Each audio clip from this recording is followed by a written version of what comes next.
Hi, howdy ho, what's up? This is Vesper Fortune, live from the observatory arena. Why, why am I like this? Hello? Hello? No, I'm not here, actually. No, I'm not here. But how is everyone today? Hope everyone's doing well. Hope everyone's ready for the Dracula season finale. Stacy, oh my god, it's been the moment we've all been waiting for. Speaking of that, there we go. Because we are on chapter 25 of 27?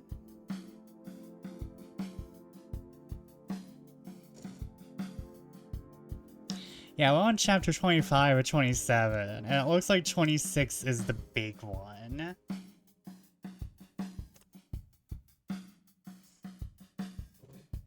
It's the big, big book, the reason I'm alive. Greetings, salutations, and furthermore, overcooked shrimp. Those of you who want a Dracula season finale, I just want to know if Dracula shot J.R. Ewing. Those of you who are doing a thing with the thing that is like the other thing, quit being so vague. For everyone else, hi, hello, RX. That sounds so much like any Blue Sky. That sounds like any VTuber Twitter drama. Or like VTuber Blue Sky drama. It's like everyone talks around it. And it's like, can you just name and shame? I don't give a fuck about what. I don't give a fuck about this person. Please spill the teaeth, sister. Spilleth the tea. I am thirsty and you're not helping. You're not slaking my thirst. Thank you. I feel like I've heard J.R. Ewing before. And also, Taver, I totally get it. I have turned off most of my Discord notifications. I do have a general time frame on when most people stream though, so it's like, for example, Ryuga always streams, usually starting at 7, but sometimes 8. Unless it is a productivity stream, then that starts at 5. Bump usually streams at 4, but also 7 p.m. EST. Let's see here. Oliver usually starts at 3:30 or 3. Except for Pocopia nights, which recently have been starting at 6-ish, 5-ish. I'm sounding like a stalker here. Oh, Ryuga streams. I thought you said Igra, and I would want to know what the Eater of all did for content. Igra is doing, I nearly said a word. I'm not, I nearly said Bukkake streams, but no, mukbang, yeah.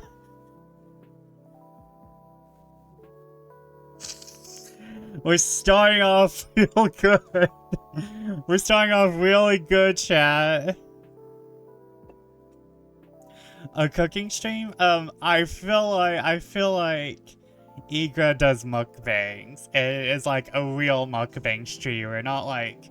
Actually, from what I hear, all mukbangs are fake. Because, like, they just end up either not really eating the food or kind of like doing, you know, what the Romans did. Also, my partner says you're not wearing pants tonight, so that was very on point. Like, right when I said Bukkake, the pants came on. Say, Gex, what the Romans did? The binging and purging. Mukbang is just the newest edition of binging and purging. Because, like, from what I hear, no mukbang streamer actually... They either ate all their food and threw it up, or, Do I want to know what in the name of Walt Whitman's 6-cylinder riding lawnmower a mukbang stream is? So a mukbang is basically, a person eats a lot of food while talking with the viewer. Usually it's also an obscene amount of food too. From what I hear, it's usually an obscene amount of food.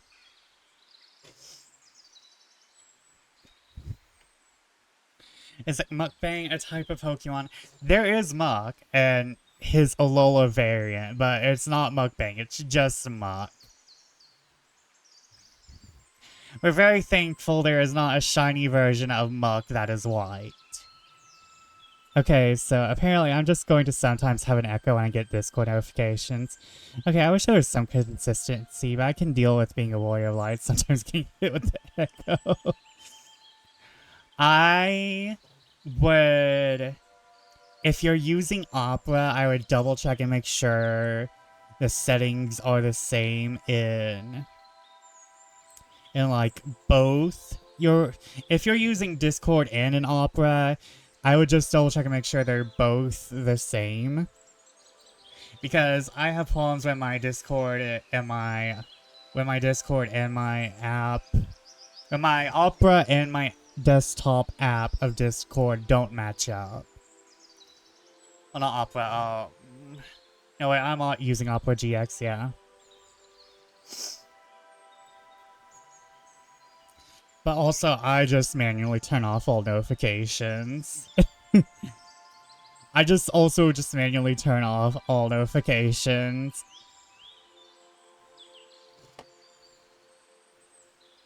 But yeah, mukbangs are just talk and eat streams. Cringes myself into existence. Hi. Hello, Galaxy. How are you tonight? Welcome in.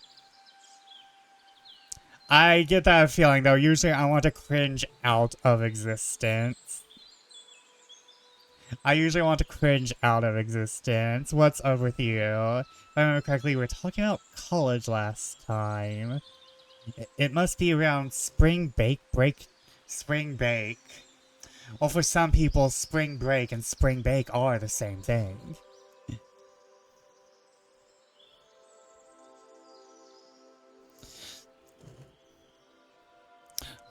I think you were talking about college. We have a lot of teachers. We've had some college students here. 420 coming up soon for those people. You've heard of spring break. Now time for the newest hit movie.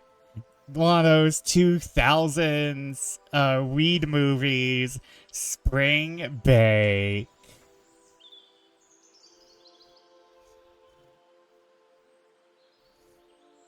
.420 has never looked the same.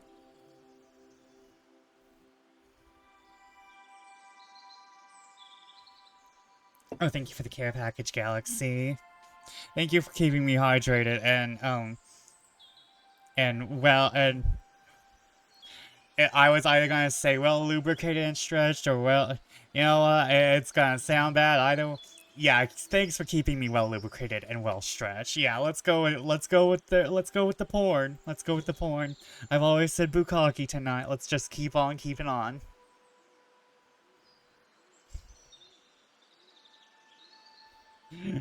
I hope nobody's listening to me with the speakers on.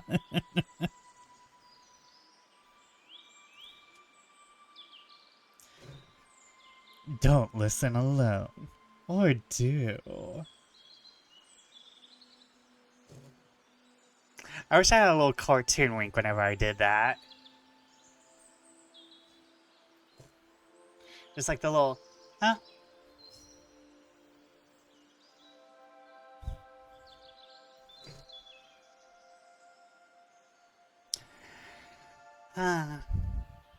that I have been doing. I wrote a little today. I wrote a little on some short stories. However, I'm going through all.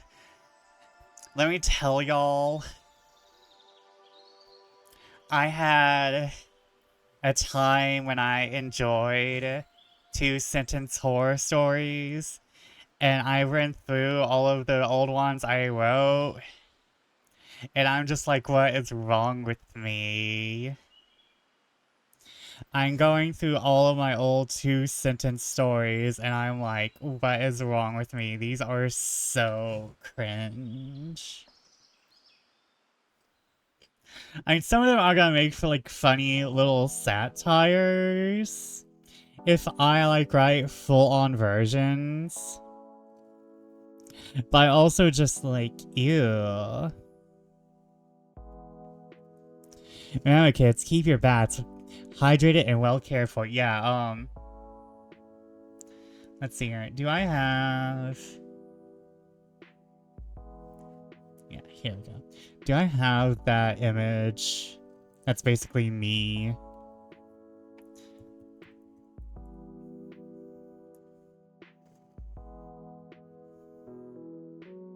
Yes, I do.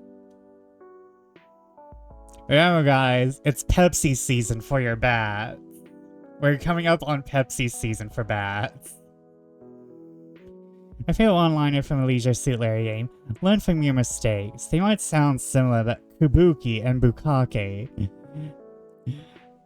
but they are very different things.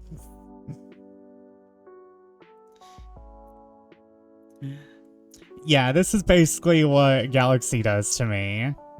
This is basically Galaxy keeping me hydrated. This is me, if you even care. This is the accidental face reveal, everyone. Accidental face reveal. I'm sorry. Hangy Bat. I just want my Pepsi.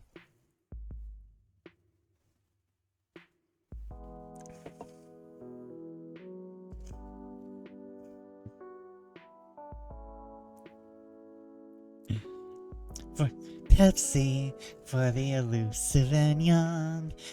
Ding. The bat does not want the purpose. Hello, Lunana. How are you tonight? Elusive and young? It's either Dr. Pepper or Pepsi that had Britney Spears supporting it, and Britney Spears went elusive and young. Ding. Maybe it's a Coke bat. Honestly, I'm a Dr. Pepper bat. I'm a Dr. Pepper bat.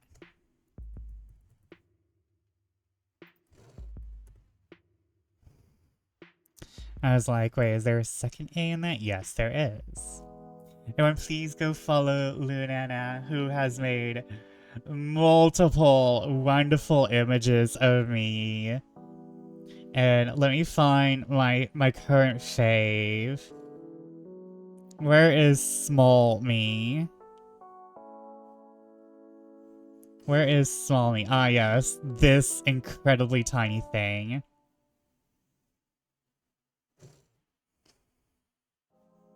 I have to maximize it. Look at me, I'm so tiny. Small bean. Definitely putting on a spoon worthy and then putting on top of the macaroon. Ears and body same size. Oh my god, you're right. Actually, no, my ears might be bigger than my body. Which, to be fair, in my original design, where I was even more Twinkie, if you could believe it, my ears were larger than my head. My ears were larger and more bat-like. The ears are head-sized. I kind of love it, though. I love bigger. Same. Actually, it just keeps getting smaller.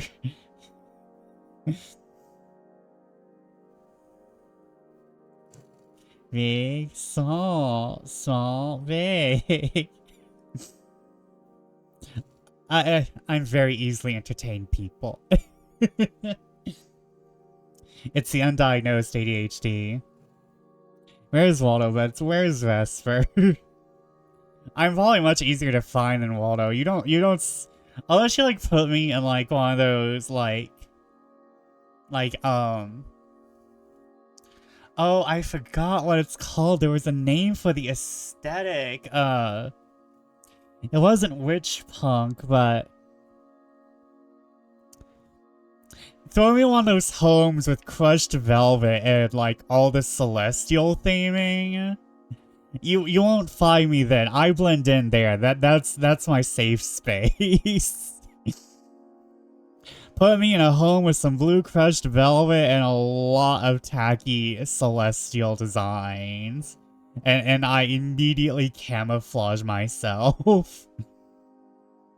Bougie 60s planetarium. That'd be such a cute coloring book. I think it is. Hold on, it's going to bother me now. Cause I remember watching a YouTube video on this exact aesthetic. Color the Vesper, where is he? I can't wait to start working on my merch.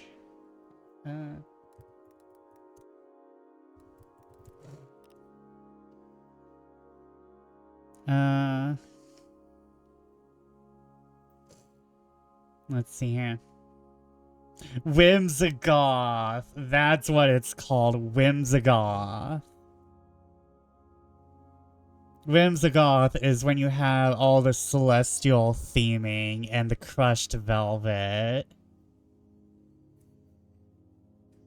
The crushed velvet, the celestial theming, the witch aesthetic, but kind of like very 70s adjacent.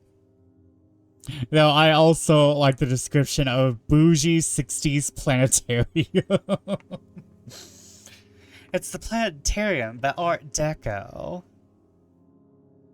You're so Art Deco, out on the floor, shining like gunmetal, holding on shirt. Baby, you're so ghetto, looking to score. They say hello, but you try to ignore, 'cause you want more. You want more. I went into the whole ass chorus of Art Deco by Lana Del Rey. I'm sorry, guys. If someone told me I looked like a planetarium, I'd be so flattered. I can't wait to get the model rigged. I'm just waiting on Windfall. Also, what is this badge? Together for good. Oh, that badge is so cute, and it's so you, Luna. That badge is so cute, and it goes so well. I want to visit one. I haven't been to one since first grade. We actually have a planetarium. I should say in the observatory, but it's rather close to the observatory. And it's in a,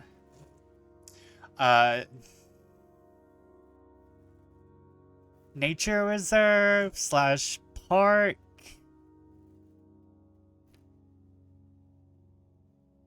It's in a nature reserve slash park, so I can go do planetarium things, then I can go, hey,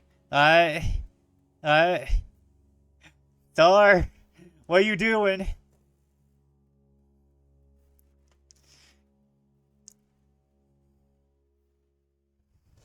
They're on sale.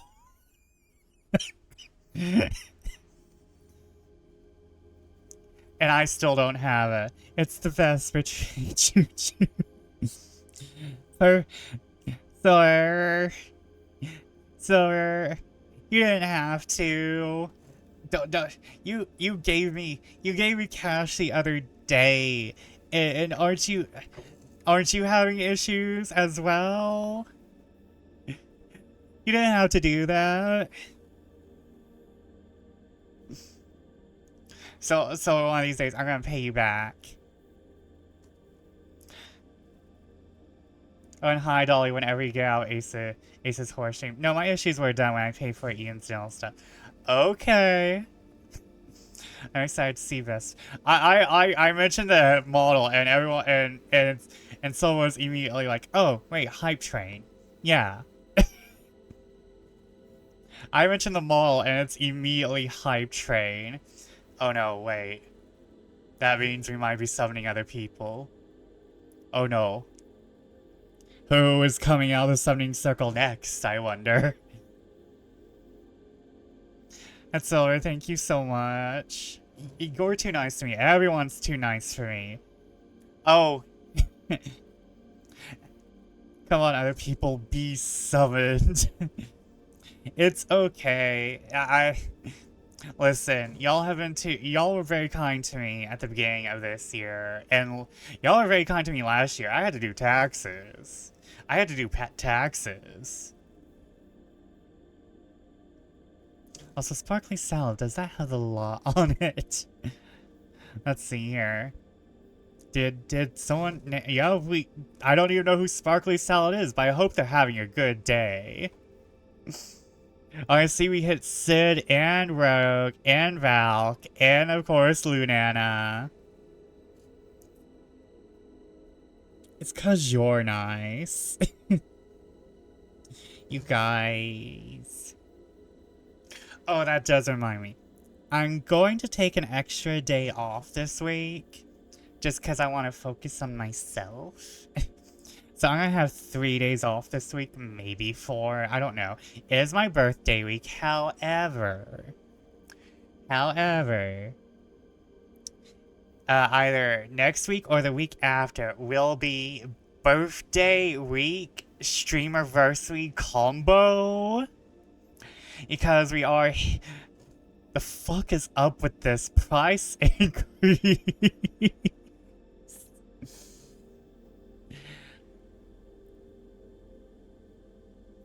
Get that rest. And thank you, whatever, for sending us into a level 4 hype train. We're now hitting level 4.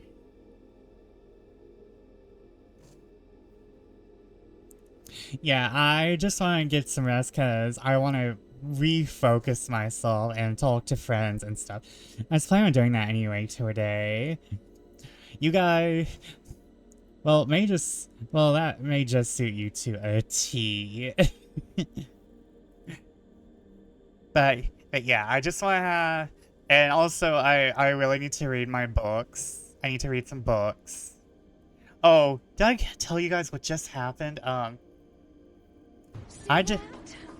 Wait, what's happening? What's happening? My summoning. You wanted new people. My summoning, it's working. Hey, Oliver, you came just in time for the hype train. Welcome in. Let me get you a shout out. Oliver Oswald, our favorite purple mage.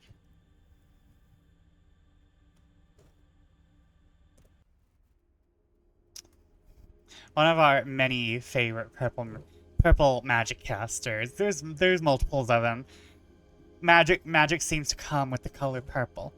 Oh, the sailor. Oh, hold on. The pants have to come off to put on the sailor outfit. Hey guys! For those of you who don't know me, my name is Vesper Fortune, that of Fortune, Witch of Fate. I'm here to help you change yours through the power of the moon and other celestial forces, but I have the sailor outfit on. Sailor Rat? Yeah, Silver made the outfit for me. The wand is an unpaid actor, so it doesn't move. The wand is an unpaid actor, so it... And now you're mine.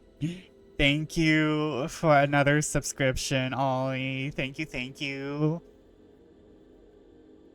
Thank you guys so much.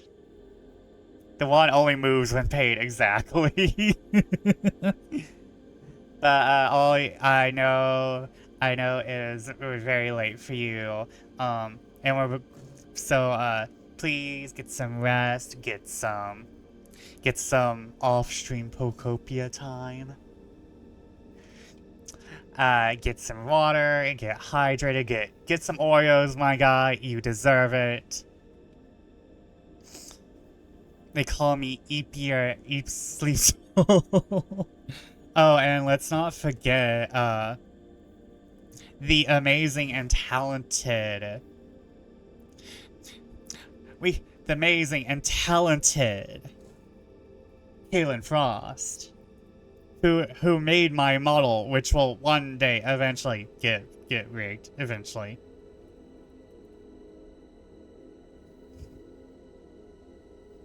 What day is your birthday again, Vespi? It is...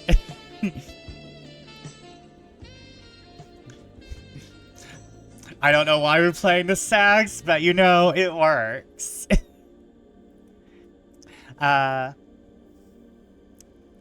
Yes, my birthday is April 2nd. I'm turning 29 again, but actually I'm not afraid to say my real age. I will be turning 33. But as far as you all know, it's 29 again. As far as the world knows, it's 29 again. Vesper is turning years old. 29 for the 5th time, exactly. It's such a nice number. Forever 21? No, forever 29. Exactly. Well, 29 for the 33rd time in a row, can you believe it?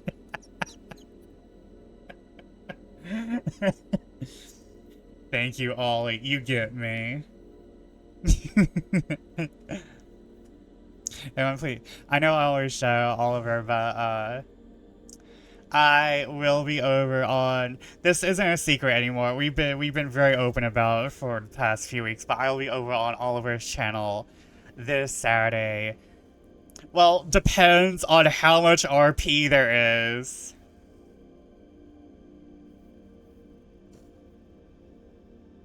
Depends on how much RP there is.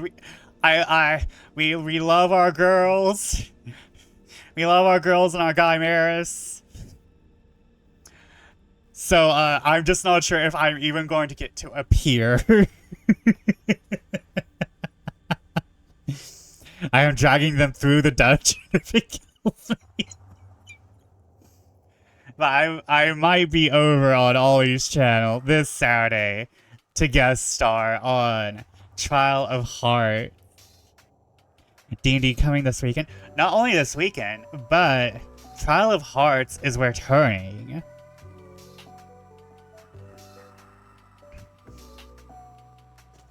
Trial of Hearts will be returning this Friday as well. And it's a pretty big episode. It's a pretty big session. Oops, not Trial of Hearts. Comet Tales. As I like to call it, the Trials of... Hold on. I have to remember everything. Hold on. Because it's pretty fucking big. Okay, the Curse of... The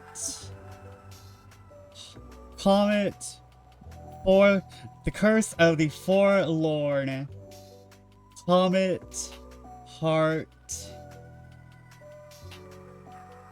Deadlands Trials Mistwalkers.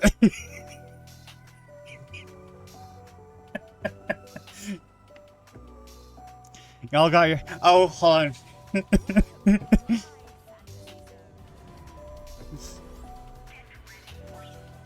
Oh, wait, I forgot Heroes of Paradoxy. Hold on. Curse of Comet. The curse of the forlorn Comet Heart Mistwalker lands. I think I covered everyone's campaigns. You got your very own Rise of the Brave Tangled Dragons up there. I think we've hit Rise of the Brave Tangled Frozen Dragons at this point. We've kind of hit Rise of the Brave Tangled Frozen Dragons at this point. And what's really funny is if you go watch Mistwalkers by Lily Fayward, being hosted by Lily Fayward, by the way. You will also see some familiar shenanigans from Comet Tales, which were unintentional, by the way, from what I've heard. And not to mention, Obsidia has her own bullshit going on, because Nexus cannot be approached from the outside realms, which is very interesting. And of course we have Straw, which is where people end up accidentally. Guys, I need my own fuckery. I need my own D&D session where I do fucked up shit.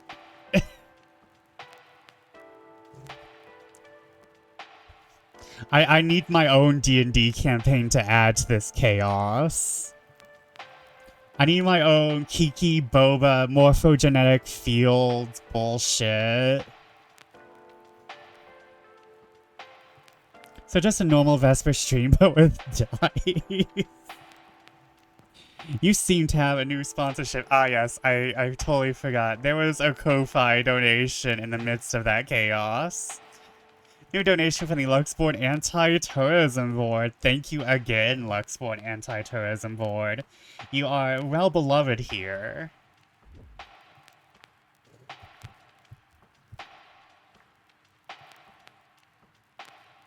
Actually, I need to do my,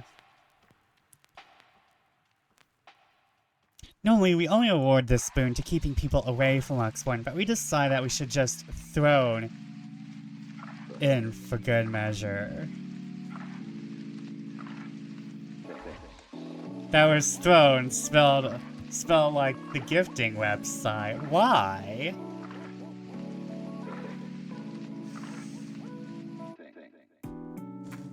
You ever receive new gifts?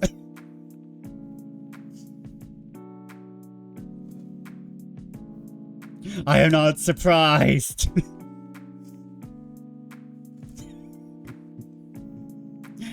Alright, see, anti-Luxborn tourism sponsorship.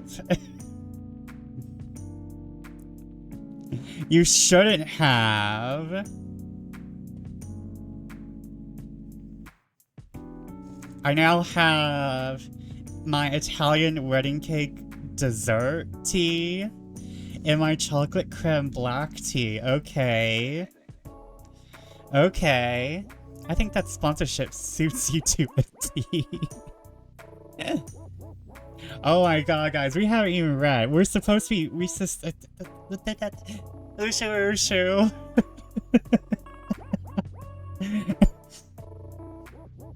Ooshu, ooshu.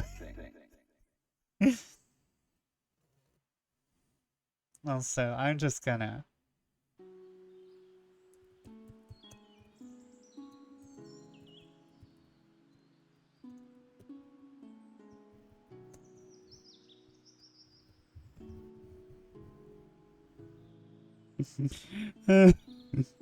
I'm slightly overwhelmed with emotions. By the way, that chocolate creme black tea, grind a tablespoon of it up and add it to a cake batter.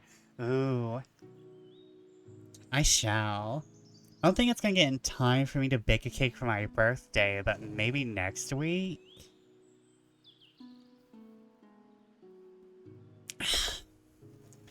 Okay, okay. We will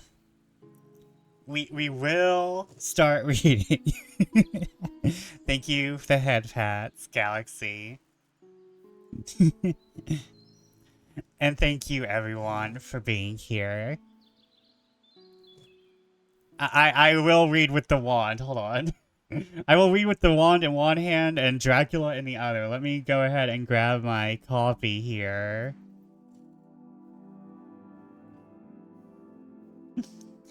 Thank you guys so much. Y'all are too kind to me. I'm just a little bat streamer making my way downtown, drinking Pepsi. I'm just making my way downtown, drinking Pepsi. Like Britney Spears.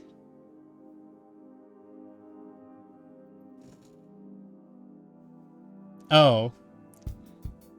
Oh no. Hold on. Hold on.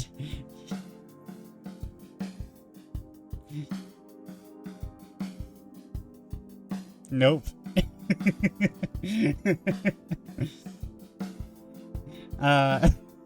Ignore. Sailor Dracula. Listen, the bat on the cover also wanted to look cunty. What can I say? Also, Lunetta, this was really old message before I got distracted. Oh, I highly recommend having yourself some Dr. Pepper. It's my favorite soda.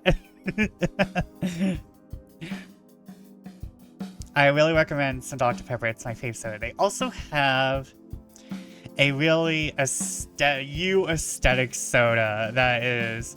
They have a strawberry cream roll Dr. Pepper, which I heard is very good. I tried it, but it smells more like strawberry cream roll than it tastes like cream roll. But I might have had a bad.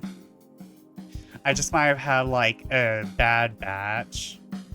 Don't often see it in restaurants here as an option, but I guess I never really got the chance. Maybe I'll go to a 7-Eleven later. Ooh, yeah. Out of all sodas, Dr. Pepper is my fave. And it's been really good on its variations lately. Dr. Pepper didn't really begin having variations until like a few years ago when they made the cream soda float, which is a little better than the original, not gonna lie. The cream soda float is better than the original. But, and also, oh, Blackberry Dr. Pepper is also fucking amazing. Hold up. Blackberry Dr. Pepper also cooked. Blackberry Dr. Pepper also cooked. Because, like, no one else on the market has blackberry sodas, I think. And Dr. Pepper was like, we have a blackberry soda. Okay, wait, I'm getting distracted again. No. I'm getting distracted again. Also, thank you again for the teas.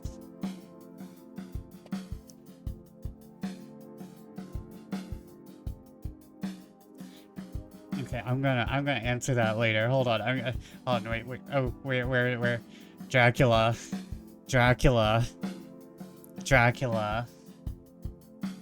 Dracula, you owe me money, you nerd. Vesper easily distracted? No. Also, we had to put on our girl. Y'all know her. Y'all love her. Actually, hold up. Speaking of her, I have to mute my own background music. Elemental Soundworks, girl. Help me. Okay.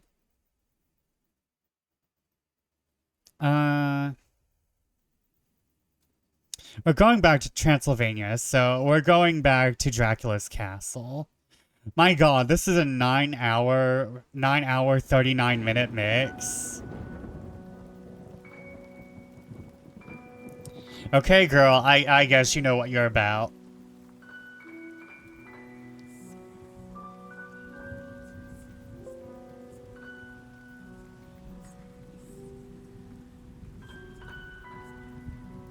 Okay,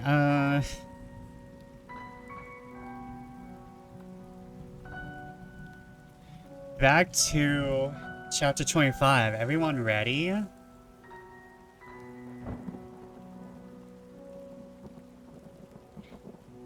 Okay. Again, thank you, everyone. Let's go kill a vampire.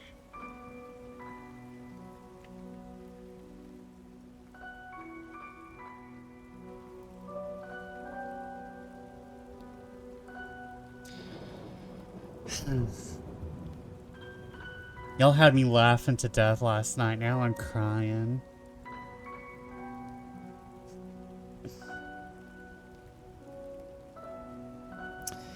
Chapter 25.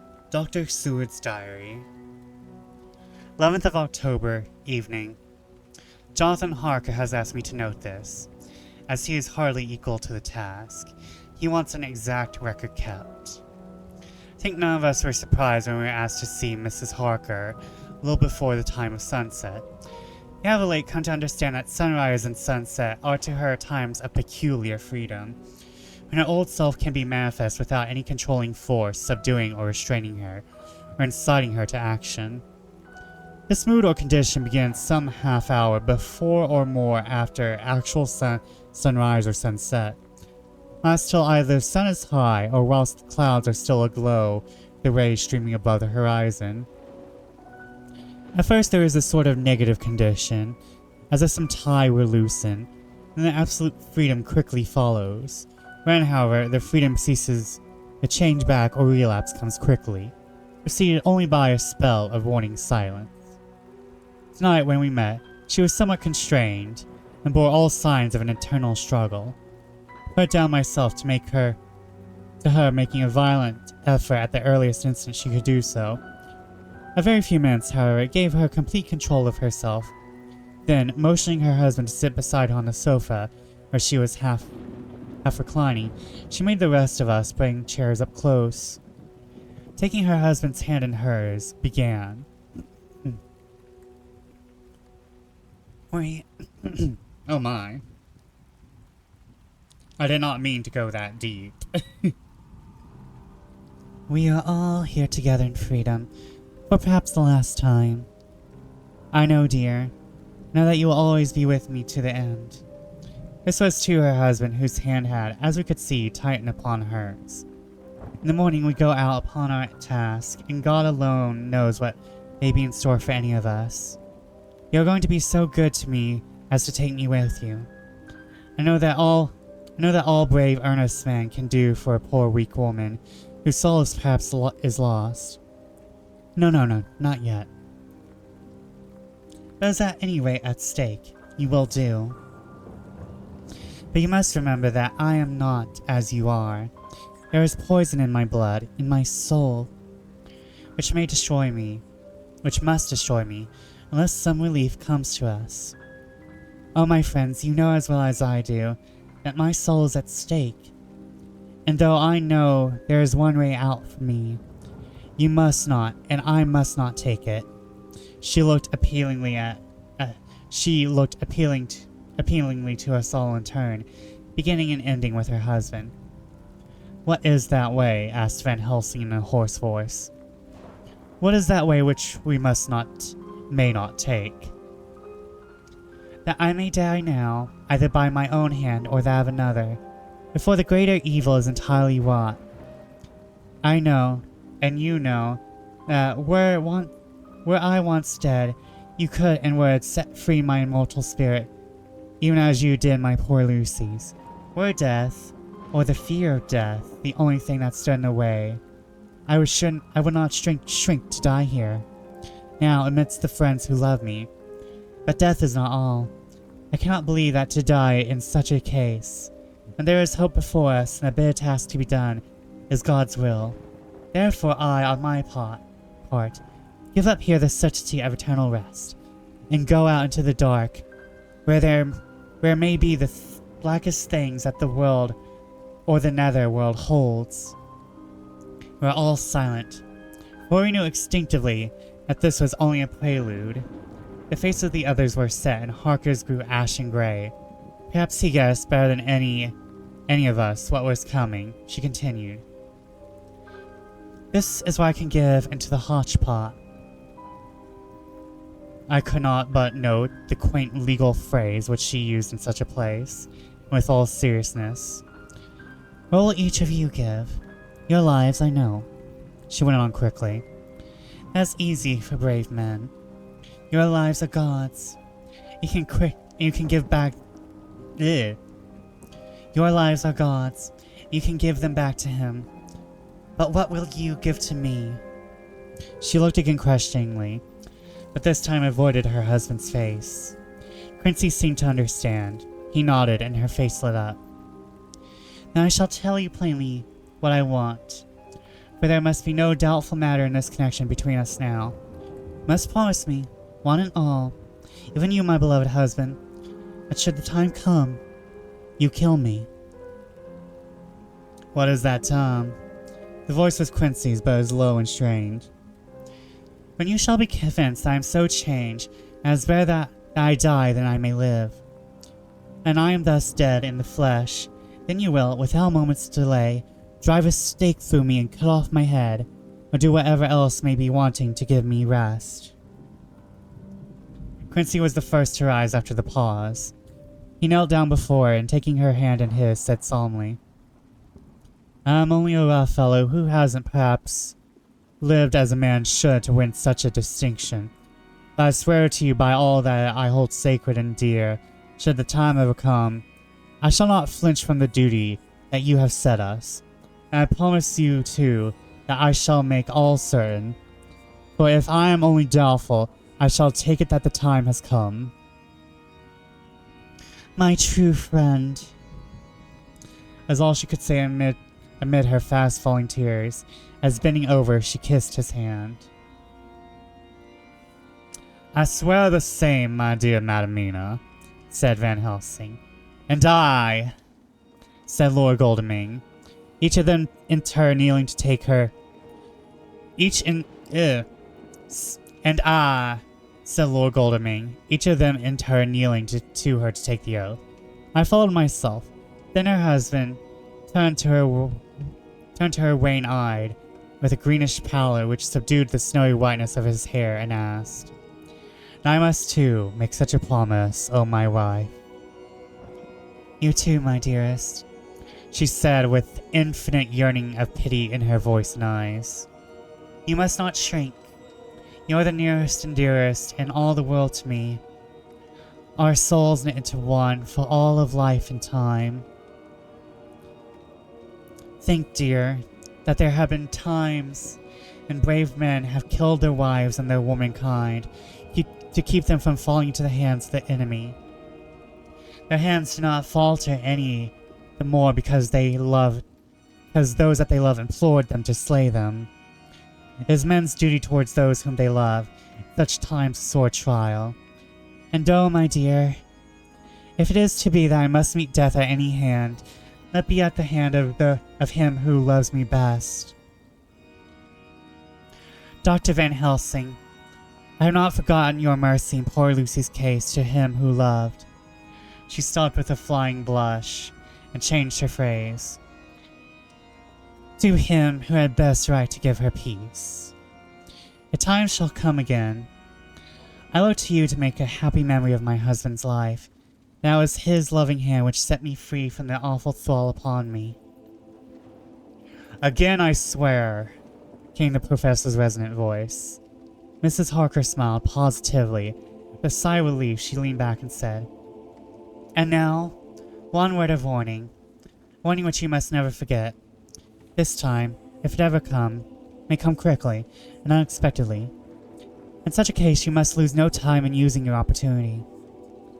At such a time I myself might be, nay, the time ever comes, shall be leagued with your enemy against you. One more request. She became very solemn as she said this. It is not vital and necessary like the other, but I want you to do one thing for me, if you will. We all acquiesced, but no one spoke. There was no need to speak. I want you to read the burial service. She was interrupted by a deep groan from her husband. Taking his hand in hers, she held it over her heart and continued, "You must read it over me someday. Whatever may be the issue of all this fearful state of things, it'll be a sweet thought to all or some of us. You, my dearest, I hope read it. For then it will be in your voice, in memory forever, my memory forever. Come what may." "But oh, my dear one," he pleaded, "death is afar off from you." "Nay," she said, holding up a warning hand. "I am deeper in death at this moment than if the weight of an earthly grave lay heavy upon me. Oh, my wife, must I read it?" he said before he began. "It would comfort me, my husband," was all she said, and he began to read when she had got the book ready.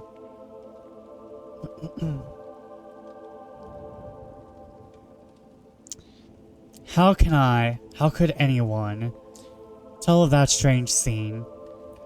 Its solemnity, its gloom, its sadness, its horror, and withal its sweetness. Even a skeptic, who can see nothing but a travesty of bitter truth in anything holy or emotional, would have been melted to the heart had he seen what little group of loving and devoted friends kneeling around that stricken and sorrowing lady, or heard the tender passion of her husband's voice, as in tones so broken with emotion that often he had to pause. He read the simple and beautiful service from the burial of the dead. I cannot go on. Words and the voice fail me. Hold on, wait. Burial of the dead. Should I read it?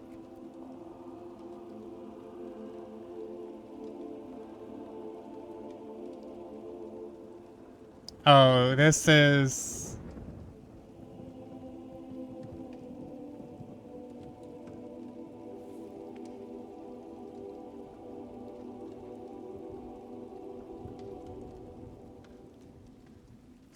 Oh, this is going to cause my skin to burn. Okay.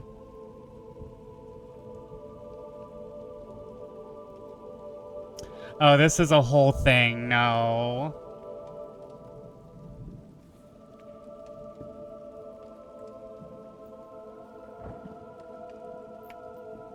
This is a whole thing. I'm not reading this.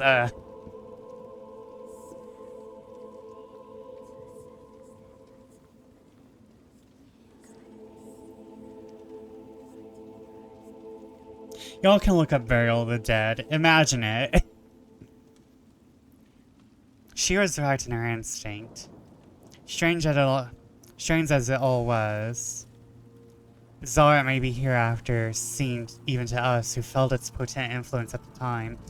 It comforted us much.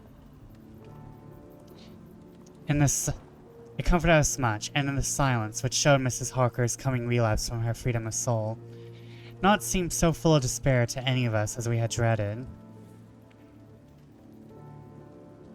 Hold up, I am... Okay, I was just making sure of some stuff. Jonathan Harker's journal. 15th of October, Varna. We left Charing Cross on the morning of the 12th, got to Paris the same night, and took the place secured for us in the Orient Express. We traveled 9 days, arriving here about 5 o'clock. Lord Godalming went to the consulate to see if any telegram had arrived for him. Whilst the rest of us came to this hotel, the Odysseus. And I will stop there because we have ads.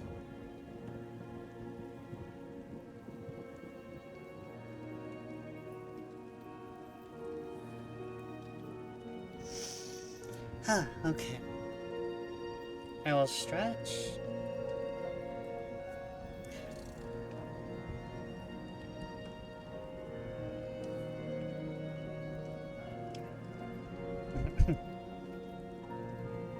I will have the rest of my tea, and I will actually leave y'all on the BRB screen right now. so I can go ahead and just grab some water. And hopefully my computer will stop sounding like it does, because it's making little mouse noises.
Guess who's back?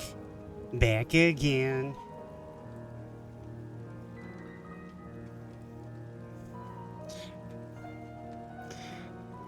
Oh well. Someday I might go back and actually finish that shit post picture and fight off to RX to make a 2.0 version of that card. Nice.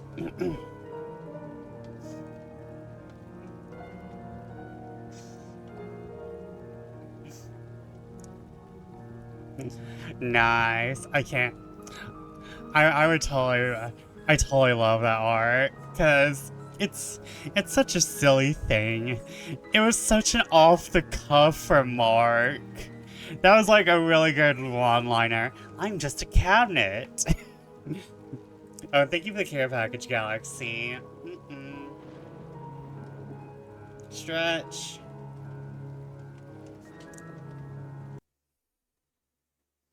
Oh, I paused my music by hitting my ear.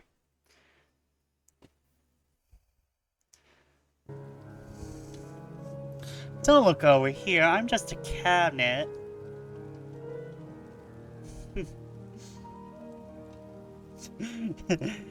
Like, it's funny, don't get me wrong, but seeing the professional looking car with my rough sketch as the artwork just made me die inside.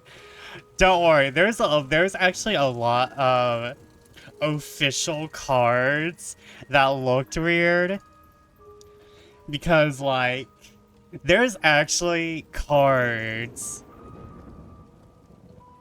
I'm sorry, my computer is making very distressing noises.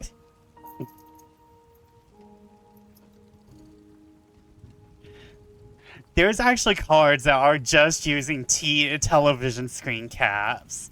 The Doctor Who set, I've noticed, uses screen caps from the show.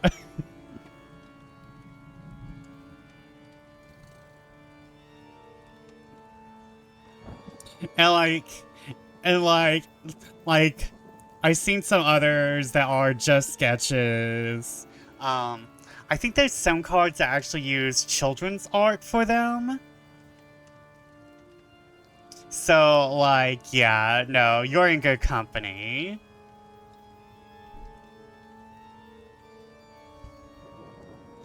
And and speaking of which, I'm getting ready for the Secrets of Strixhaven release. I'm getting ready for the Secrets of Strixhaven release. I'm keeping an eye on the Silver Quill, but I'm expecting at least one addition to the pantries. I now have 4 pantry decks. I now have 4 pantries. The pantries are getting worse.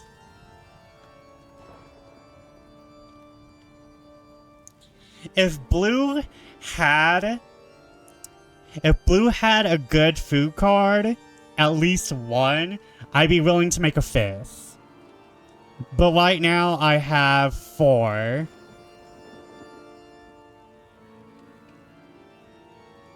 And right now, the next MTG night, I really am tempted to skip 2 and 3 and just skip right to 4.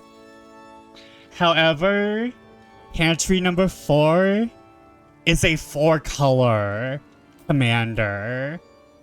And I'm not sure if I'm ready for that.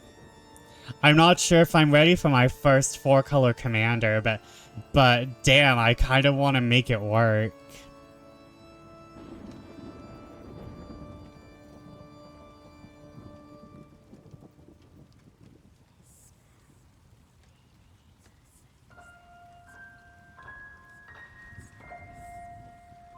But let me get back, cause like we're kind of in it. We're kind of in it.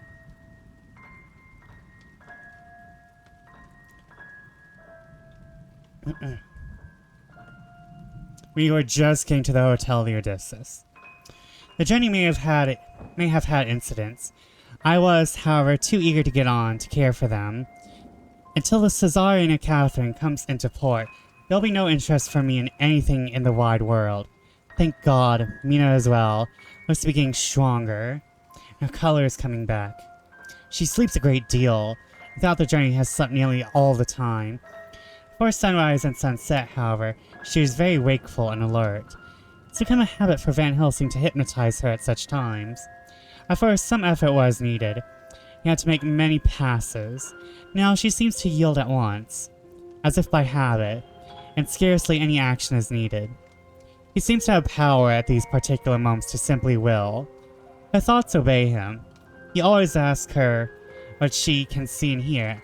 She answers to the first, "Nothing, all is dark." And to the second, I can hear the waves lapping against the ship, and the water rushing by. Canvas and cordage strain, and mast and yards creak. The wind is high. I can hear it in the shrouds. How the bow throws back the foam. It is evident that Caesar Catherine is still at sea, hastening her way to Varna. Lord Goldeming has just returned. He's had 4 telegrams, one each day since we started, all to the same effect. At the Caesarian Catherine had not been reported to Lloyd's from anywhere. He had arranged before leaving London that his agent should send him every day a telegram saying that if the ship had been reported. He was to have a message even if she were not reported, so that he might be sure that there was a watch being kept at the other end of the wire. We had dinner and went to bed early. Tomorrow we are to see the Vice Consul, to arrange, if we can, about getting on board the ship as soon as she arrives. Van Helsing says our chance will be to get on the boat between sunrise and sunset. The Count, even if he takes the form of a bat, cannot cross running water of his own volition, and so cannot leave the ship. As he dare not change to man's form without suspicion, which he evidently wishes to avoid, he must remain in the box. If then we can come on board after sunrise, he is at our mercy. We can open the box and make sure of him, as we did of poor Lucy, before he wakes. What mercy he shall get from us will not count for much. We think that we shall not have much trouble with officials or the seamen. Thank God, this is the country where bribery can do anything. We are well supplied with money. We have to make sure that the ship cannot come into port between sunset and sunrise without our being warned.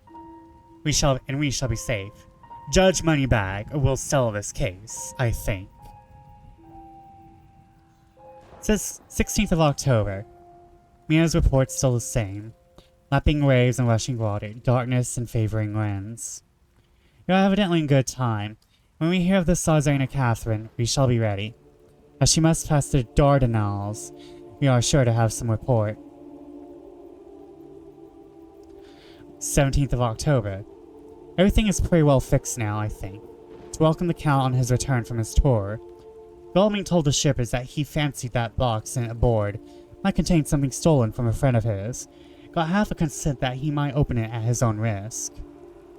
Donna gave him a paper telling the captain to give him every facility in doing whatever he chose on board the ship.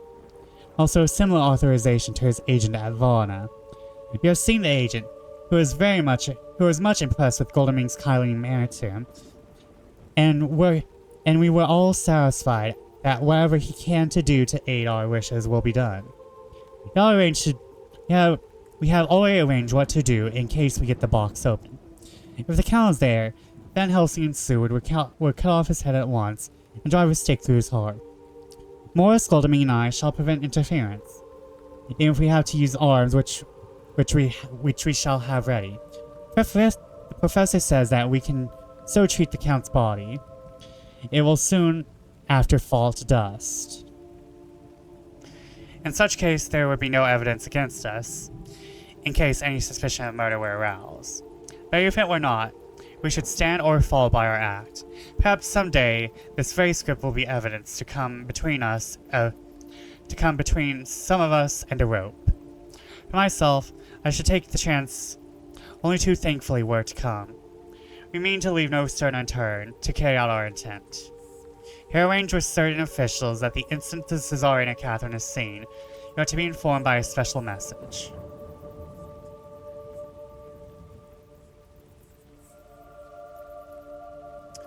_24th of October. Whole week of raiding. Daily telegrams to Goldeming, but only the same story, not yet reported. Mina's morning and evening hypnotic answer is unvaried. Lapping waves, rushing water, and creaking masts. Telegram, October 24th. Rufus Smith, Lloyd's, London to Goldeming, care of HBM, Vice Consul Varna. Tsarina Catherine reported this morning from the Dardanelles.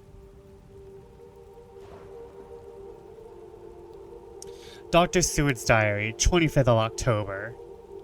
How I miss my phonograph. To write diary with a pen is irksome to me, but Van Helsing says I must. We were all wild with excitement yesterday when Goldeming got his telegram from Lloyd's. I know now what men feel in battle when the call to action is heard. Mrs. Harker, alone of our party, did not show any signs of emotion. After all, it is not strange that she did not. We took special care not to let her know anything about it. We all tried not to show any excitement when we were in her presence.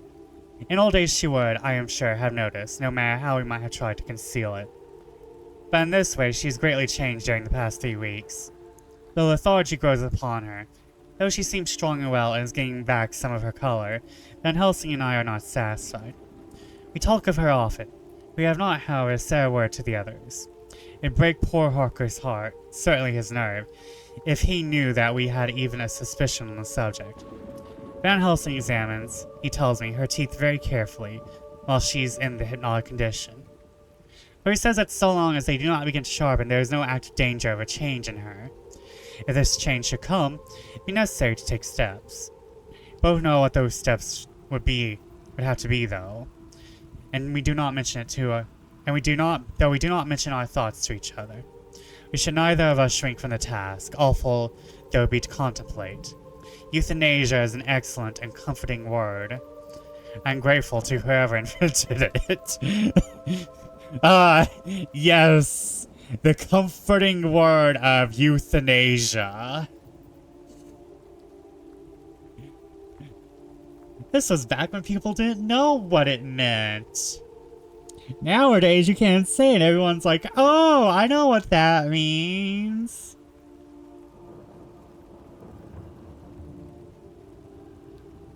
A comforting word of euthanasia. Damn.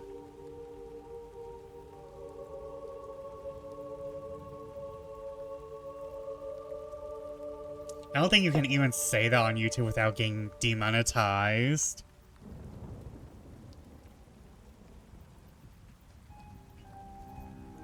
It's only 24 hours. It is only about 24 hours sail from the Dardanelles to here. And anyway, the Caesarian Catherine has come from London. She should therefore arrive sometime in the morning, but she cannot possibly get in before then. We are all about to retire early. Should get up at 1 o'clock, so as to be ready.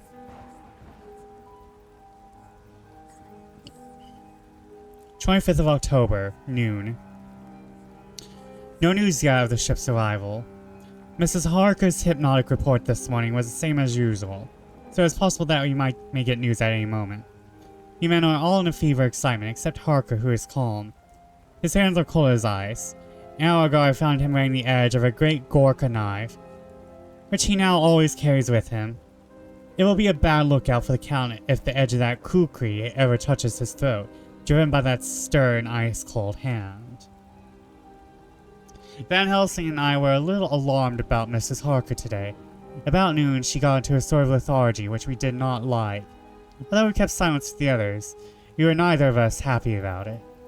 She had been restless all the morning, so that we are at first glad to know that she was sleeping. When, however, her husband mentioned casually she was sleeping so soundly that he could not wake her, we went to her room to see for ourselves. She was breathing naturally and looked so well and peaceful that we agreed that the sleep was better for her than anything else. Poor girl, she has so much to forget that it's no wonder that sleep, it brings oblivion to her, it does her good. Later, our opinion was justified, for when, after a refreshing sleep of some hours, she woke up, she seemed brighter and better than she had been for days. At sunset, she made the usual hypnotic report.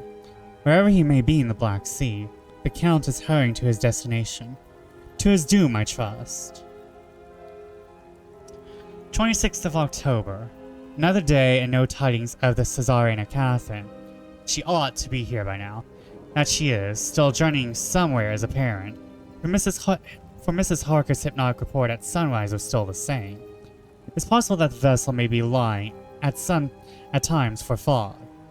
Some of the steamers which came in last evening reported patches of fog both to the north and south of port. We'll continue our watching, as the ship may now be signaled at any moment. 27th of October, noon. Most strange. No news yet of the ship we wait for. Most strange. No news yet of the ship we wait for. Mrs. Harker reported last night and this morning, as usual, lapping waves and rushing water. But she added that the waves were very faint. The telegrams for London have been the same. No further report. Van Helsing is terribly anxious, and told me just now that he fears the Count is escaping us. He added significantly, I did not like that lethargy of Madame Mina's. Souls and memories can do strange things during trance. I was about to ask him more, but Harker just then came in, held up a warning hand. Let's try tonight at sunset to make her speak more fully when in her hypnotic state. 28th of October. Telegram, Rufus Smith, London, to Lord Godalming. Care HBM, Viscount Sylvana. Caesarian and Catherine reported entering Galatz at 1 o'clock today. Dr. Seward's diary, 28th of October. Telegram came announcing the arrival in Galatz. I do not think it was such a shock to any of us as might have been expected. True, we did not know whence, or how, or when the bolt would come. I think we all expected something strange would happen. The delay of arrival at Varna made us individually satisfied that things would not be just as we had expected. Only wait to learn where the change would occur. Nonetheless, however, was it a surprise?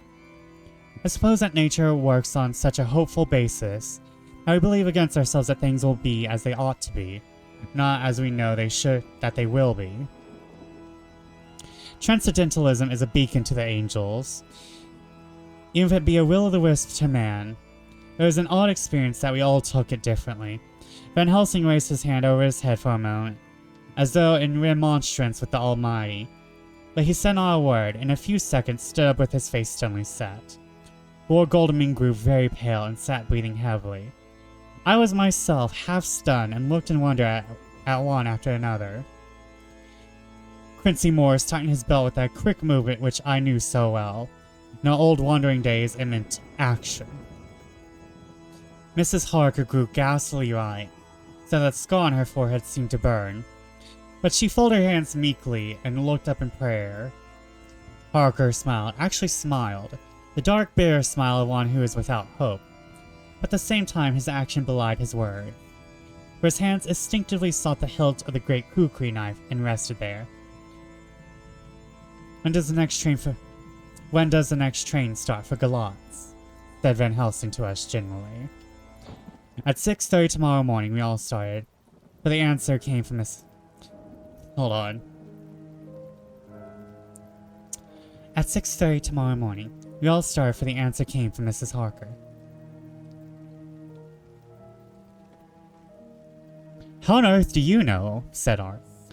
You forget, or perhaps you do not know, that Jonathan does, and so does Dr. Van Helsing, that I am a train fiend. At home in Exeter, I always used to make up timetables, so as to be helpful to my husband. I found it so useful sometimes that I always make study of timetables now. I knew that if anything were to take us to Castle Dracula, we should go by Galatz, but anyway through Bucharest, so I learned the times very carefully. Unhappily, there are not many to learn, as the only train tomorrow leaves, as I say. Wonderful woman, murmured the professor. Can't we get a special? Asked Lord Goldeming. Van Helsing shook his head. I fear not. This land is very different from yours or mine. Even if we did have a special, it would probably not arrive as soon as our regular train. Moreover, we have something to prepare. We must think. Now let us organize. You, friend Arthur, go to the train and get the tickets and arrange that all be ready for us to go in the morning. Do you, friend Jonathan, go to the agent of the ship and get from him letters to the agent in Galatz, authority to make search the ship just as it were here. Morris Quincy, you see to the vice consul and get his aid with the fellow in Galatz, and all he can do to make our way smooth, so that no times be lost when over the Danube. John will stay with Madam Mina and me, and we shall consult. For so, if the time be long, you may be delayed.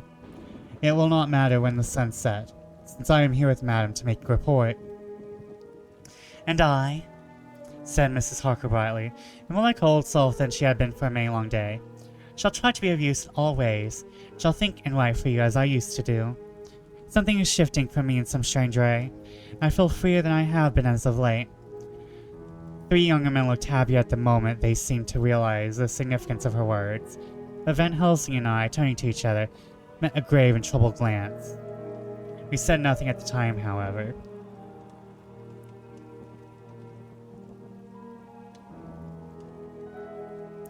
When the three men had gone out to their tasks, Van Helsing asked Mrs. Harker to look up from the copy of the diaries and find the part of Harker's journal at the castle. She went away to get it. When the door was shut upon her, he said to me, You mean the same, speak out. There is some change. There's a hope that makes me sick, for it may deceive us. Quite so. Do you know why I asked her to get the manuscript? No, said I, unless there was an opportunity of seeing me alone. You are in part right, friend John, but only in part. I want to tell you something. And oh, my friend, I am taking a great, terrible risk, but I believe it is right. The moment when Madam Mina said those words that arrest both of our understanding, inspiration came to me. In a trance of 3 days ago, the Count sent her his spirit to read her mind. Or more like he took her to see him in his earth box in the ship with the water rushing, just as it free at rise instead of sun. He learned then that we are here. For she had more to tell in her open life, with eyes to see and ears to hear than he, shut as he is in his coffin box. Now he make his most effort to escape us. At present he want her not. He is sure with his so great knowledge that she will come at his call, but he cut her off. Take her, as he can do, out of his own power, that so that she come not to him. Ah, there I have hoped that our man brains have been of man so long that have not lost the grace of God, will come higher than his child wing that lie in his tomb for centuries, that grow not yet to our stature, and that only do selfish and therefore small. Here comes Mamina, not a word to her of her trance. She know it not. It would overwhelm her and make her despair just when we want her all hope, all her courage. When most we want all her great brain, which is trained like a man's brain, but is a sweet woman, and have a great power which the Count give her, which he may not take away altogether. Though he thinks so, though he think not so. Hush, let me speak, and you shall learn. Oh, John, my friend, we are in awful strain. I fear as I have never feared before. I only trust the good God. Silence. Here she comes. We're back to Mina's. Honestly,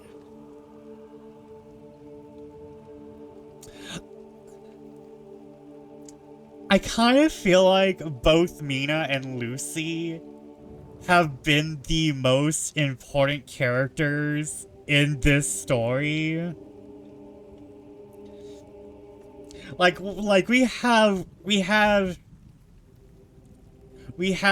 went from focusing on everyone taking care of Lucy, but mostly Dr. Seward and Van Helsing. Though we don't get a lot from Van Helsing's POV. Actually, I'm not sure. My memory may be shot, but I don't think we've actually gotten anything from Helsing's POV.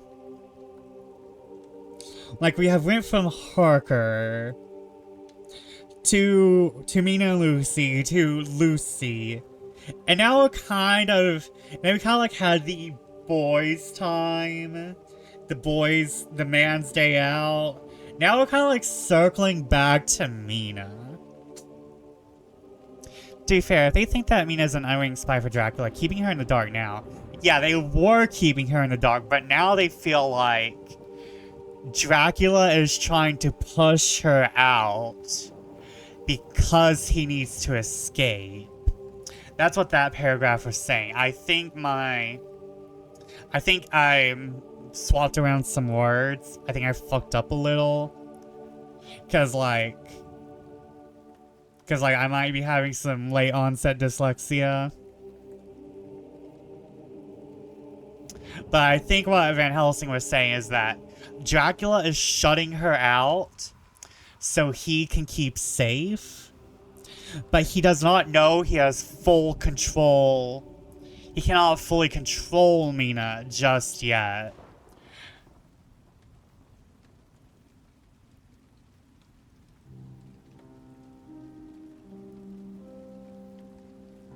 But I do kind of like how, even though it's kind of like, I don't want to say princess powers. I don't want to say like these have been the powers slotted to the female sex, which is kind of like what happens a lot in these stories,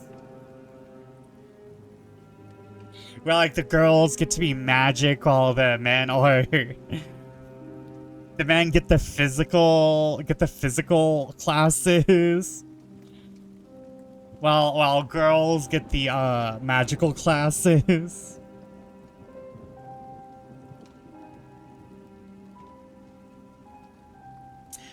I'm gonna be real, even though I kind of don't like that, I also kind of really like that. I really like they're still making women useful, even though it is kind of, I don't want to say inherently sexist, but it is Victorian time, so there is a little bit of sexism, because this is the 1800s. But still, this is more useful than you probably see a lot of female characters reaching in the same kind of in the same kind of series, you know? And even though it is kind of like, oh, boys are physically aligned, girls are magically aligned, I still kind of like what they've done with Mina.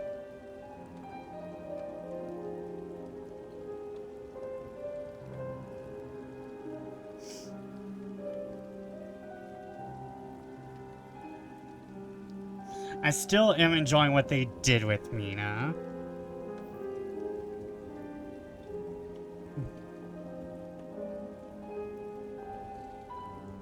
Okay, let me continue. I thought the professor was going to break down and have hysterics, just as he had when Lucy died.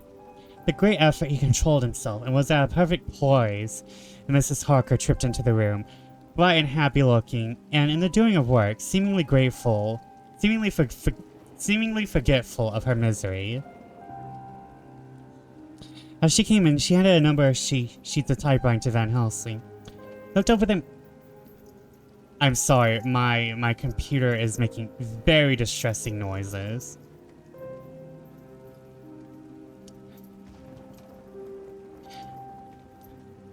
He looked over them gravely, his face brightening as he read.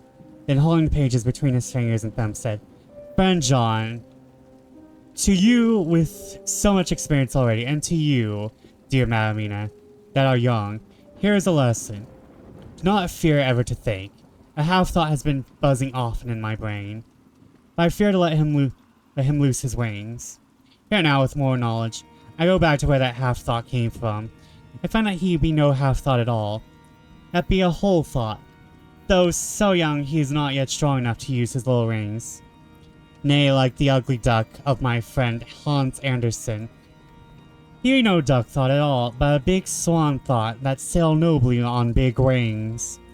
The time come for him to try them. See here, I read what Jonathan have written. That other of his race in a later age, again and again, brought his forces over the great river into Turkeyland, who, when beaten back, came again and again and again. Though he had to come alone from the bloody field where his troops were being slaughtered, since he knew that he alone could ultimately triumph.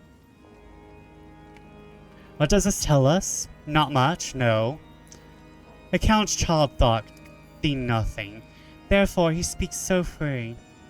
Your man thoughts see nothing. My man thoughts see nothing. Till now, no. But there comes another word from one who speak without thought, because she, too, know not what it might mean. Just as there are elements which rest, yet when in nature's course they move on their way, and touch, then poof, there comes a flash of light heaven-wide, that blind and kill and destroy some, but show all that earth below for leagues and leagues. Is it not so? Well, I shall explain. To begin, have you ever studied the philosophy of crime? Yes and no. You, John, yes, for a study of insanity. You, no, Mamina, for crime touch you not but once. Still, your mind works true and argues not a particularly odd universal. There is this peculiarity in criminals. It is so constant in all countries and all times. Even police, who know much not from philosophy, seem to come at know empirically that it is. That is to be empiric. The criminal always looks at one crime. That is the true criminal who seems predestinate to crime, who will of none other. This criminal has not full man brain. He is clever and cunning and resourceful. But he be not of man's stature as to brain. He be of child brain in much. Now this criminal of ours is predestinate to crime also. He too have child brain. It is of the child to do what he have done. The little bird, the little fish, the little animal learn not by principle but empirically.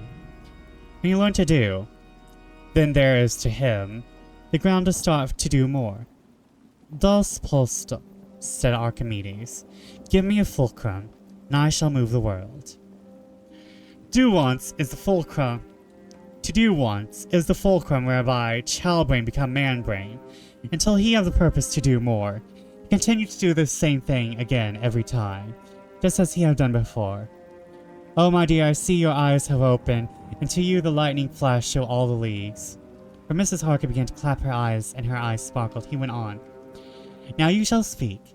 Tell us, two dry men of science, what you see with those so bright eyes. He took her hand and held it while she spoke. His finger and thumb closed on her pulse, instinctively and unconsciously, as I thought instinctively and consciously as she spoke. I hope Mina is smart enough for this, cause I sure the hell am not. I hope Mina's smart enough for this, cause I wasn't following I was not picking up what Van Helsing was putting down. I was in another room. And I was baking bread, listening to the radio. I was not doing any picking up of the putting down. I left a silly poll on your Discord. I saw. Let's see here.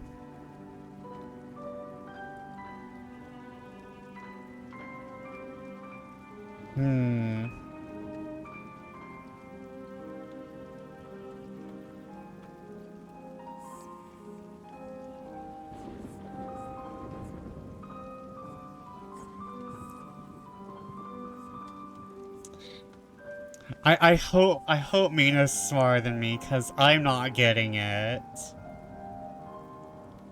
I want to get got by the smart.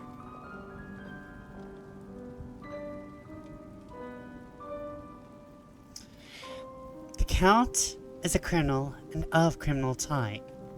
Nordau and Labloso would classify him. Hold on. The Count is a criminal and of a criminal type. Nordau and Lombroso would so classify him, and call a criminal he is of imperfectly formed mind. Thus, in a difficulty, he has to seek resource and have it. His past is a clue, the one page of it that we know, and from his own lips, tells that once before, when in what Mr. Morris would call a tight place, he went back to his own country from the land he tried to invade, and thence, without losing purpose, prepared himself for a new effort. He came again better equipped for his work, and won. So he came to London to invade a new land. He was beaten, and all hope of success was lost, and his existence in danger. He fled back over the sea to his home, just as formerly he had when fled back over the Danube from Turkey land. Good, you oh so clever lady, said Van Helsing enthusiastically, as he stooped and kissed her hand. A moment later he said to me, as calmly as though we had been having a sick room consultation, 72 only, and in all this excitement I have hope. Turning to her again, he said with keen expectation, But go on. There is more to tell if you will. Be not afraid, John and I know. I do in any case. Shall tell you if you are right. Speak without fear. I'll try to, but you will forgive me if I seem egotistical. Nay, fear not, you must be egotist, for it is of you that we think. Then, as he is a criminal, he is selfish, and as his intellect is small and his action is based on selfishness, he confines himself to one purpose. That purpose is remorseless. As he fled back over the Danube, leaving his forces to be cut to pieces, so now he is intent on being saved, careless of all. Though his own selfishness frees my soul somewhat from the terrible power which he acquired over me on that dreadful night. Oh, I felt it. Thank God for his great mercy. My soul is freer than it has been since that awful hour. And all that haunts me is a fear lest in some trance or dream he may have used my knowledge for his ends. The professor stood up. Yes, he has so used your mind. And by it he has left us here in Volna. Whilst the ship that carried him rushed through the enveloping fog up to Galatz, where doubtless he had made preparation for escaping from us. But his child mind only saw us so far. And that it may be that, as ever in God's providence, the very thing that evildoer must most reckon on for his selfish good turns out to be his chiefest harm. The hunter has taken in his own mare, and the great palmist, as the great palmist says. For now he thinks he is free from every trace of us all, and he has escaped us with so many hours to him. Then his selfish child brain will whisper him to sleep. He think too that he cut himself off from knowing your mind.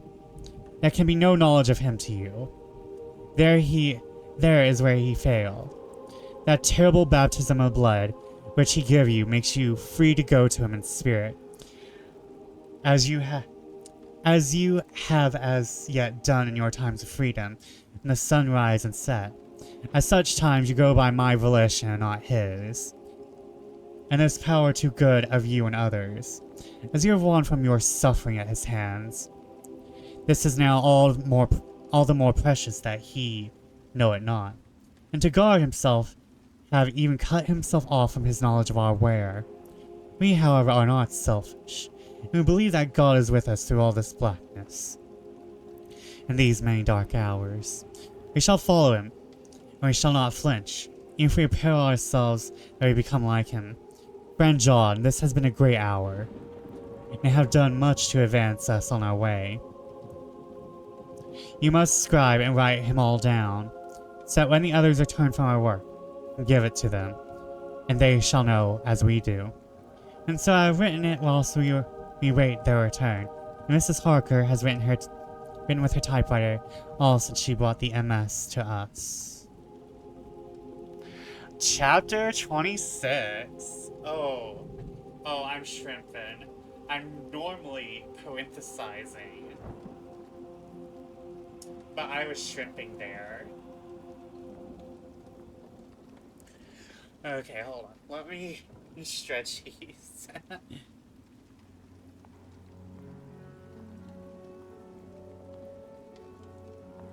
Thank you for the hydrate, Tapper. I actually kind of need that.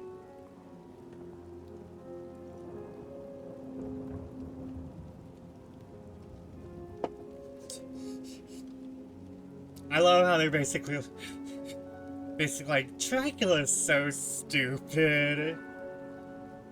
He made sure we could follow him by accident. Yeah, just drop that psychic connection. I don't need it. However, Mickey Mouse voice. It's a secret. It's a surprise we'll use later. It's a surprise we'll use later.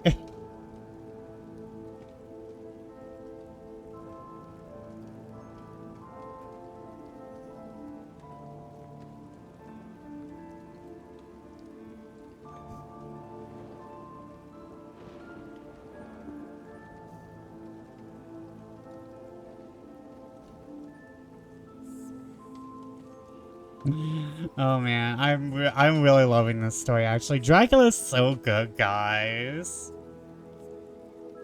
Can you imagine reading this in the 1800s though? Can you imagine not knowing Dracula's a vampire? Can you imagine reading this and actually being surprised at the revelations? Like not knowing what was going to happen to Lucy. Like, not knowing what was happening, what the fuck a vampire was, even. Man, that must have been wild. However, I am enjoying this in a different way, because there's a lot of tropes here you don't see played out very often. Like the communion wafer, like the... I'm gonna be real. I did not know, like, I mean, I did not know Dracula took... Like, I don't even know what I knew about Dracula. That's how much I did not know. Like I said, this is my first time reading Dracula, so a lot of this has just been surprise after surprise. I did not know we started in the castle, went to London, now we're going to Turkey. Oh well, we're probably going back to his castle again.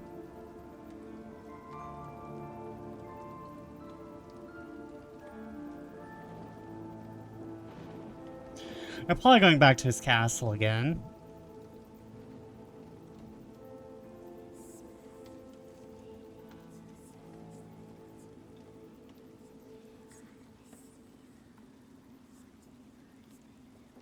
But I'm having so much fun. I am loving this. Okay, we're going to get partially into Chapter 26. Guys, we are finishing. We only have 26 and 27.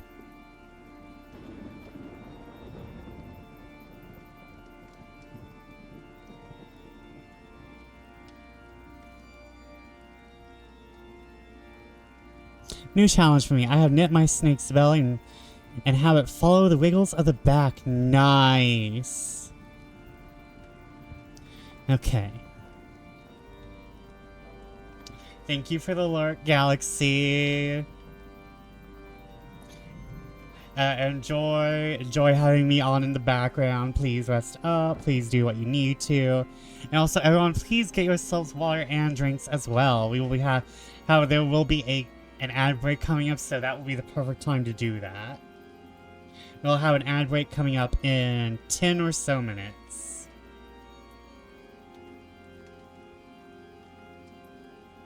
Chapter 26, Dr. Seward's Diary, 29th of October.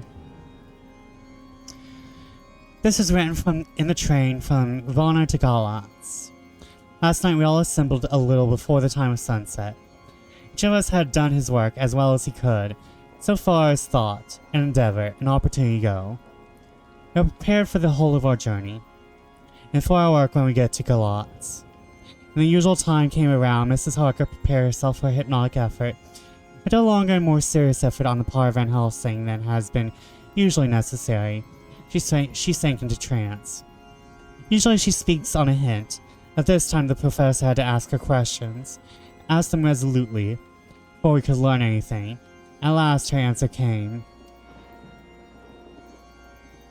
I can see nothing. We are still. There are no waves lapping, but only a steady swell of water softly running against the hawser. I can hear men's voices calling near and far, and the roll and creak of oars in the rowlocks. A gun is fired somewhere. The echo of it seems far away. There's tramping of feet overhead, and ropes and chains are dragged along. What is this? There is a gleam of light. I can feel the air blowing upon me. Here she stopped. She had risen, as if impulsively, from where she lay on the sofa, and raised both her hands, palms upward, as if lifting a weight. Van Helsing and I looked at each other with understanding. Quincy raised his eyebrows slightly and looked at her intently, whilst Harker's hand instinctively closed around the hilt of his kukri. There was a long pause. We all knew that the time when she could speak was passing, but we felt it was useless to say anything. Suddenly she sat up and opened her eyes and said sweetly, "Would none of you like a cup of tea? Y'all must be so tired." Could only make her happy, and so acquiesced. She bustled off to go get tea. When she had gone, Van Helsing said, "You see, my friends, he is close to land. He has left his earth chest. He has yet to get on shore. In the night he may lie hidden somewhere. But if he not be carried on shore, or the ship do not touch it, he cannot achieve the land. In such case he can, if it be in the night, change his form and can jump or fly on shore as he did at Whitby. But the day come before he get on shore, then unless he be carried, he cannot escape. If he be carried, then customs men may discover what the box contain. Thus and fine, if he escape not on shore tonight or before dawn, there'll be a whole day lost to him. We may then arrive in time, for he escape not at night, we shall come on him in daytime, boxed up in our mercy. For he dare not be his true self, awake and visible, lest he be discovered. There was no more to be said, so we waited in patience until the dawn, at which time we might learn more from Mrs. Harker. Early this morning we listened, with breathless anxiety, for a response in her trance. Hypnotic's stage was even longer in coming than before. When it come, the time remaining until full sunrise was so short we began to despair. Van Helsing seemed to throw his whole soul into the effort. At last, in obedience to his will, she made reply.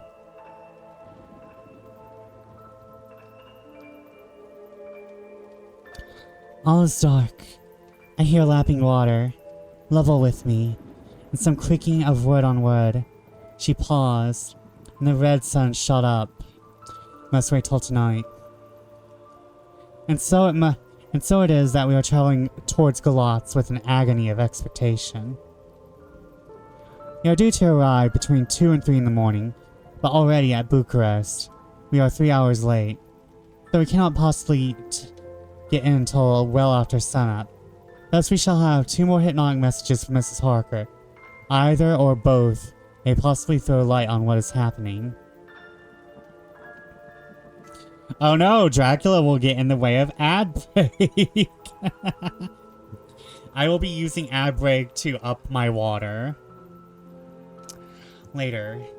Sunset has come and gone. Fortunately, it came at a time when there were no distraction. It occurred whilst we were at a station. You might not have secured the necessary calm and isolation. Mrs. Harker yielded to the hypnotic influence even less rarely than this morning. I fear that her power of reading count sensations may die away, just when we want it most. It seems to me that her imagination has begun to work. While she has been in a trance hitherto, she has confined herself to the simplest of facts. This goes on, it may ultimately mislead us. If I thought that the Count's power over her would die away equally with her power of knowledge, it'd be a happy thought. But I'm afraid it may not be so. When she did speak, her words were enigmatical. When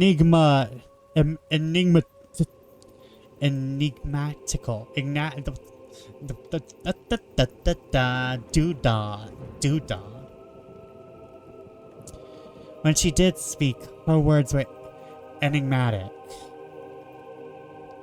Something is going out. I can feel it pass me like a cold wind. I can hear far off, confused sounds, as of men talking in strange tongues, fierce falling water, and the howling of wolves. She stopped and a shudder ran through her, increasing intensity for a few seconds, till at the end she shook as though in a palsy. She said no more, even in answer to the professor's imperative questioning.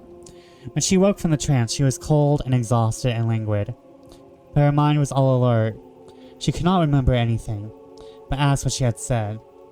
When she was told, she pondered it over deeply for a long time and in silence.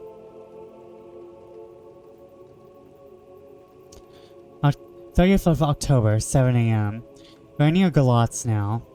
I may not have time to write later. Sunrise this morning was anxiously looked for by us all. Knowing the increasing difficulty of procuring the hypnotic trance, Van Helsing began his passes earlier than usual. It produced no effort, however, until the regular time, and she yielded with a still greater difficulty, only a minute before the sun rose. Professor lost no time in his questioning. The answer came with equal quickness. All is dark. I hear water swirling by, level with my ears, the creaking of wood on wood. How low, far off. There was another sound, a queer one like... She stopped and grew white, and whiter still. Go on, speak, I command you, said Van Helsing in an agonized voice. Sorry. At the same time, there was despair in his eyes. The risen sun was reddening even Mrs. Harker's pale face. She opened her eyes, and we all started as she said, sweetly and seemingly with utmost unconcern.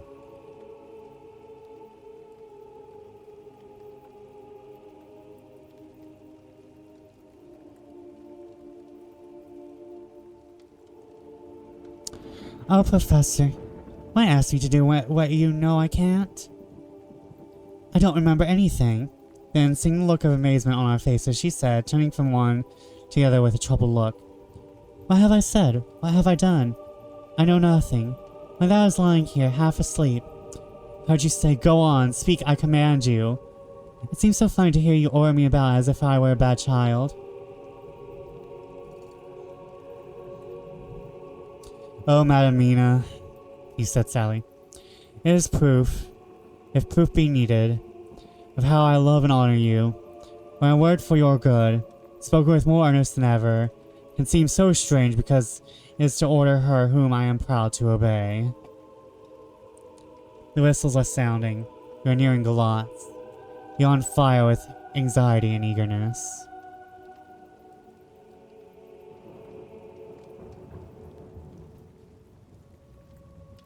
There, you got it. Got what?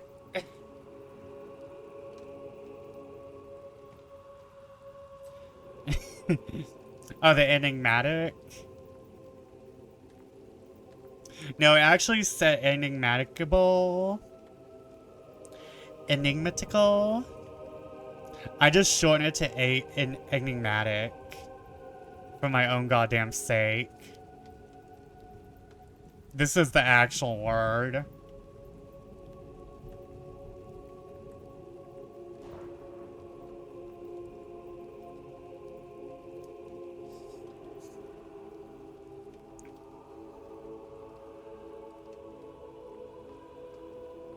Oh, hey, Riga.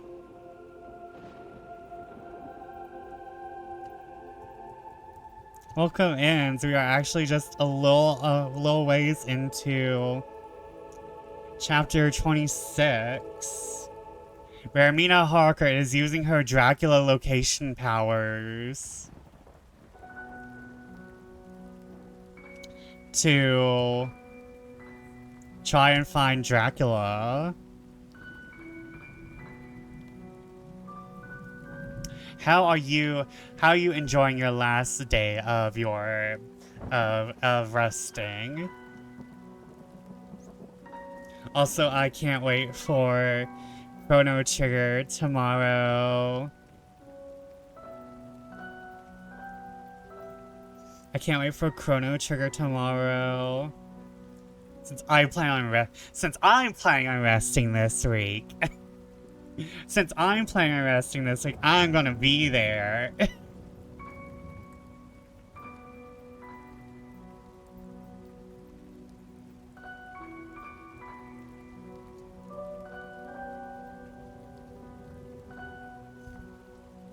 It's funny when someone's ringing loud and they suddenly hit a word they have no idea to pronounce. I'm calling myself out with this too. I remember my response to Admiral Blowhiswin. Doing okay, just in session 1 of Fabula Ultimate with Ralphie, Sun, and Sags. Warlock, and Akito as our DM. Listen.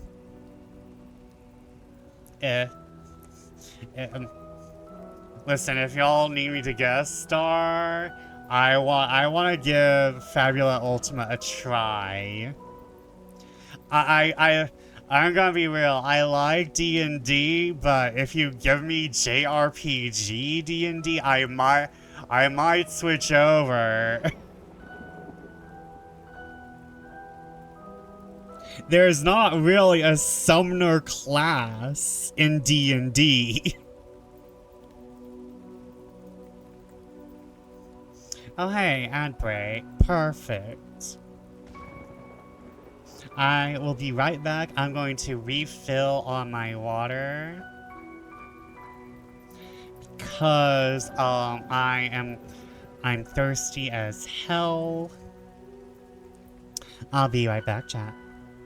I know ad break hasn't really started yet, but you know, we might as well count the time before ad break as ad break.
No, not the sads.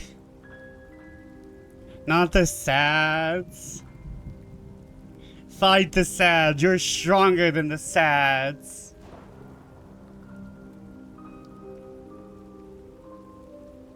You are an artist. You are powerful.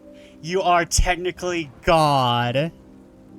At least of your own, at least of your universes. You are God, Silver.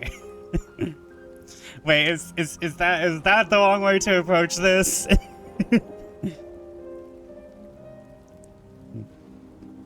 It's very funny. My character's a cute half-elf spellblade. Nice. But Silver, you are if it helps you, you are super fucking awesome. You are talented. You are funny. There's always people at your streams. You raised up a lot of fucking money for charity. You have become a go-to artist for many people.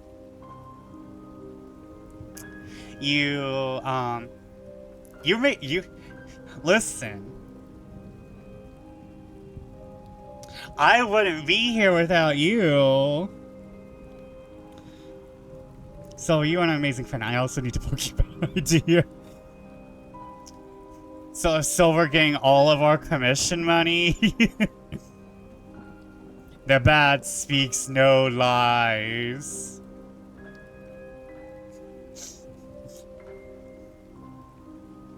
I'm reminded of the deviled egg. I want to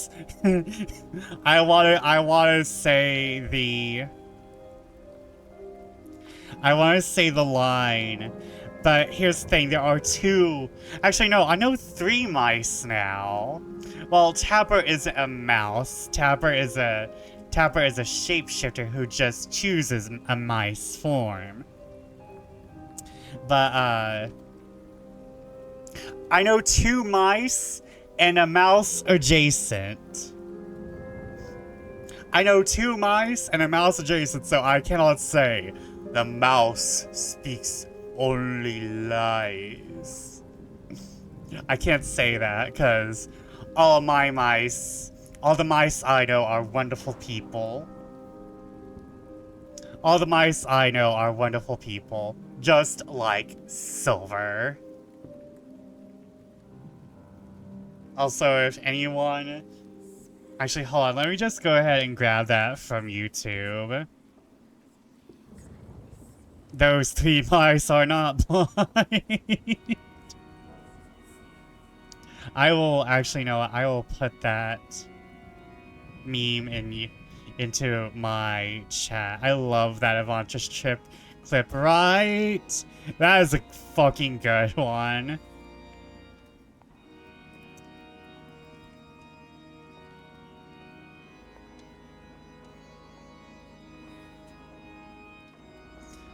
I'm sending this to everyone. Everyone should see this. I'm gonna put that in my meme channel.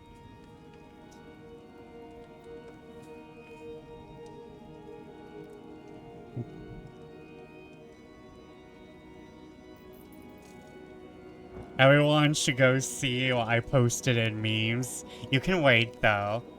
If I take my glasses off, things can get kinda blurry, but I can still see. I am also glasses gang. I just don't wear them during stream because, I want my eye tracking to be good.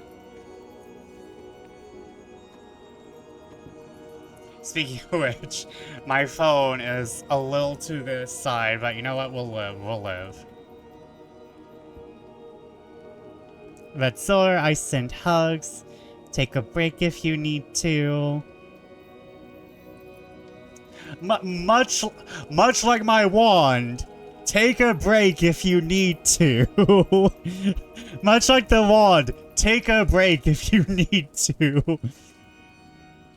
The wand is on break until it's paid.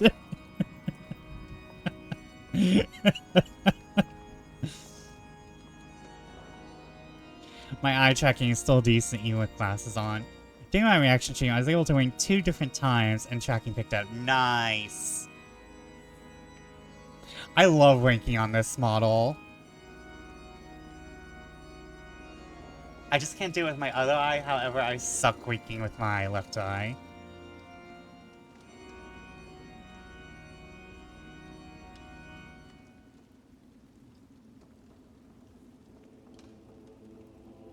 What? What?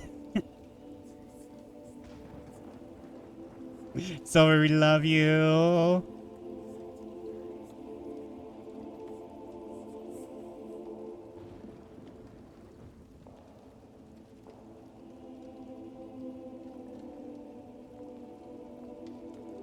Okay, what was I doing? Oh yeah, I was reading Dracula.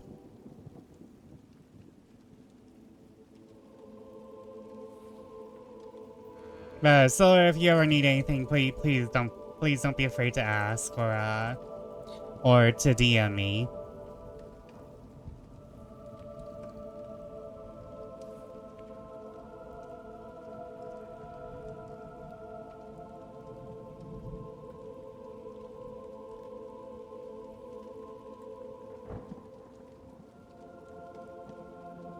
Mina Harker's journal, 30th October. Mr. Morris took me to the hotel where our rooms had been ordered by telegraph, he being the one who could best be spared, since he does not speak any foreign language. The forces were distributed as much as they had been at Varna, except that Lord Goldeming went to the Vice Consul, as his rank might serve as an immediate guarantee of some sort to their arrival.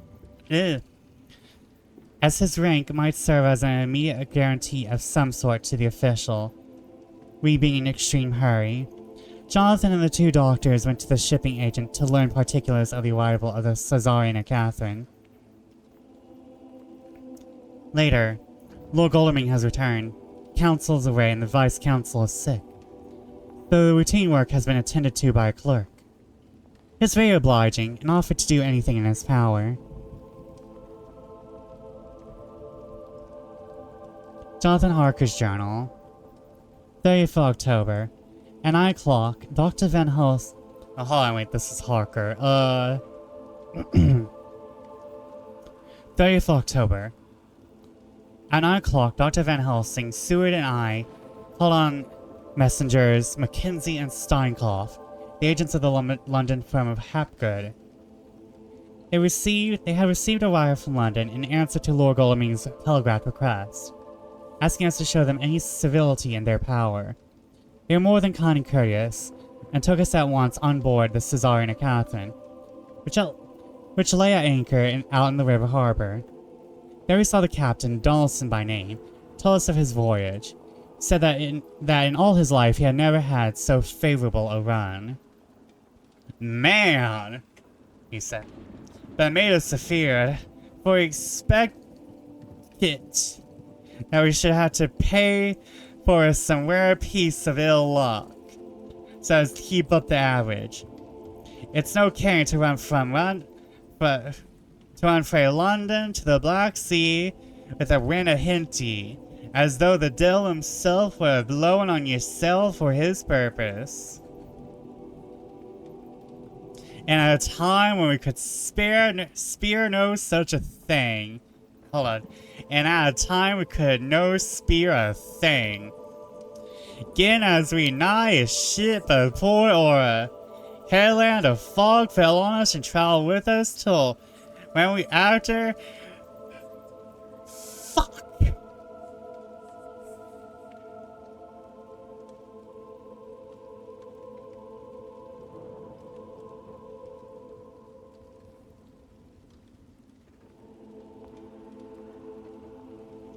There's a lot of things I think we should bring back from the past. I'm not sure writing in accents is one of them.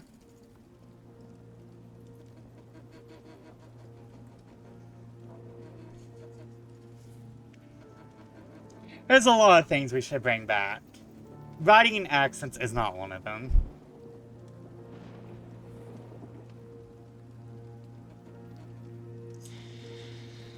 Let me retry this entire paragraph. Man, he said, that made us afraid, for we expected that we should have to pay for it with some rare piece of ill luck. So as to keep up the average. It's not canny. It's not canny to run from London to the Black Sea with a wind of hinchy, as though the devil himself were blowing on yourself for his evil purpose. Time when we could no spare such a thing. Again we were nigh a ship or a port, or a headland. A fog fell on us and traveled with us, till when after it had lifted and we looked out, the devil of a thing we could see. We ran by Gibraltar without being able to signal, till we came to the Dardanelles and had to wait to get our permit to pass. Now within a hail of aught. At first I inclined to slack off sail and beat about until the fog was lifted. But while as I thought, if the devil was minded to get us into the Black Sea quick, he's like to do it whether we would or not. We had a quick voyage. It would be no to our miscredit with the owners, or no hurt to our traffic, as the old man who had served his purpose would be decently grateful to us, no hindering him.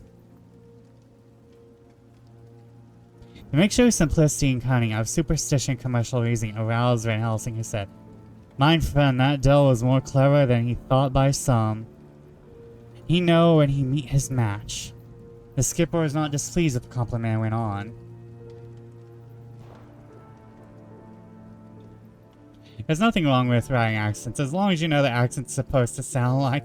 Well, Stoker, please find real text and have a combo before trying to write that one. It's honestly more of... It's probably... This would have been easier to read back in the day. But accents like that are rare now.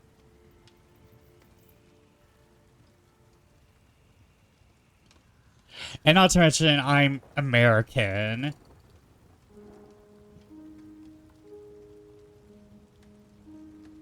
When we got past the Bosphorus, the men began to grumble, some of them. The Romanians came and asked me to heave overboard a big box which had been put aboard by a queer-looking old man just before he had started from London. I'd seen him spear at the fellow and put their paw fingers when they saw him to guard against the evil eye. Man, but the superstitions of foreigners is perfectly ridiculous. I sent them about their business very quick. Just after a fog closed in on us, I felt a wee bit as they did annoyed something. Though I won't say it was again the big box. But on we went.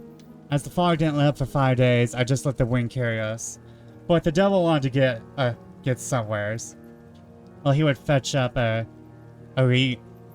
And if he didn't, well, he'd keep a sharp lookout anyhow. Sure enough, he had a fairway and deep water all. He had a fairway and deep water all the time. 2 days ago, when the morning sun came through the fog, we found ourselves just in the river opposite Galatz. The Romanians were wild. They wanted me right or wrong to take out the box and fling it in the river. I had to argue with him about it with a handspike. And when the last of them rose off the deck with his head in his hand, I convinced him that evil eye or no evil eye, the property and trust of my owners were in better in my hands than in the river Danube. They had, mind ye, taken the box on the deck ready to fling in. It was marked Gallants via Varna. I thought I'd let it lie till we discharged in the port and get rid of it altogether. We didn't do much clearing that day. I had to remain the night at the anchor. But in the morning, bright and early, now before sunup, a man came aboard with an order, written to him from England, to receive a box marked for one Count Dracula. Sure enough, the matter was one ready to his hand. He had his papers, and I'm glad I was so to be rid of the damn thing. I was getting to feel uneasy at it. The devil did have any luggage aboard the ship. I think it was none other than that same. Do you remember that someone on YouTube saying that people tend to write an accent they're most familiar with? She cited Dracula as her answer. What was the name of the man who took it? Asked Dr. Van Helsing with a strained eagerness. I'm telling you quick. He answered and stepping down his cabin produced a receipt named Emmanuel Hildesheim. Bergenstrasse 16 was the address. He found out this was all the captain knew. So there were things that came away. He found Hildesheim in his office, a Hebrew of rather the Adelphi theater type, with a nose like a sheep and a fez. His arguments were pointed with specie, redoing the punctuation, and with a little bargaining he told us what he knew. This turned out to be simple but important. I received the letter from Mr. DeVille of London, telling him to receive, if possible, before sunrise, so to avoid customs, a box which would arrive at Galatz and the Caesarina Catherine. This he was supposed to give in charge to a certain Petrov Skinsky, who dealt with the Slovaks who traded down the river to the port. He had been paid for his work by an English banknote, which had been duly cashed for gold at the Danube International Bank. And Skinsky had come to him, had taken him to the ship and handed over the box, as a safe porterage. That was all he knew. Then we sought for Skinsky, but were unable to find him. One of his neighbors, who did not seem to bear him any affection, that he had gone away for 2 days before, and no one knew whither. This was corroborated by his landlord, who had received by messenger the key of the house, together with the rent due in English money. This had been between 10 and 11 o'clock last night. We were at a standstill again. Whilst we were talking, one came running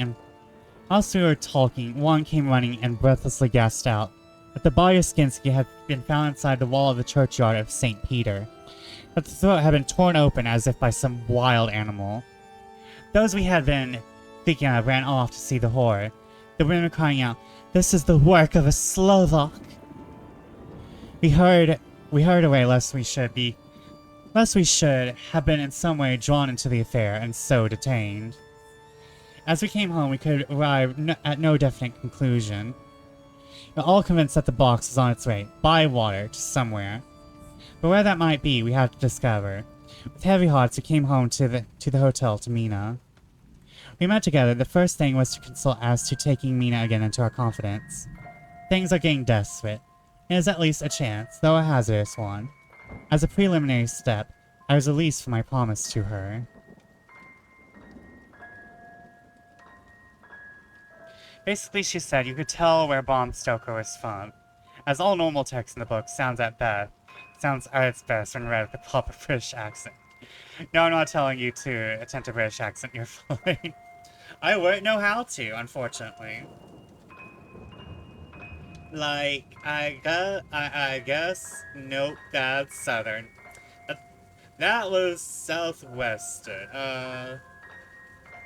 Actually, no, that's kind of transatlantic.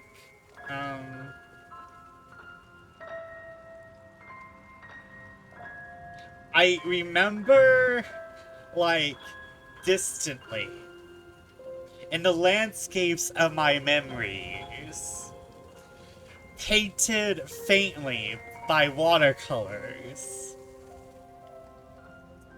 on how to do a French accent. Are you far away from your mic, Vesper, or is my hearing awful? I was there for like a sec, but I'm pinging red. I'm pinging red right now. Okay, it's me. Silver. Oh wait, I forgot the cyberpunk thing. Can you hear us? It's been 3,000 years.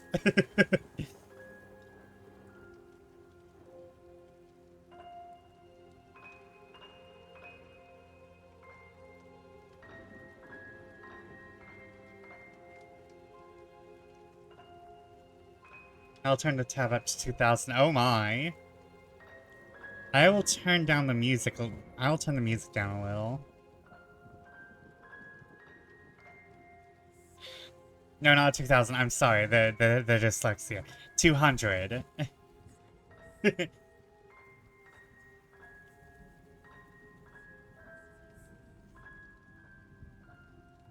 I can't imagine listening to me at 2,000%. I deal with myself all day, and I can't imagine myself at 2,000%. I deal with myself all day, and you know what? I want to turn myself down. Just shoop on that volume. The television next to me is very loud, so that might be part of the issue. No worries. I understand. I have a fan on because, I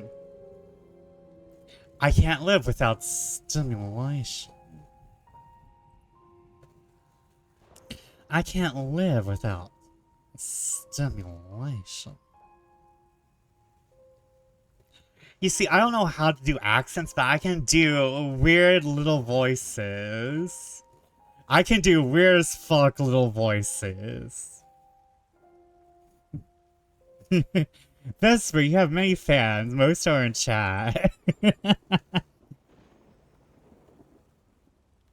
What accents are not just little weird as fuck little voices? Well, what is this? I don't know what the heck this is. Stimulation. The fuck is this accent? Wait, what the fuck is happening? I'm sure there's someone who speaks like that. Like maybe on the 1920s, baby.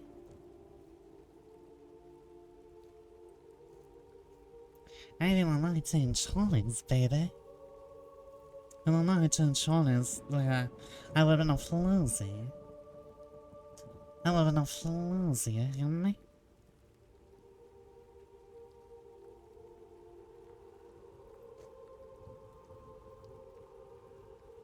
I'm absolutely losing it.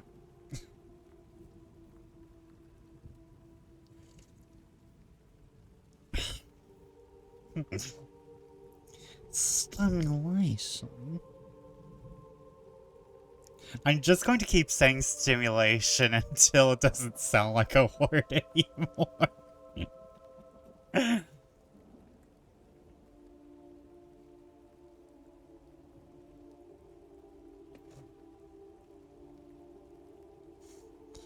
Okay,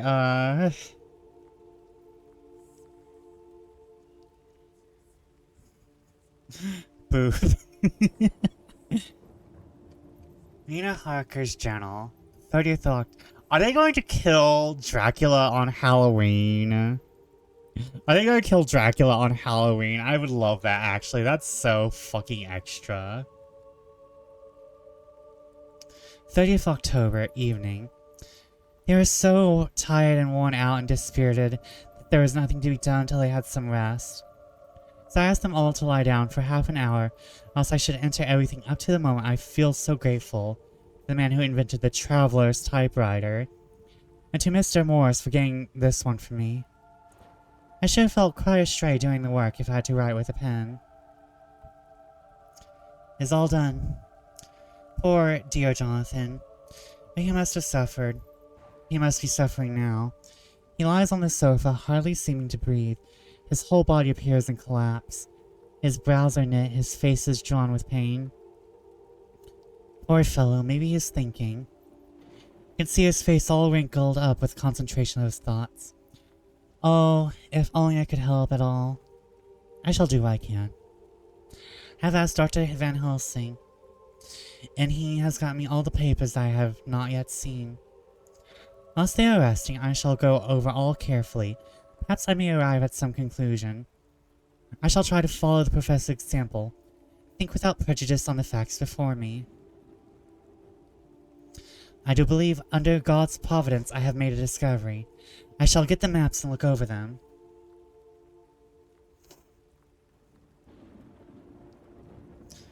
I am more than ever sure that I am right. My new conclusion is ready. So I shall get our party together and read it. They can judge it. It is well to be accurate, and every minute is precious. Mina Harker's memorandum, entered in her journal. Ground of inquiry. Count Dracula's problem is to get... Hold on, wait. I should probably say this in Mina's voice. Ground of inquiry. Count Dracula's problem is to get back to his own place. A. He must be brought back by someone. This is evident. For he had the power to move himself as he wished. He could go either as man or wolf or bat or in some other way. He evidently fears discovery or interference. In the state of helplessness in which he must be, confined as he is between dawn and sunset in his wooden box. B. How is he to be taken? Here a process of exclusions may help us. By road, by rail, by water. 1. By road. There are endless difficulties, especially in leaving the city. X. There are people, and people are curious and investigate. A hint, a surmise, a doubt as to what might be in the box would destroy him. Why, there are, or there may be, customs and octroi officers to pass. Z. His pursuers might follow. This is his highest fear. In order to prevent his being betrayed, has repelled, so far as he can, even his victim, me. 2. By rail. There's no one in charge of the box. I have to take its chance of being delayed. Delay would be fatal, with enemies on the track. True, he might escape at night. But would he be if left in a strange place with no refuge they could fly to? It's not what he intends. He does not mean to risk it. By water. Here is the safest way, in one respect, but with most danger in another. On water he is powerless except at night. He is powerless except at knife. Okay, mouth. On water he is powerless except at night.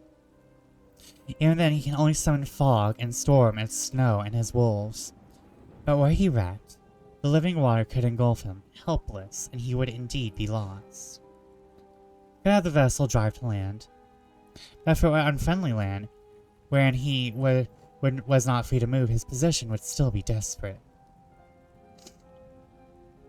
Know from the record that he was on the water. So what we have to do is ascertain to what water.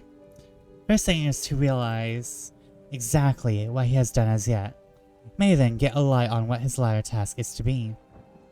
Firstly, we must differentiate between what he did in London as a part of his general plan of action, when he was pressed for moments and had to arrange as best as he could.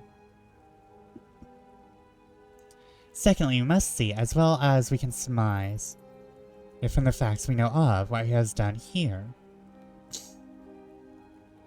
As to the first, he evidently intended to arrive at Galatz, and sent envoys to Varna to deceive us lest we should ascertain his means of exit from England.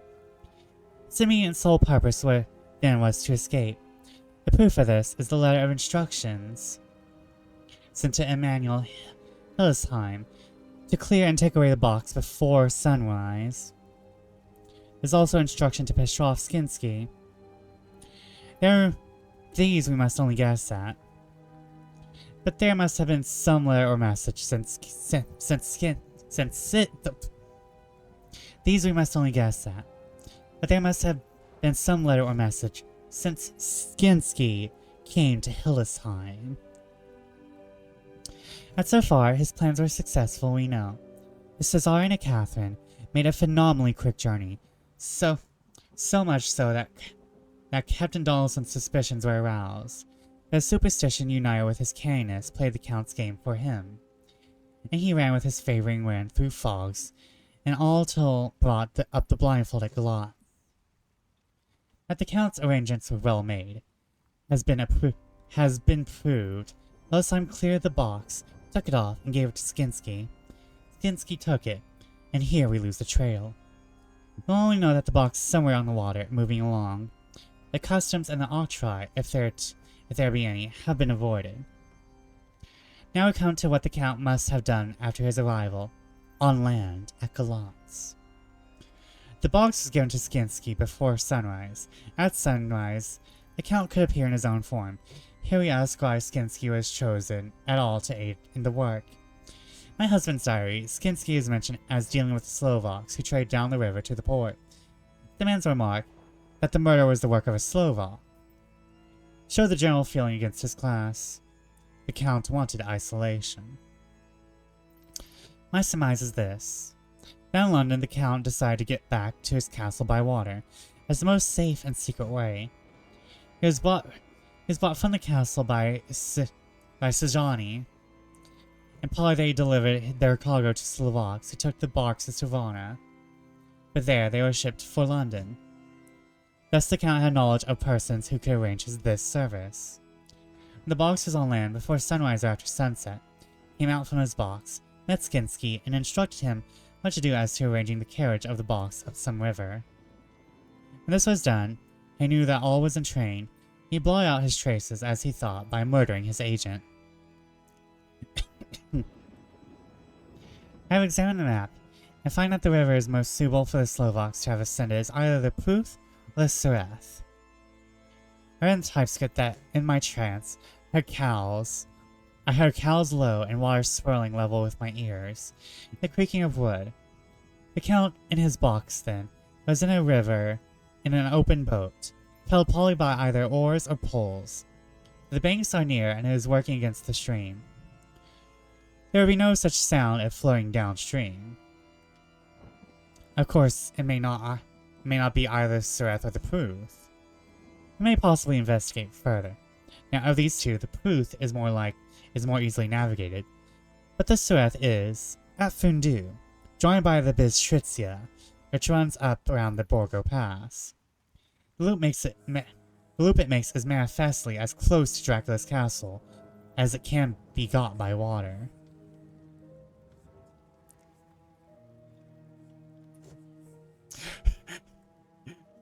Mina becoming the main character once again.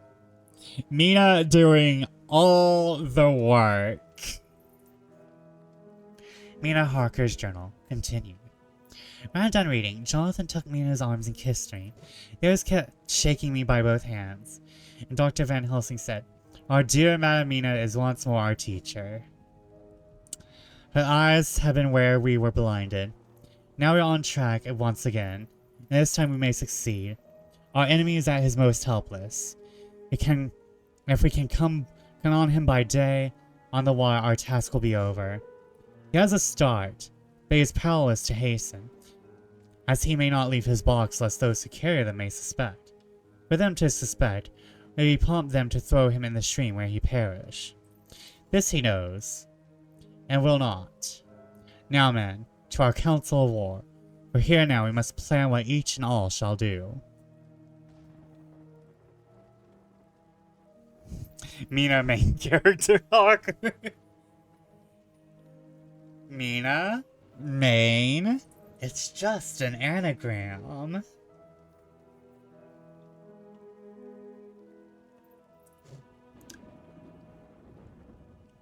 It's just an anagram. I feel like Bram Stoker really liked his women characters. Because I feel like both Lucy and Mina have been the real pushers of this story. "I shall get a steam launch and follow him," said Lord Godalming. "And I, horses, to follow him on the bank, lest by chance he land," said Mr. Morse. "Good," said the professor. "Both good, but neither must go alone. They must be forced to overcome force if need be. The Slovak is strong and rough, and he carries rude arms. All the men smiled, but amongst them they carried a small arsenal, said Mr. Morse. I've bought some Winchesters. They're pretty handy in a crowd. There may be wolves. The Count, you remember, took some other precautions. Made some requisition on others that Mrs. Harker could not quite hear or understand. You must be ready at all points. Dr. Seward said, I think I better go with Quincy. We have been accustomed to hunt together, and we too, well armed, will be a match for whatever may come along. You must not be alone, Art. It may be necessary to fight the Slovaks. And a chance thrust, for I don't suppose these fellows carry guns, would undo all our plans. There must be no chances this time. We shall not rest until the Count's head and body have been separated. And we are sure that he cannot reincarnate. I looked at Jonathan as he spoke. Jonathan looked at me. I could see that the poor dear was torn about in his mind. Of course he wanted to be with me. But then the boat service would most likely be the one which destroy the vampire. Why did I hesitate to write the word? He was silent a while, and during his silence, Dr. Van Helsing spoke. Friend Jonathan, this is to you for twice reasons. First, because you are young and brave and can fight, and all energies may be needed at the last. Again, it is your right to destroy him. That which has wrought such woe to you and yours. Be not afraid for Madam Mina. She will be my care, if I may. I am old. My legs are not quick to run as once. And I am not used to ride so long, or to pursue as need be, or to fight with lethal weapons, but I can be of other service. I can fight another way, and I can die if need be, as well as younger men. Now let me say what I would is this. While you, my Lord Goldeming and friend Jonathan, go in your swift little steamboat up the river, while John and Quincy guard the bank tied in his box. Oh, hold on. Whilst John and Quincy guard the bank, or perchance he might be landed, I'll take Madamina right to the heart of the enemy's country. Whilst the old fox is tied in his box, floating on the running stream, whence he cannot escape to go to land, where he dares not raise the lid of his coffin box, lest his Slovak carriers should in fear leave him to perish. We shall go in the track where Jonathan went, from Bistritz over the Borgo, and find our way to the castle of Dracula. Here, Madamina's hypnotic power will surely help. We shall find our way, all dark and unknown otherwise, after the first sunrise when we are near that fateful place. There is so much to be done, other places made to be made sanctified, so that nest of vipers be obliterated. Here Jonathan interrupted him hotly. Do you mean to say, Professor Van Helsing, they bring Mina, her sad case and tainted as she, that devil's illness, right into the jaws of his death trap? Not for the world, not for heaven or hell. He became speechless for a minute, then went on. Do you know what the place is? Have you seen an awful den of hellish infamy? The very moonlight alive with grisly shapes? Every speck of dust that whirls in the wind, a devouring monster in embryo? Have you felt the vampire's lips upon your throat? He turned to me, his eyes lit on my forehead, as his eyes lit on my forehead, threw up psalms to cry, Oh my God, what have we done to have this terror upon us? And he sank down on the sofa with a collapse of misery. Professor's voice, as he spoke in clear, sweet tones, which seemed to vibrate in the air, calmed us all. Oh, my friend, it's because I would save Madamina from that awful place that I would go. God forbid I should take her in that place. There is wild work to be done there. Her eyes may not see. We men here, all save Jonathan, have seen with their own eyes what is to be done before that place can be purified. Remember that we are in a terrible straits. They cannot escape us this time. He is strong and sullen coming. You choose to sleep with him. You may choose to sleep him for a century. And then in time, our dear one, he took my hand. We'll come to him and we'll come to him to keep him company. Maybe as those others that you, Jonathan, saw. You have told us of their gloating lips. You heard their ribald laugh as they clutched the moving bag that the Count threw to them. You shudder, and well it may be. Forgive me that make you so much pain, but it's necessary, my friend. It is not a dire need for which I am giving, possibly my life. For that anyone went into that place to stay, it's I who would have to go to keep them company. Do as you will, said Jonathan with a sob that shook him all over. We are in the hands of God.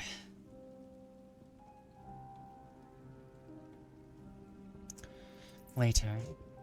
Oh, it did me good to see the way that these brave men worked. How can women help loving men when they are so earnest and so true and so brave? And too, it made me think of the wonderful power of money.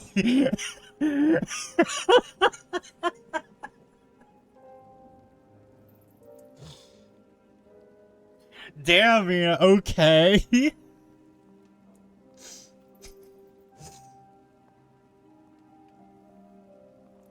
I love men, but you also know I love? Money. It made me think of the wonderful, glorious power of money. Damn, Mina, okay, fine. I understand, though. I understand. Damn, Mina, I get it.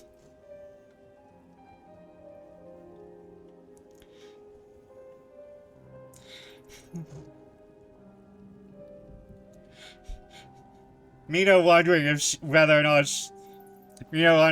she would marry Jonathan if he wasn't where he was.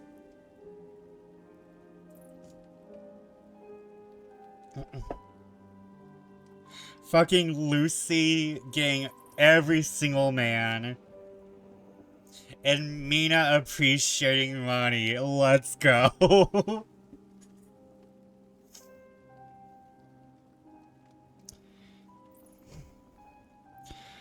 What can it not do when it is properly applied? What might it do when basely used?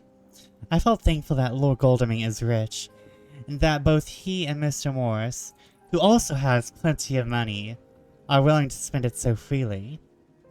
But if they did not, our little expedition could not start. I was so promptly or well equipped. As is well within another hour. It's not 3 hours since it was arranged what part each of us was to do. Now Lord Godalming and Jonathan have a lovely steam launch.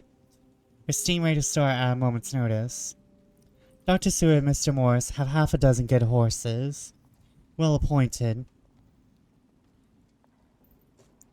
We have all the maps. And appliances of various kinds that can be had. Professor Van Helsing and I are to leave by the 11:40 train tonight for Veresti, where we are to get a carriage to drive to the Borgo Pass. We are bringing a good deal of ready money, as we are to buy a carriage and horses. We shall drive ourselves, for we have no one whom we can trust in that matter. The professor knows something of a great many languages, so we shall get on all right. We have all got arms. Even for me, a large bore revolver. Jonathan would not be happy unless I was armed like the rest. Alas, I cannot carry one arm that the rest do.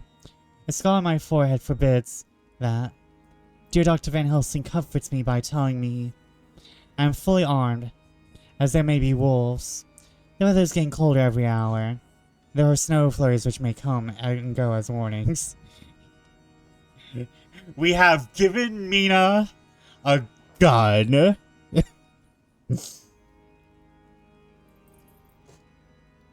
Mina's got a gun.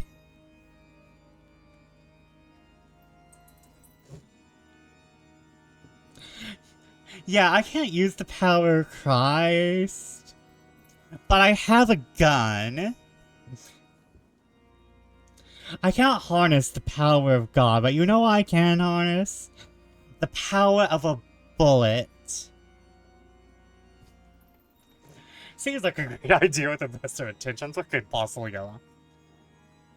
What's your bet that Mina is the one with the killing blow? I am hoping Mina gets the killing blow. Not gonna lie.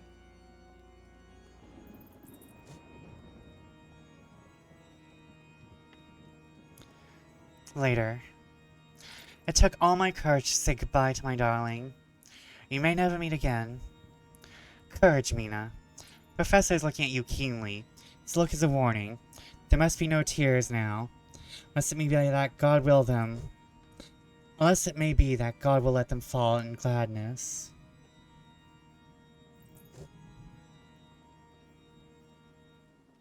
Jonathan Harker's journal. October 30th, night. I'm writing this in the light from the furnace door of the steam launch. Lord Goldeming is firing up. He is an experienced hand at the work, as he had for years a launch of his own at the Thames, another on the Norfolk Broads. Going our plans, we finally decided that Mina's guess was correct. That if any warrior is chosen for the Count's escape back to his castle, the Sureth, then the Bistrizio at Junction would be the one. We took it that somewhere about the 47th degree north latitude be the place chosen for the crossing country between river and the Carpathians. I no fear running at a good speed up the river at night. There's plenty of water and the banks are wide enough apart to make steaming, even in the dark, easy enough. Lord Goldeming tells me to sleep for a while, as is enough for the present to be one on watch. But I cannot sleep. How can I with the terrible danger hanging over my darling, her going out to that awful place? My only comfort is that we are in the hands of God. Only for that faith, it would be easier to die than to live, and be be quit of all the trouble. Mr. Morris and Dr. Sewell were off on their long ride before we started. They are to keep up on the right bank, far enough off on the higher lands, where they can see a good stretch of river and avoid the falling of its curves. They have for the first stages 2 men to ride, and lead their spare horses. 4 in all, as to not excite curiosity. When they dismiss the men, which shall be shortly, they shall themselves look after the horses. It may be necessary for us to join forces, so that they can mount our whole party. One of their saddles has a movable horn, can be easily adapted for Mina if required. It's a wild adventure we are on. Here we are rushing along through the darkness, and the cold from the river seeming to rise up and strike us, with all the mysterious voices of night around us. It all comes home. We seem to be drifting into unknown places, unknown ways, to a whole world of dark and dreadful things. Goldeming is shutting the furnace door. One person I watched a video for somebody's Dracula had glossed basically over the entire fight with the vampire himself. I am wondering what's going to happen. I'm wondering if it's going to be like anticlimactic. 31st of October. Still hurrying along. The day has come, and Goldeming is sleeping. I am on watch. The morning is barely cold. The furnace heat is grateful, though we have heavy fur coats. As yet we have passed only a few open boats, but none of them had on board any box or package of anything the size of the one we seek. And the men were scared every time we turned our electric lamp on them, and fell on their knees and prayed. No 1st of November evening, no news all day. We have found nothing of the kind we seek. We now pass into the Bistrizia, and if we are wrong in our surmise, our chance is gone.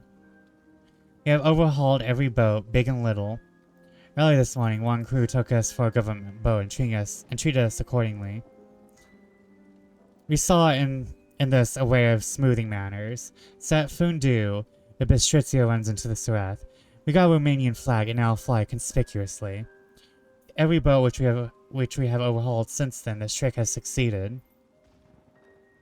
We have had every difference shown to us, and not once any objection to whatever we chose to ask or do. Some of the Slovaks tell us that a big boat passed by them, going at more than usual speed as she had a double crew on board. This was before they came to Fundu, so they could not tell us whether the boat turned into the Bistritsia or continued up the Sereth. At Fundu we could not hear of any such boat, so she must have passed there in the night. I am feeling very sleepy. Falls perhaps beginning to tell on me. Nature must have rest sometime. Goldeming insists that he shall keep the first watch. God bless him for all his goodness to poor dear Mina and me. The YouTuber ended the fight with 14 words, and now I won't say any of them because spoilers, lol.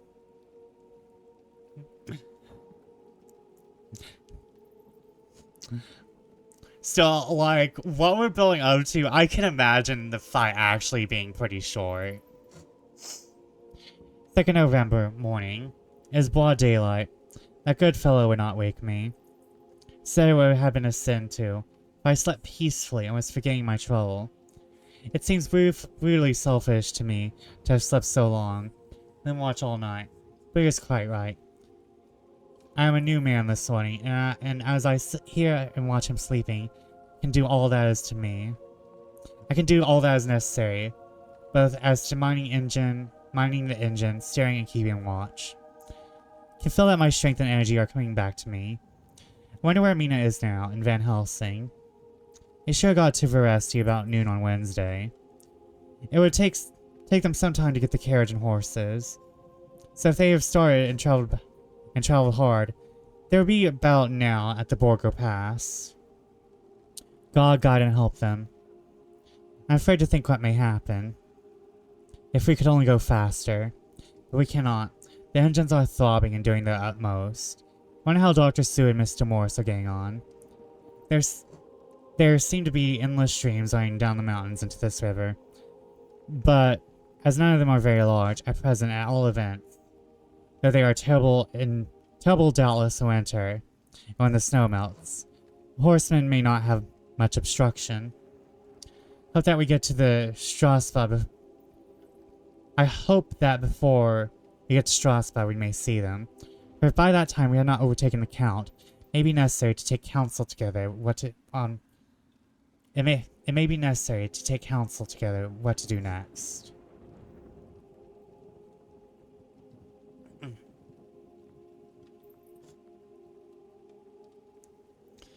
Dr. Seward's Diary, 2nd of November. 3 days on the road. No news, and no time to write if there had been. For every moment is precious. Not only the rest needful for the horses. We are both bearing it wonderfully. Those adventurous days of ours are turning up useful. We must push on, for we shall never be happy till we get the launch in sight again. 3rd of November. Had Fundu that the launch had gone at the Bistritsia. Wish it wasn't so cold. There are signs of snow coming. If it falls heavy, it will stop us. In such a case, we must get a sledge and go on, Russian fashion. 4th of November. Day we heard of the launch being detained by an accident when trying to force a way up the rapids. The Slovak boats get up alright, by aid of rope and steering with knowledge. Some went up only a few hours before. Goldeming is an amateur farer himself. Evidently it was he who put the launch in trim again. Finally they got up the rapids alright, with local help, and are off again on the chase afresh. I fear the boat is not any better for the accident. The peasantry tell us that after she got upon smooth water again, she kept stopping every now and again, so long as she was in sight. Let's push harder than ever. Our help may be wanted soon. Mina Harker's journal. 31st of October. Arrived at Veresti at noon. The professor tells me that this morning at dawn he could hardly hypnotize me at all. And all I could say was dark and quiet. He's now off buying carriage and horses. He says that he will later on try to buy additional horses, so that we may be able to change them on the way. He has something more than 70 miles before us. The country is lovely and most interesting, if only we were under different conditions. How delightful it would be to see it all. If Jonathan and I were driving through it alone, what a pleasure it would be. To stop and see people, and learn something of their life. To fill our minds and memories with all the color and picturesqueness of the whole wild, beautiful country, and the great people. But alas. Later, Dr. Van Helsing has returned. He has got the carriage and horses. We are to have some dinner, to start in an hour. The landlady is putting us up a huge basket of provisions. Seems enough for a company of soldiers. The professor encourages her, whispers to me that it may be a week before he can get any good food again. He has been shopping too, and has sent home a wonderful lot of fur coats and wraps. And all sorts of warm things. There will not be any chance of our being cold. We shall soon be off. I'm afraid to think what might happen to us. We are truly in the hands of God. He alone knows what may be. And I pray him with all the strength of my sad and humble soul. He will watch over my beloved husband, that whatever may happen, Jonathan may know that I loved him and honored him more than I can say. That my latest and truest thought will always be for him. Oh, chapter 27, and we're starting with Mina. Guys, is Mina going to stab Dracula? Guys, is Mina going to stab Dracula to death?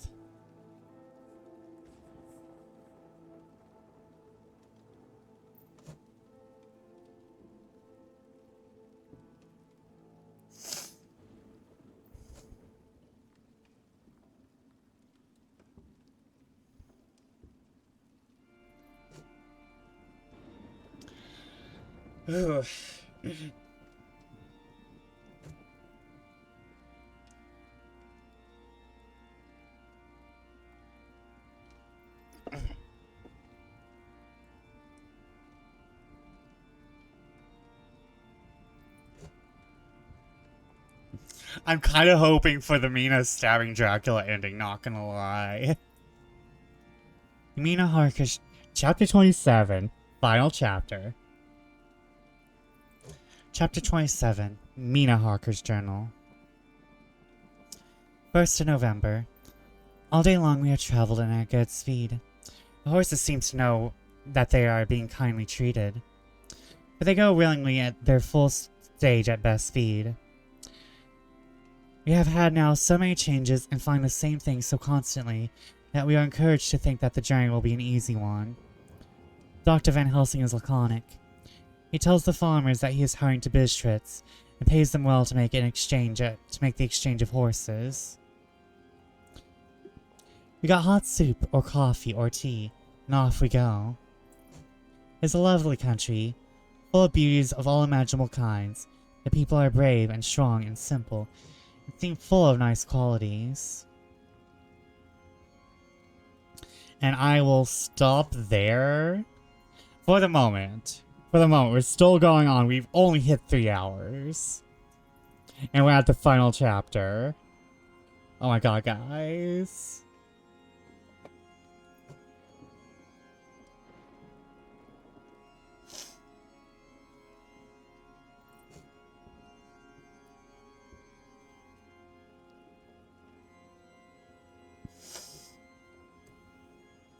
Oh my god.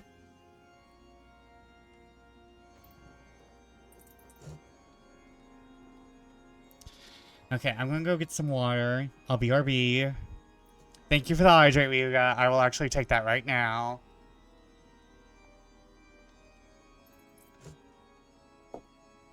Whole ass sip.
I am back. Oh.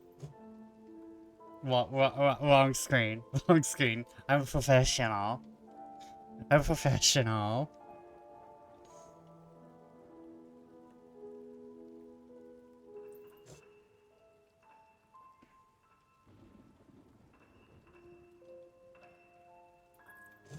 I am a professional.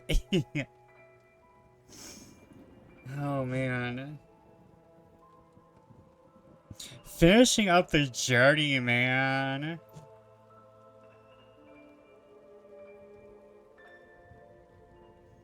Finishing up this journey, man.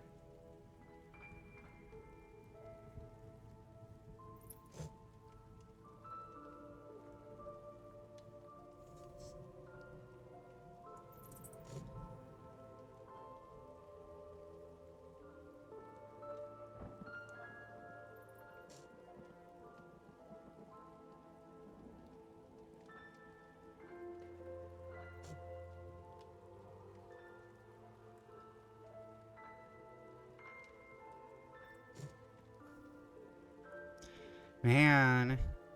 Not that brand of professional. I was so professional earlier when we were helping me get Discord VCs into OBS. I forgot to turn my mic back on. Ah, yes. The forgetting the mic. Everyone has that moment.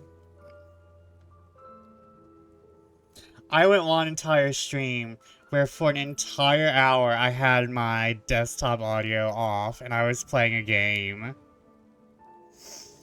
Ah, that's fun.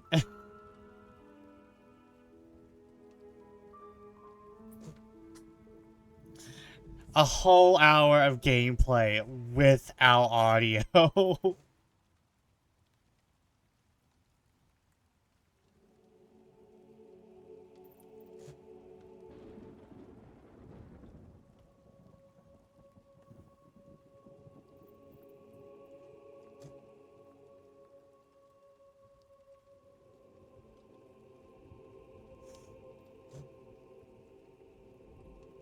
Oh, hold on.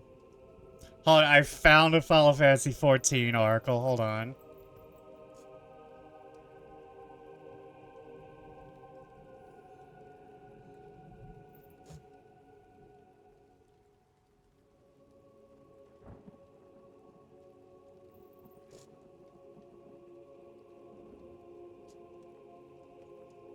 Oh wait, my bitch ass wasn't picked for this. Never mind. I'm not here. Like, I'm going to go to bed. Until next time, Vester. Good night, RX. Hope you rest up. And don't worry, you can catch the rest of the VOD whenever I decide to upload all these VODs to YouTube. But this VOD will be here on Twitch for 2 more weeks, at least. So, feel free to catch up later. And good night, sleep dreams, and may your fortunes be good tomorrow. But let us continue with the adventure. Let's hope Mina stabs a nerd.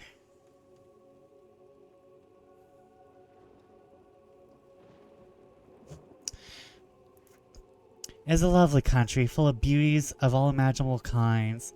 People are brave and strong and simple, I think full of nice qualities. They are very, very superstitious.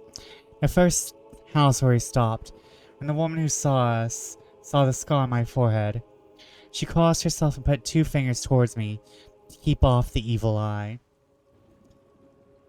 I believe they went to the trouble of getting an extra amount of garlic into our food, and I cannot buy garlic. Ever since then, I have taken care not to take off my hat or veil, and so have escaped their suspicions. We're traveling fast, and as we have no driver with us to carry tales, we go ahead of the scandal. I dare say that the fear of the evil eye will follow hard behind us all the way. The professor seemed tireless. All day he would not take any rest, though he made me sleep for a long spell. At sunset time he hypnotized me. He says I answered as usual, darkness, lapping water, and creaking wood. The enemy is still on the river. I'm afraid to think of Jonathan, but somehow I have now no fear for him or for myself. I write this whilst we wait in the farmhouse for the horses to be got ready. Dr. Van Helsing is sleeping, poor dear. He looks very tired and old and grey, but his mouth is set as firmly as a conqueror's. Even in his sleep, he is instinct with resolution. When we have well started, I must make him rest whilst I drive. I shall tell him that we have days before us, and we must not break down when most of all his strength will be needed. All is ready. We are off shortly. 2nd of November, morning. I was successful, and we took turns driving all night. Now the day is on us. Bright though cold, there is a strange heaviness in the air. I say heaviness for the want of a better word. I meant that it oppresses us both. It is very cold, and our warm furs keep us comfortable. At dawn, Van Helsing hypnotized me. He said I enter darkness, creaking wood and roaring water, so the river is changing as they ascend. I do hope my darling will not run any chance of danger, more than need be, but we are in God's hands. 2nd of November, night. All day long driving. The country gets wilder as we go. The great spurs of the Carpathians, which at Veresti seem so far from us and so low on the horizon, now seem to gather around us and tower in front. We both seem in good spirits. I think we make an effort to cheer the other, and in doing so, we now cheer ourselves. Dr. Van Helsing says that by morning we shall reach the Borgo Pass. The houses are very few here now. Press says that the last horse we got will have to go on with us, as we may not be able to change. He got two in addition to the two we changed, so that now we have a route 4 in hand. The dear horses are patient and good, and they give us no trouble. They're not away with the other travelers, and so even I can drive. We shall get to the pass in daylight.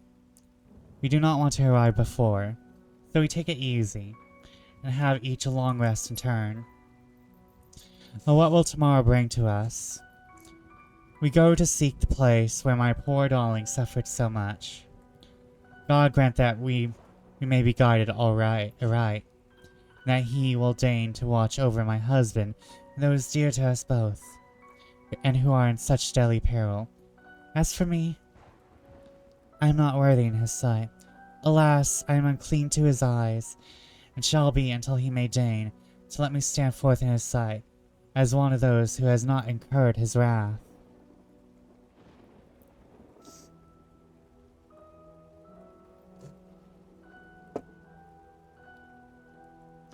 Memorandum by Abraham Van Helsing. 4th of November. This is to my old and true friend John Seward, M.D. of Purfleet, London, in case I may not see him.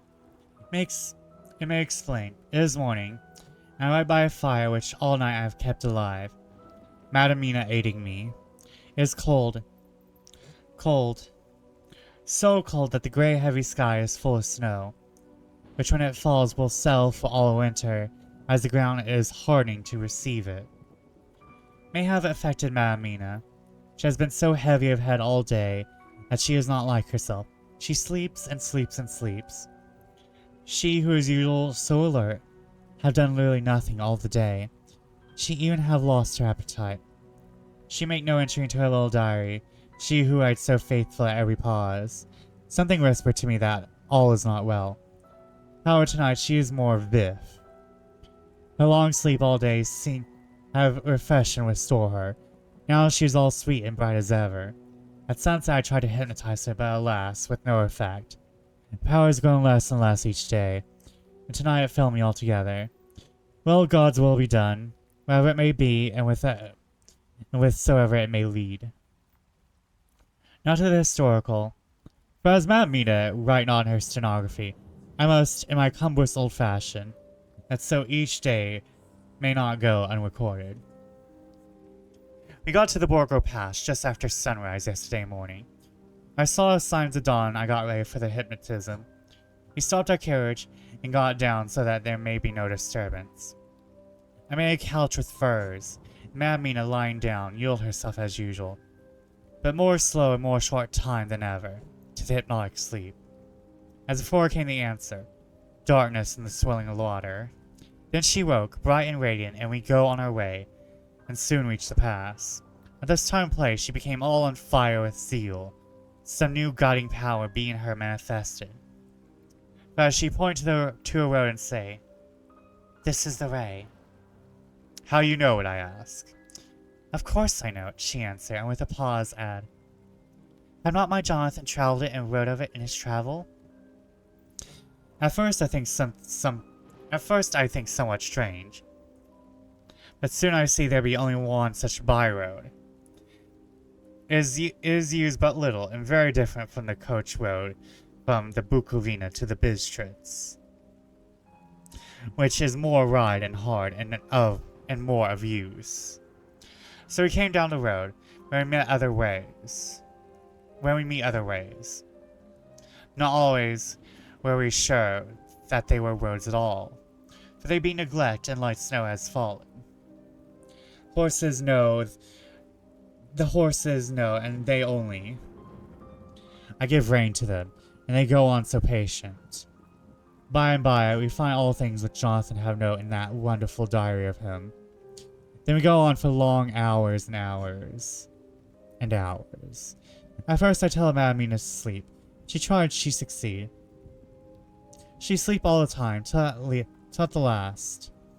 I feel myself too suspicious grow, tend to awake her. But she sleep on. I may not wake her though I try. Not wish to try too hard lest I harm her. But I know that she have suffered much, and sleep at times be all in all to her. I think I drowse myself, for all of a sudden I feel guilt, as though I have done something. I find myself bolt up, with reins in my hand, and good horses go along, jog, jog, just as ever. Look down and find Mad Mina still asleep. It is now not far from sunset time, and over the snow and the light of the sun flow in a big yellow flood, so that we may throw great long shadow on where the mountain rises so steep. We are going up, and all is so wild and rocky, as though it were the end of the world.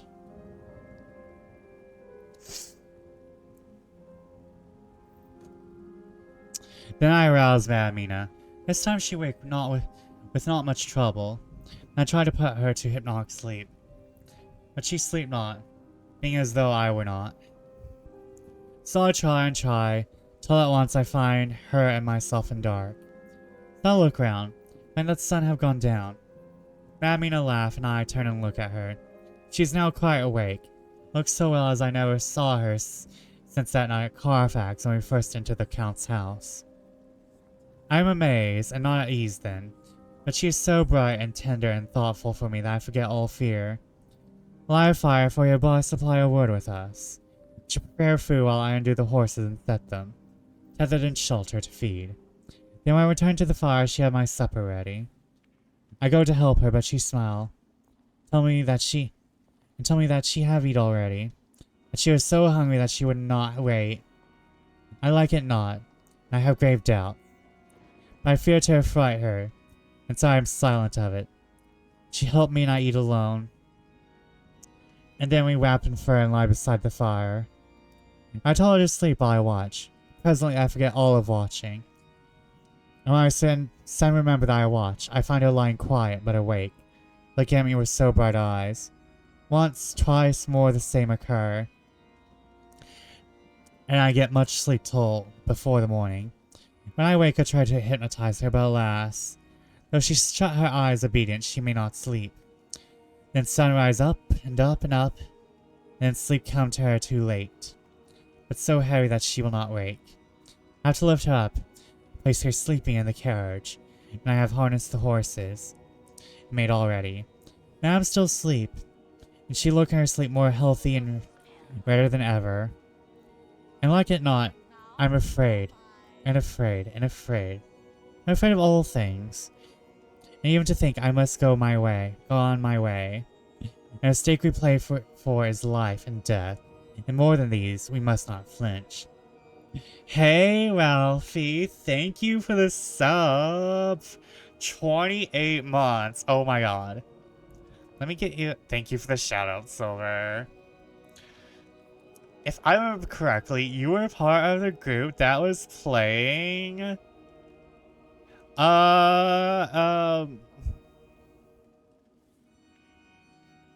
Yes, Fabula Ultima tonight.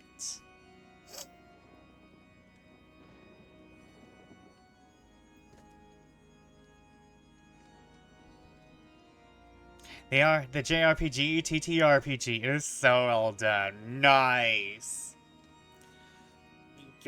Let me stretch. Hold on for a moment.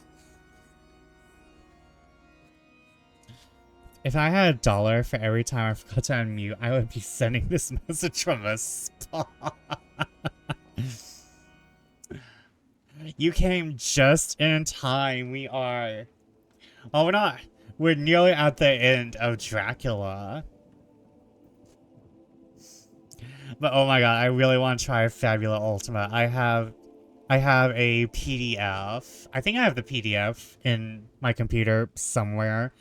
I think they released a second PDF, of more classes and stuff. So I kind of need to go and grab that. But I kind of really want to do my own. Damn, I have to get started on plotting. This was meant to be the year where I actually planned my Rancid Lusts of Versailles Call of Cthulhu campaign, so I guess I gotta get on that. Yeah, there's been 3 supplements, High Tech, Fantasy, and Harvest Moony. Oh my gosh. That sounds epic.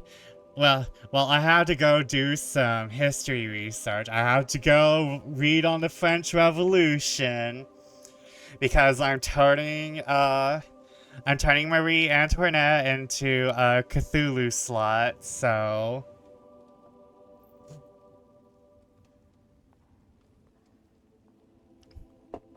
I'm turning Marie Antoinette into a Cthulhu slut, so... Well, probably not a Cthulhu slut. Cthulhu was the first one to come to mind. We're probably going to go with, I haven't chosen my direct being yet. We might kind of just fuck up Aphrodite. And then, like, say that Aphrodite is something else.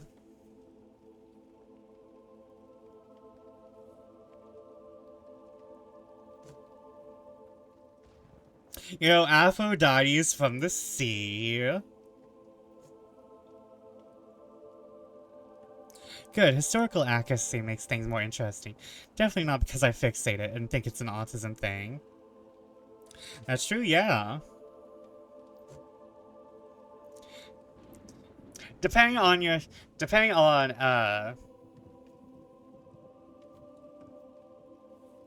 because, like, there are the versions of Aphrodite that is closer to her origins as Ishtar. Because, like, I think that one's the most warlike. However, there might be, No, I think War Aphrodite is the one that's very Ishtar-like. But then there's also a motherly Aphrodite, but we don't talk about her. There's a motherly Aphrodite, but we don't talk about her. We don't talk about that Aphrodite. We just want cunty Aphrodite. We want war and we want cunt.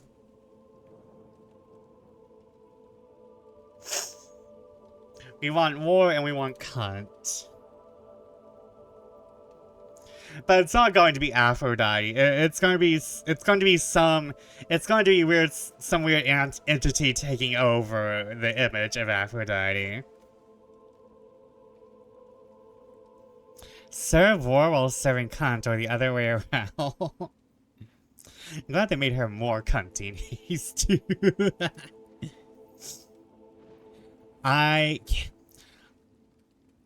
kind of want a Hades 3, but I would also see if they moved. But I would also understand if they moved on from that format. I kind of want to see someone take the ideas of Hades and apply them, because like you could like do Hades, but with the 72 demons of the Gosha. You can do Hades, but with you know, other pantheons. Though honestly, I'm more excited with the 72 demons of Goetia.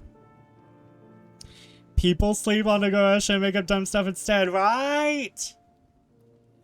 Has anyone seen Stolas, my cute motherfucker? My man is 70% legs, like most owls.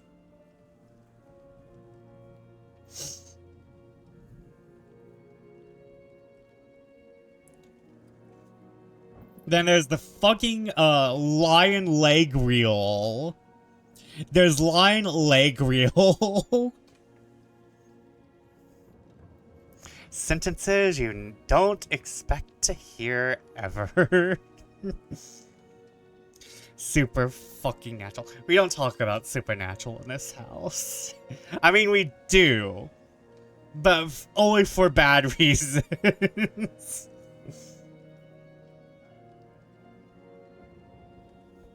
Murder, let's name it. Ancient being created by God after a smart cult leader.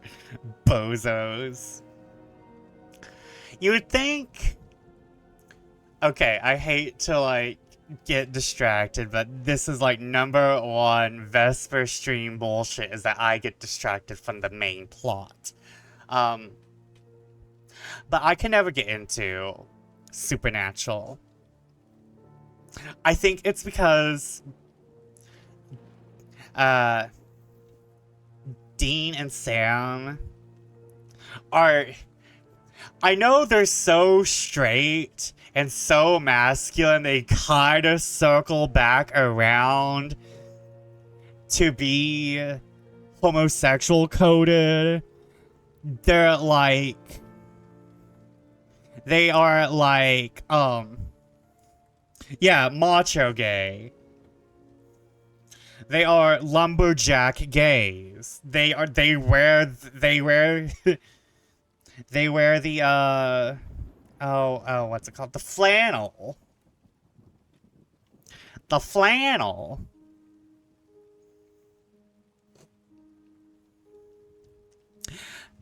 But my main thing is I was never one for hunting. Like, depending on, like, certain things, like,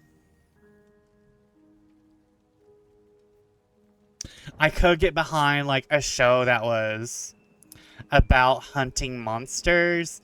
However, I love Witch Hunter Wobbin. However, you know that what the twist was going to be. You know what the twist was going to be once you realize, oh wait, aren't the main characters magic casters too? Like, hit me with that good shit of realizing, oh wait, the hunters deserve to be hunted because they're the exact same thing. Hit me with that shit. It's cliche, but I love it. Thoughts on a Hellsing manga/anime? I have not watched the regular anime. I have seen Hellsing Ultimate, though. I have seen Hellsing Ultimate, and I love it. I have seen Hellsing Ultimate, and I love it, but I would understand why people don't like it. because you can tell the artist was a porno artist. There's no subtlety. Alucard is not a subtle man. But I like it for its campiness. I love Ceres and Guy. I believe his name was actually Guy. I don't remember Ceres' boyfriend's name.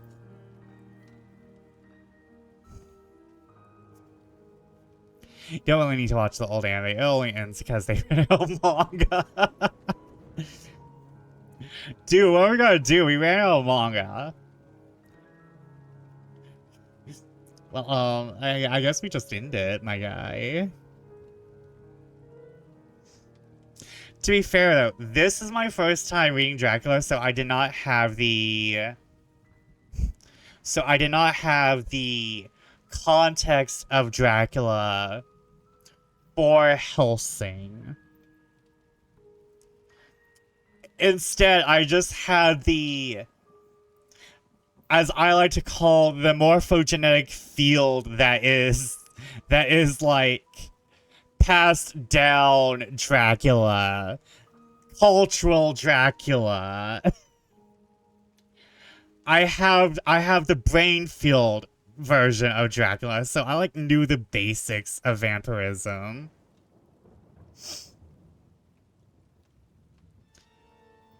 Yes, the cultural osmosis. The cultural osmosis of Dracula. The morphogenetic field is so much higher. Where did I learn this again? I don't remember. It's from the morphogenetic field.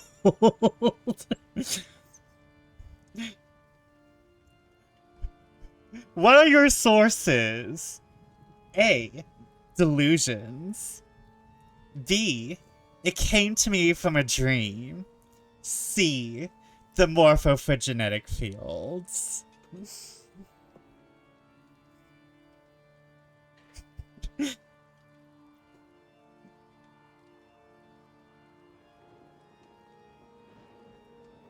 Yes, it is 999. I will not say anymore because I did buy Chef the entire series. So I cannot say much more. One time I met the Hellsing mangaka, Hirano Kuta. He is a very timid dude, like surprisingly shy. So yeah, I would not be surprised if he drew Sen at one point. So like, fun fact, the Schrodinger Nazi cat boy was actually originally a woman. That's a bunch of words I never expected to say, but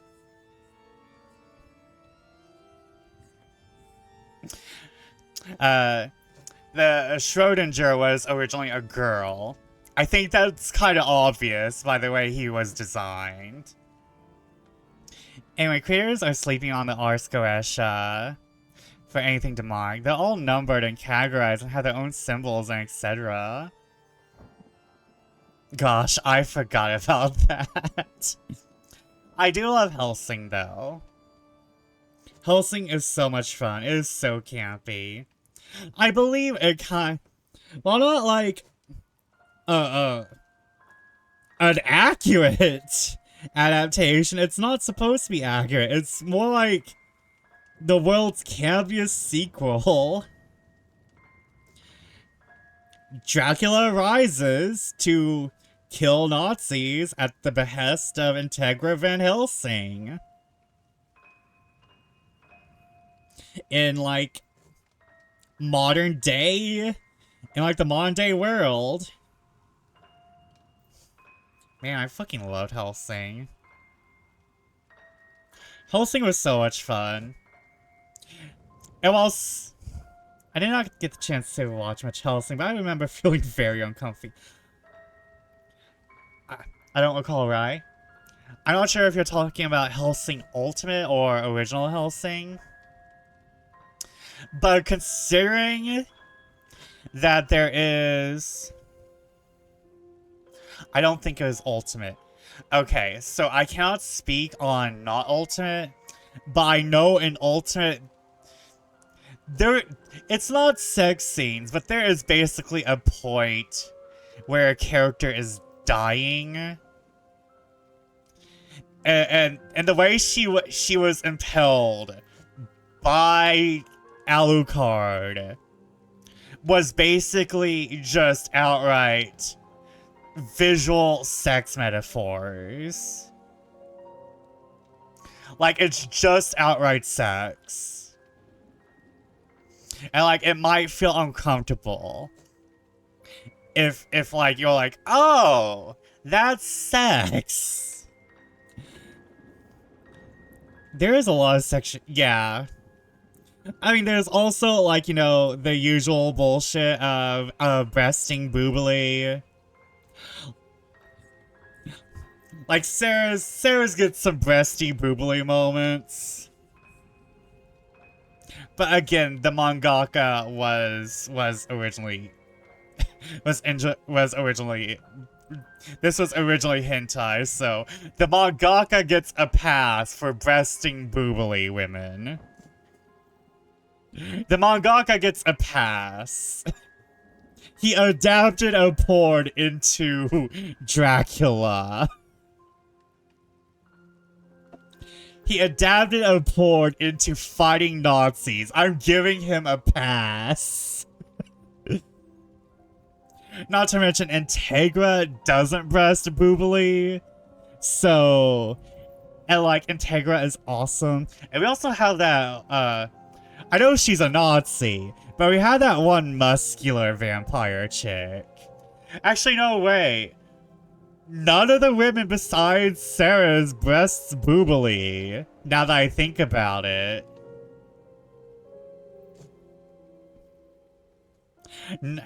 I don't think any of the girls besides Sarah's breast boobily.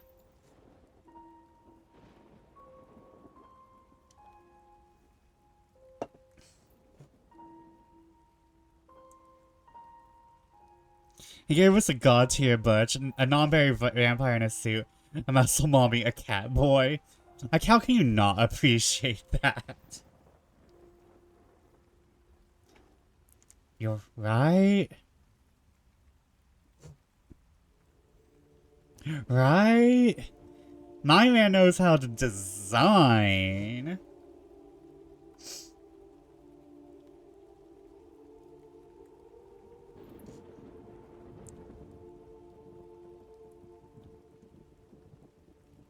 Okay.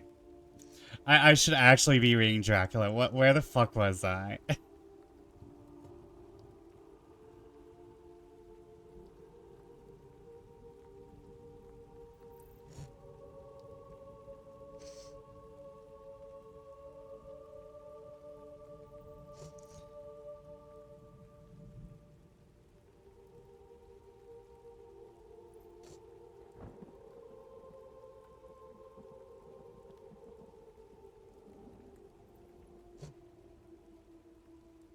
I think I was on... Yeah, I think I was on...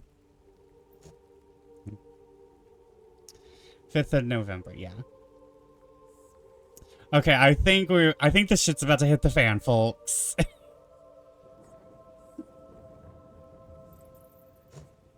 Please let Mina shoot Dracula in the face.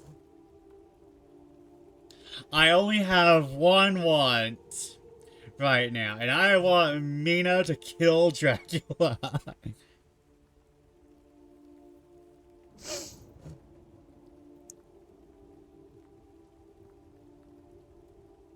I want my girl to have her moment.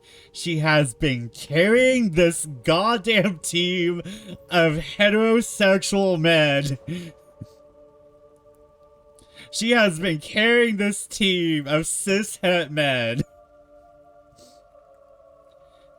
And she deserves to shoot Dracula in the face.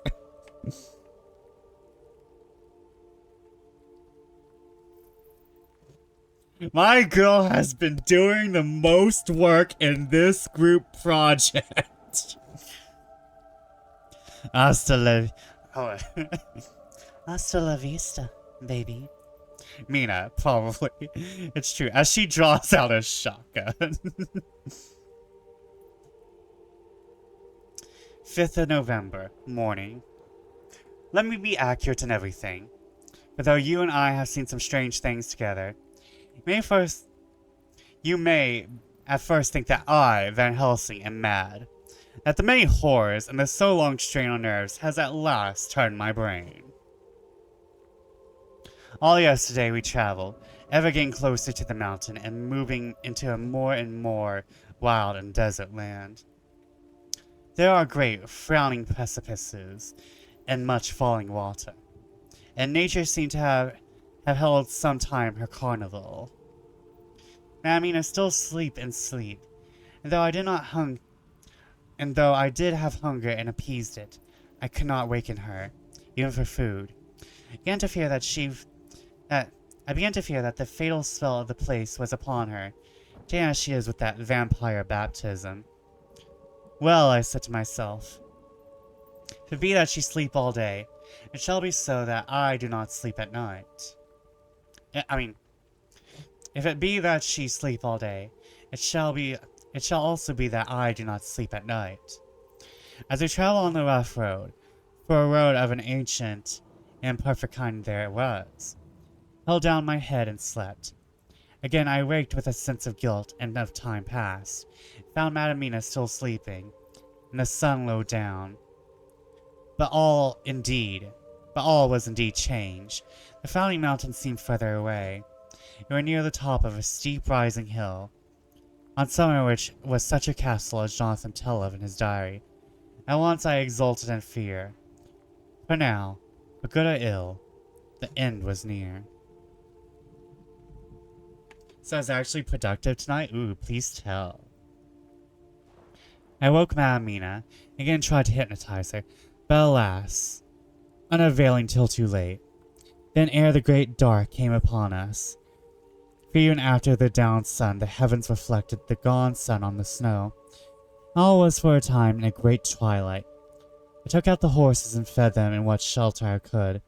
Now I make a fire, and near I make Madamina, now awake and more charming than ever, sit comfortable amid her rugs. I got ready food, but she would not eat, simply saying that she had not hunger. Not press her, knowing her unavailingness. But I myself eat, for I must needs now be strong for all. Then with a fear on me of what might be, I drew a ring so big for her comfort, round where Mina sat. And over the ring, I passed some of the rafer, and I broke it so fine that all was well guarded. She sat still all the time, so still as one dead, and she grew whiter and whiter till the snow was not more pale. And no words she said. When I drew near, she clung to me. I could know that the poor soul shook from her head to feet, the tremor that was pain to feel. I said to her presently, when she had grown more quiet, "Will you not come over to the fire?" Wished to make a test of what she could. She was obedient, but when she had made a step, she stopped, and stood as one stricken. Why not go on? She shook her head, and coming back, she sat down in her place. Then looked at me with open eyes, as of one waked from sleep. She said simply, "I cannot," and remained silent. I rejoiced, for I knew what she could not. None of those that we dreaded could, though there might be a danger to her body, yet her soul was safe. I made a scary music type thing first time in a while. Nice. Presently the horses began to scream, and tore at their tethers till I came to them and quieted them. When they did feel my hands on them, they whinnied low as in joy, and looked at my hands, and were quiet for a time. Many times though the night did I come to them, till I arrived to the cold hour when all nature is at its lowest. Every time my coming was with the quiet of them.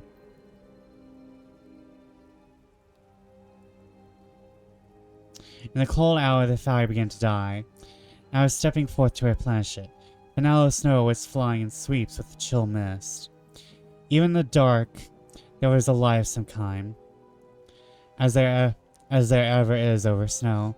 It seemed as though snow flurries and the wreaths of mist took the shape as of women with trailing garments. All was in dead, grim silence, only that the horses, whinnied and cowered, as if in terror of the worst, began to fear horrible fears. And came to me the sense of safety in that ring wherein I stood. Began too to think that my imaginings were of the night, and the gloom, and the unrest that I have gone through, and all the terrible anxiety. It's as though my memories of all of Jonathan's horrid experience would be fooling me. The snowflakes in the mist began to reel and circle around. So I could get as though a shadowy glimpse of those women that would have kissed him. And then the horses cowered lower and lower, and moaned in terror as men do in pain. Even the madness of fright was not to them, so that they could break away. I feared for my dear Madam Mina, and these weird figures drew near and circled around. I looked at her, but she sat calm, and smiled at me. When I would have stepped to the fire to replenish it, she caught me and held me back, and whispered, like a voice that one hears in dreams, so low it was. No, no. Do not go without. Here you are safe. I turned to her, and looking in her eyes, said, But you. It is for you that I fear. Whereat she laughed, a laugh low and unreal, and said, Fear for me? Fear for me? Why fear for me? None safer in all the world from them I am. And as I wondered at the meaning of her words, a puff of wind made the flame leap up. I could see the red scar on her forehead. Then alas, I knew. Did I not, I would have soon learned. For the reeling figures of mist and snow came closer, but keeping ever without the holy circle. Then they began to materialize till, if God could not take away my reason, for I saw through my eyes. There were before me in actual flesh the same 3 women Jonathan saw in the room when they would have kissed his throat. I knew these swaying round forms, the bright hard eyes, the white teeth, the ruddy color, the voluptuous lips. They smiled ever at poor dear Madam Mina, and as their laugh came through the silence of the night, they twined their arms and pointed to her, and said in those sweet tingling tones that Jonathan said with intolerable sweetness of the water glasses, Come, sister, come to us, come. In fear, I turned to my poor Madam Mina, and my heart with gladness leapt like flame. For, oh, the terror in her sweet eyes, the repulsion, the horror, told a story to my heart that was all of hope. God be thanked she was not yet of them. I seized some of the firewood which was by me, pulling some their way for it, advanced on them towards the fire. They drew back before me, and laughed a low, horrid laugh. I fed the fire, and feared them not. For I knew that we were safe within our protections. They could not approach me, while so on, nor Madam Mina while she remained within the ring, which she could not leave no more than they could enter. The horses had ceased to moan, and lay still on the ground. The snow fell on them gently, and they grew wider. I knew that there was for the poor beasts no more of terror. Yes, whatever makes ambient music. And though I'm not playing it now, I'm playing someone else's music. The music you hear on my just chatting screen usually, and my opening and my closing is whatever's music.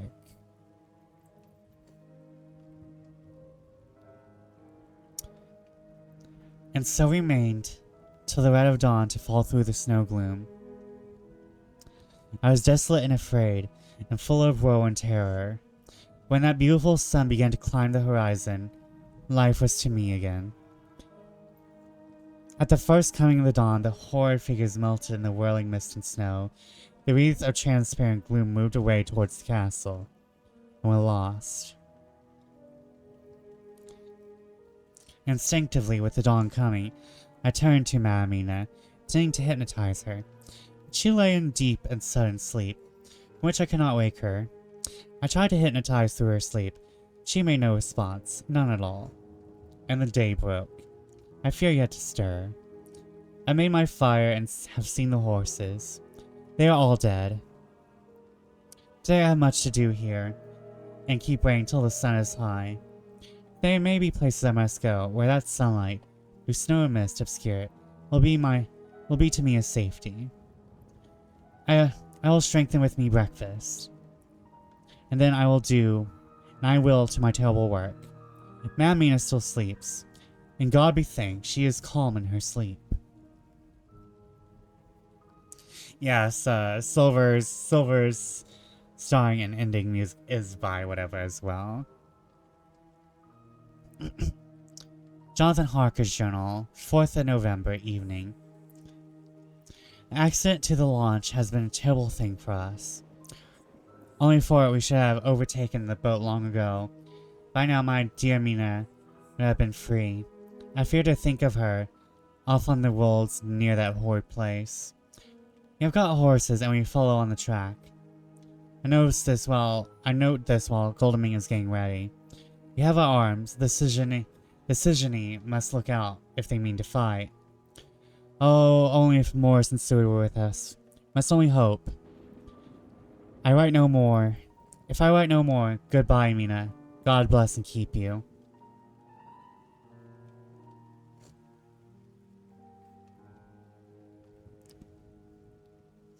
It's off topic, I could say it, but I forget to, so just read this later. Okay.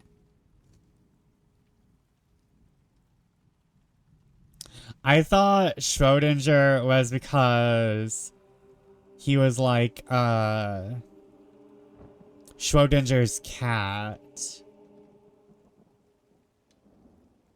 Unless you're talking about like the person who named Schrodinger's cat, but... Which, understandable, we've had non-binary people since the beginning of time. But if we're talking about the character... Yeah. Schrodinger's cat is neither alive nor dead till you open the box.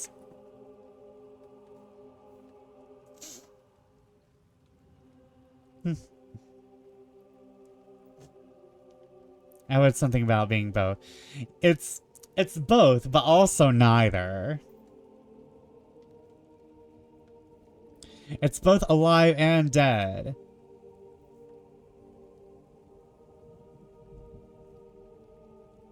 Yeah. And now Schrodinger's box has become like so used. It's become like the, oh, you're talking about the box. You're talking about the dead cat in the box again.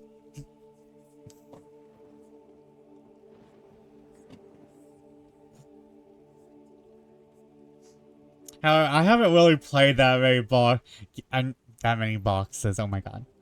That many games that... All the games that mention Schrodinger's cat have been by the same people. We started 999, and then it's AI Somnium Files. I don't think Schrodinger's cat was mentioned in No, I think Schrodinger's cat may have been mentioned in Danganronpa. I'm not 100% sure, though. Dr. Seward's Diary, 5th of November. At the dawn, we saw the bodies of the Sigeny before us, dashing away from the river with their leader wagon. They surrounded it in a cluster and hurried along as though beset. The snow was falling lightly, and there was a strange excitement in the air. Maybe our own feelings, but the depression is strange. Far off I hear the howling of wolves. Snow brings them down from the mountains. There are dangers to all of us, and from all sides. Horses are nearly ready, and we are soon off. We ride to the death of someone. God alone knows who, or where, or what, or when, how it may be. I'm not surprised Umineko has Schrodinger's cat. Umineko feels perfect for Schrodinger's cat.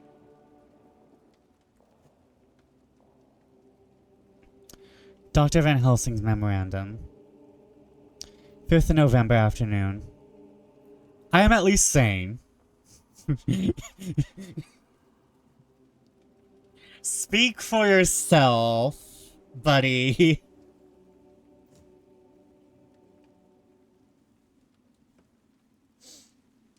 I am at least sane. Stuff that Vesper Fortune does not say.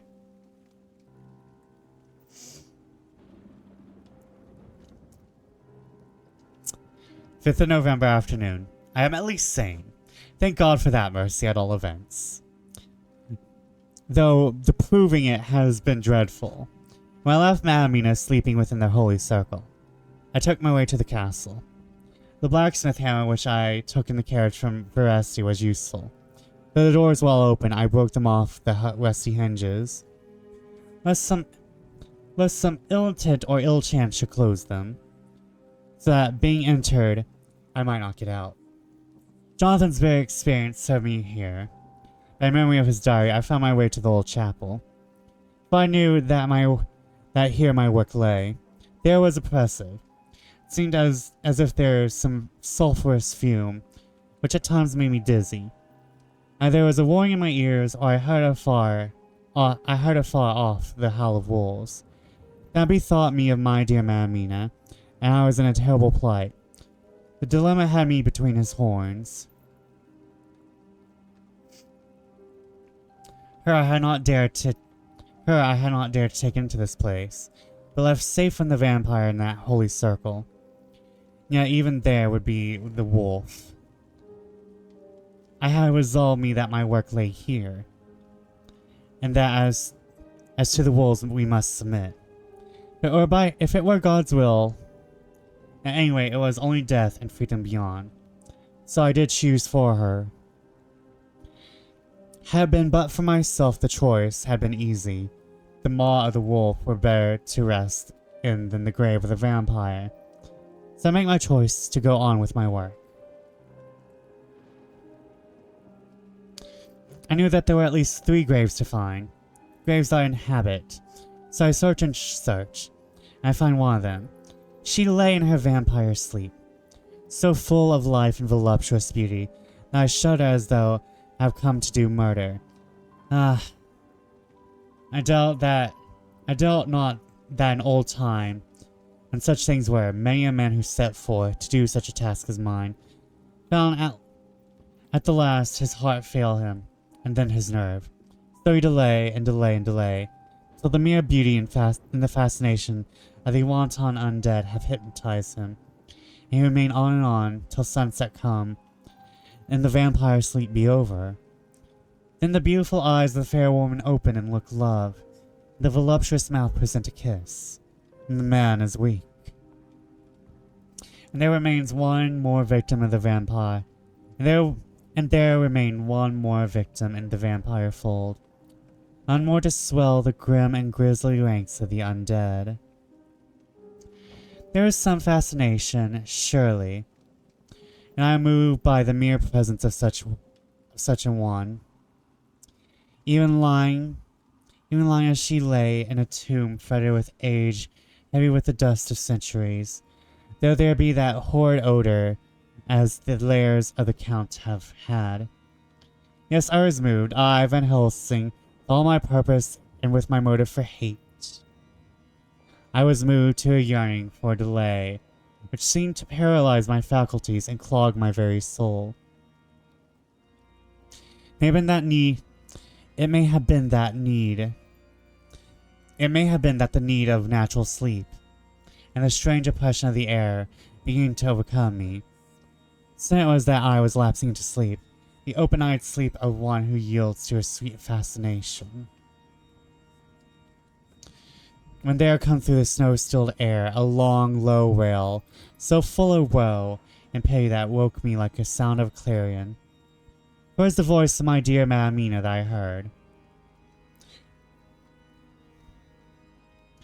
Then I braced myself again to my horrid task, and found by wrenching away the tomb tops one of the other sisters, the other dark one.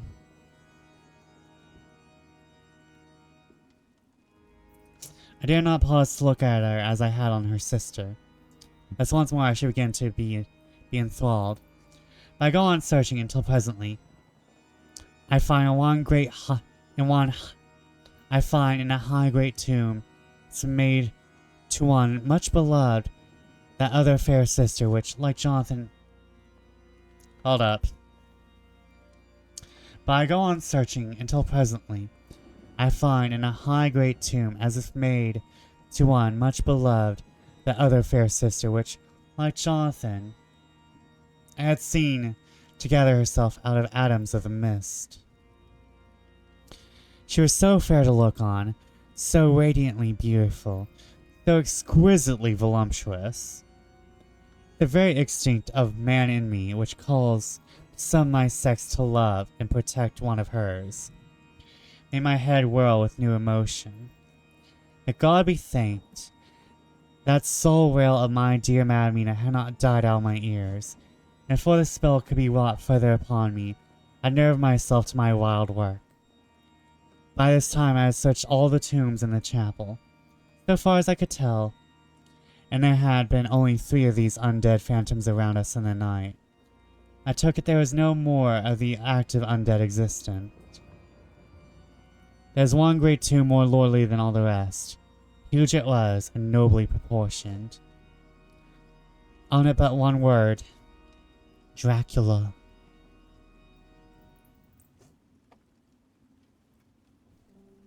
Okay, and we shall sit there for break.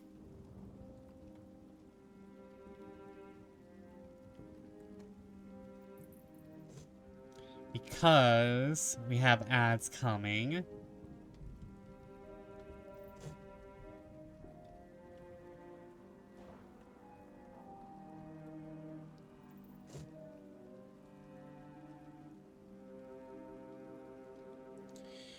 We have ads coming. Your mom is huge and nobly proportioned.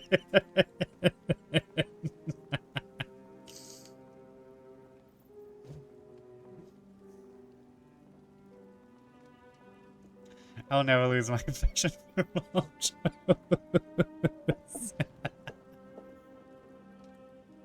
No, your mom's a tomb for Dracula.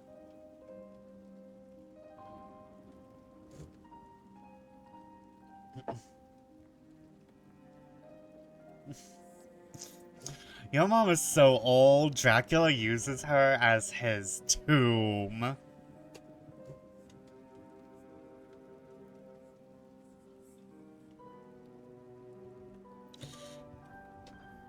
Your mom is so old, she has vampire soil in her wrinkles.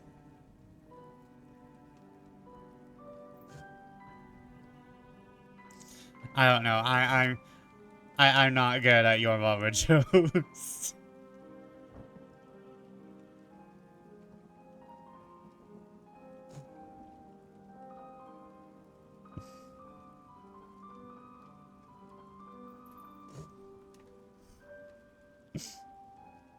Dang, I applaud all these.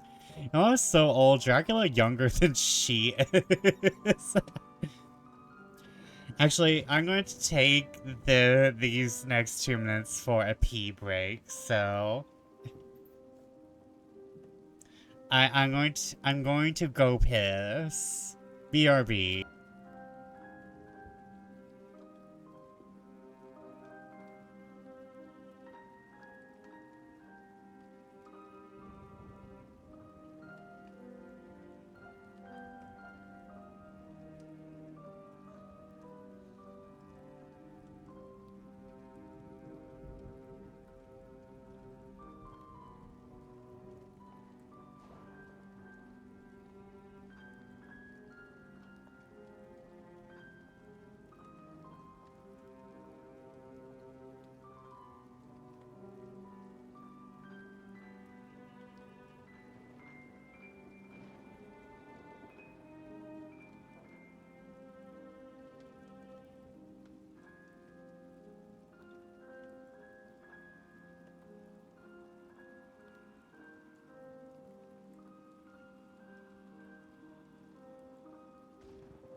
Hello?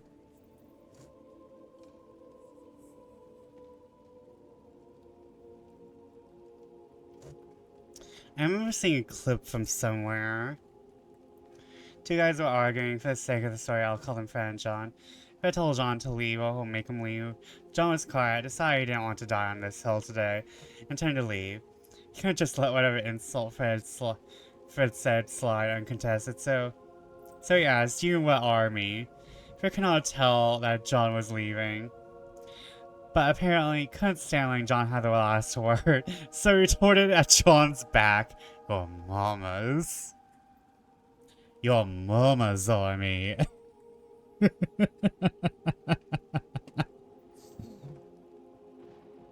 That is good. That is good, actually.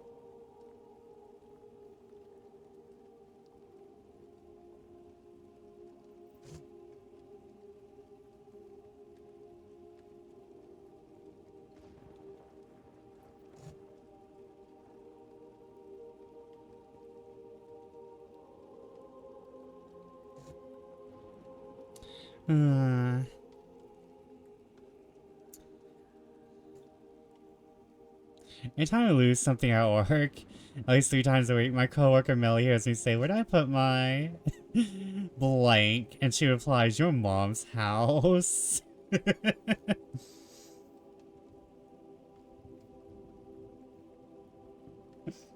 Your mama's always hilarious. And then the mom pulls out her copy of Final Fantasy Tactics, and then begins showing people her little army. And she's done that bullshit where every magic caster has a mathematics.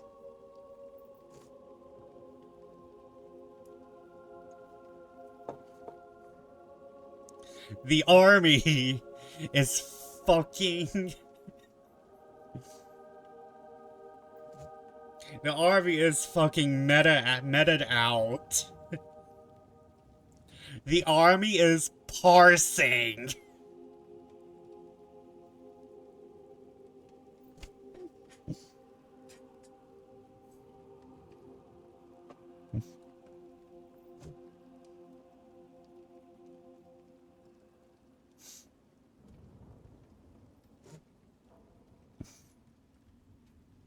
Okay,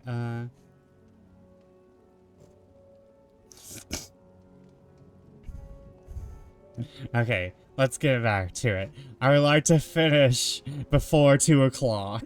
Then this was the undead home of the king vampire, to whom so many more were due. Its emptiness spoke eloquent to make certain of what I knew.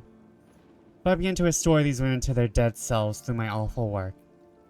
I laid in Dracula's tomb some of the wafer, and so banished him from it, undead, forever. Then I began my terrible task, and I dreaded it. Had it been but 1, it had been easy, comparative, but 3? Began twice more after I'd been through a deed of horror.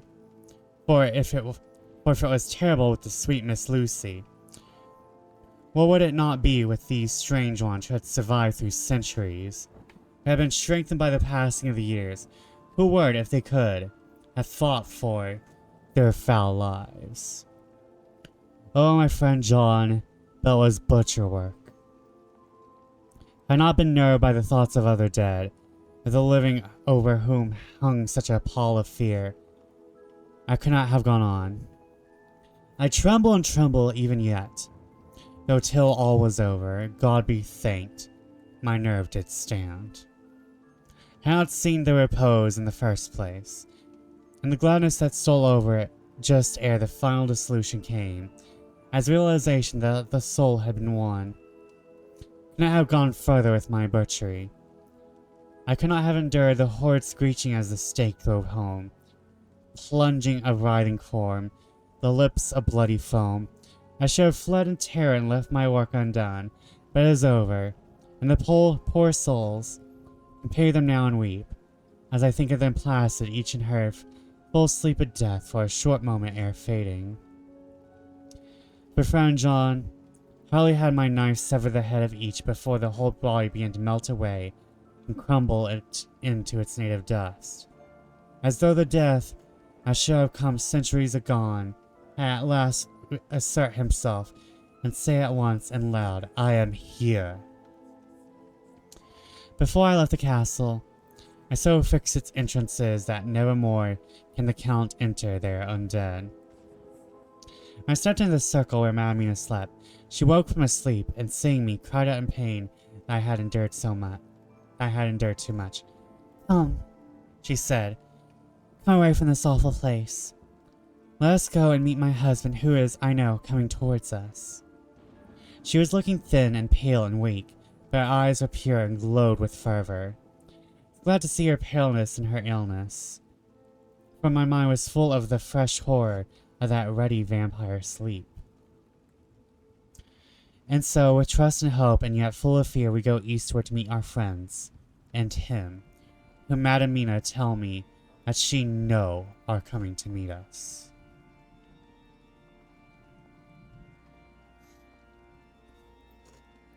Mina Harker's Journal, 6th of November. It was late in the afternoon when the professor and I took our way towards the east, whence I knew Jonathan was coming. We did not go fast, though the way was steeply downhill. We had to take heavy rugs and wraps with us. We dare not face the possibility of being left without warmth in the cold and snow. We had to take some of our provisions too, for we were in perfect desolation, and so far as we could see through the snowfall, there was not even the sign of habitation. When we had gone about a mile, I was tired with heavy walking and sat down to rest. Then we looked back and saw where the clear line of Dracula's castle cut the sky. It was so deep under the hill whereupon it was set that the angled perspective of the Carpathian Mountains was far below it. We saw it in all its grandeur, perched upon 1,000 feet. Perched 1,000 feet. 1,000 feet, oh my god. We saw in all its grandeur, perched 1,000 feet on the summit of a sheer precipice. There was seemingly a great gap between it and a steep adjacent mountain on any side. There was something wild and uncanny about the place. Hear the distant howling of wolves. They were far off. The sound, even though coming muffled through the deadening snowfall, was full of terror. Knew from the way Dr. Van Helsing was searching about, he was trying to seek some strategic point. It could be less exposed in case of attack. The rough roadways still led downwards, to trace it through the drifted snow. In a little while, the professor signaled to me, so I got up and joined him. He had found a wonderful spot, a sort of natural hollow in a rock, an entrance like a doorway between two boulders. He took me by the hand and drew me in. "See," he said, "here you will be in shelter.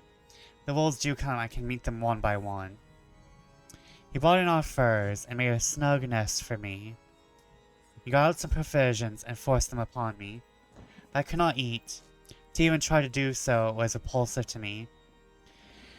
And as much as I would like to please him, I could not bring myself to attempt. He looked very sad, but did not reproach me. Taking his field glasses from the case, he stood up on top of the rock, began to search the horizon. Suddenly he called out, "Look, Madamina, look, look." I sprang up and stood beside him on the rock. He handed me his glasses and pointed. The snow was falling more heavily. It swirled about fiercely. The high wind was beginning to blow. Now there were times when there were pauses between the snow flurries. See a long way round. From the height where we were, it was possible to see a great distance, and far off, beyond the white waste of snow, I could see the river lying like a black ribbon in kinks and curls as it wound its way. Straight in front of us, and not far off, in fact so near, I wondered we had not noticed before, came a group of mounted men hurrying along. In the midst of them was a cart, a long leader wagon which swept from side to side, like a dog's tail wagging, with each stern inequality of the road. Outlined against the snow, as they were, I could see from the men's clothes that they were peasants or Romani of some kind.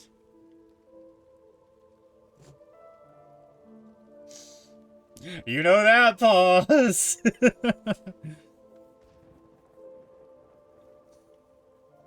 The Vesper do not get cancelled on stream pause.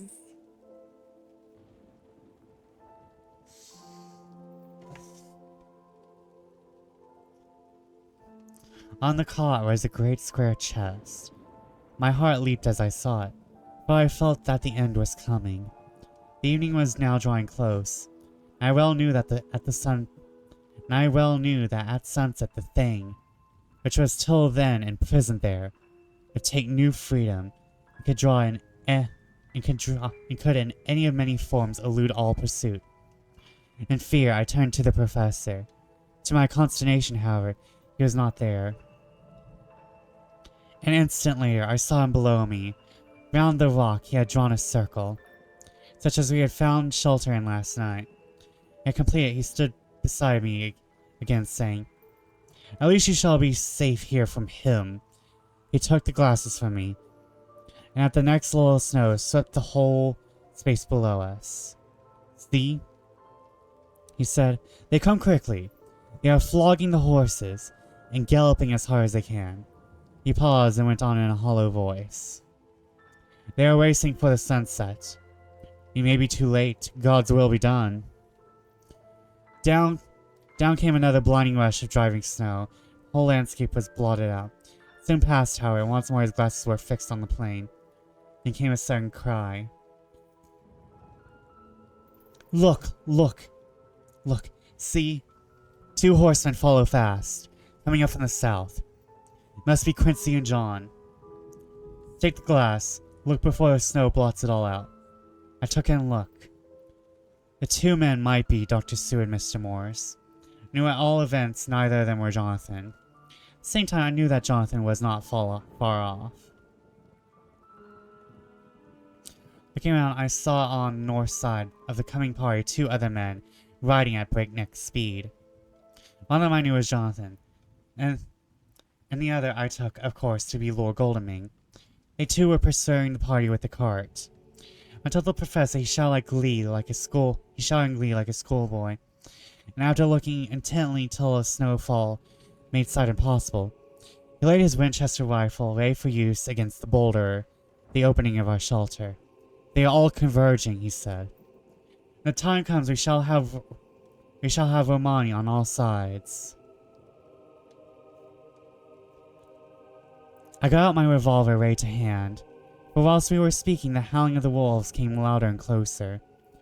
When the snowstorm abated a moment, we looked again. It's strange to see snow falling in such heavy flakes close to us, and beyond the sun shining more and more brightly as it sank down towards the mountain tops. Sweeping glass all around, I could see here and there dots moving singly and in 2s and 3s and larger numbers. The wolves were gathering for their prey. Every instant seemed an age whilst we waited. The rain came now in fierce bursts. The snow was driven with fury as it swept upon us in circling eddies. At times we could not see an arm's length before us, but at others, as the hollow sounding whip swept by us, it seemed to clear the aerospace around us, so we could see afar off. We had of late been so accustomed to watch for sunrise and sunset, I knew with fair accuracy when it would be. We knew that before long the sun would set. It's hard to believe that by our watches it was less than an hour that we waited in that rocky shelter before the various bodies began to converge close upon us. The rain came now fiercer and with more bitter sweeps, and more steadily from the north. It seemingly had driven snow clouds from us,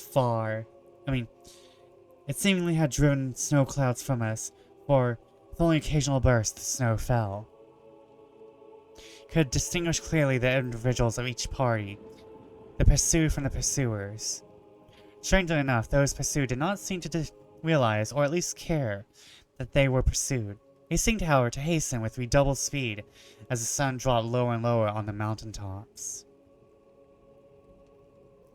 Closer and closer they drew.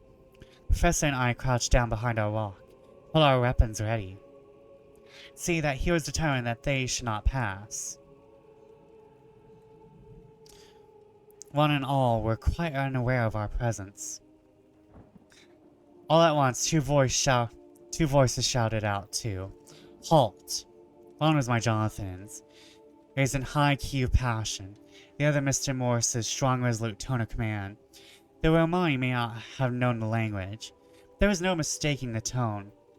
In whatever tongue the words were spoken, instinctively they reined in, and at the instant Lord Godalming and Jonathan dashed up at one side, and Dr. Seward and Mr. Morris on the other.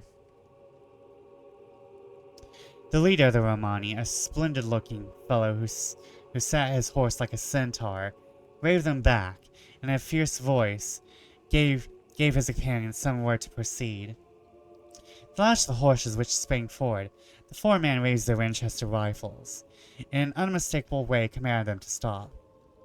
At the same moment, Dr. Van Helsing and I rose behind the rock and pointed our weapons at them.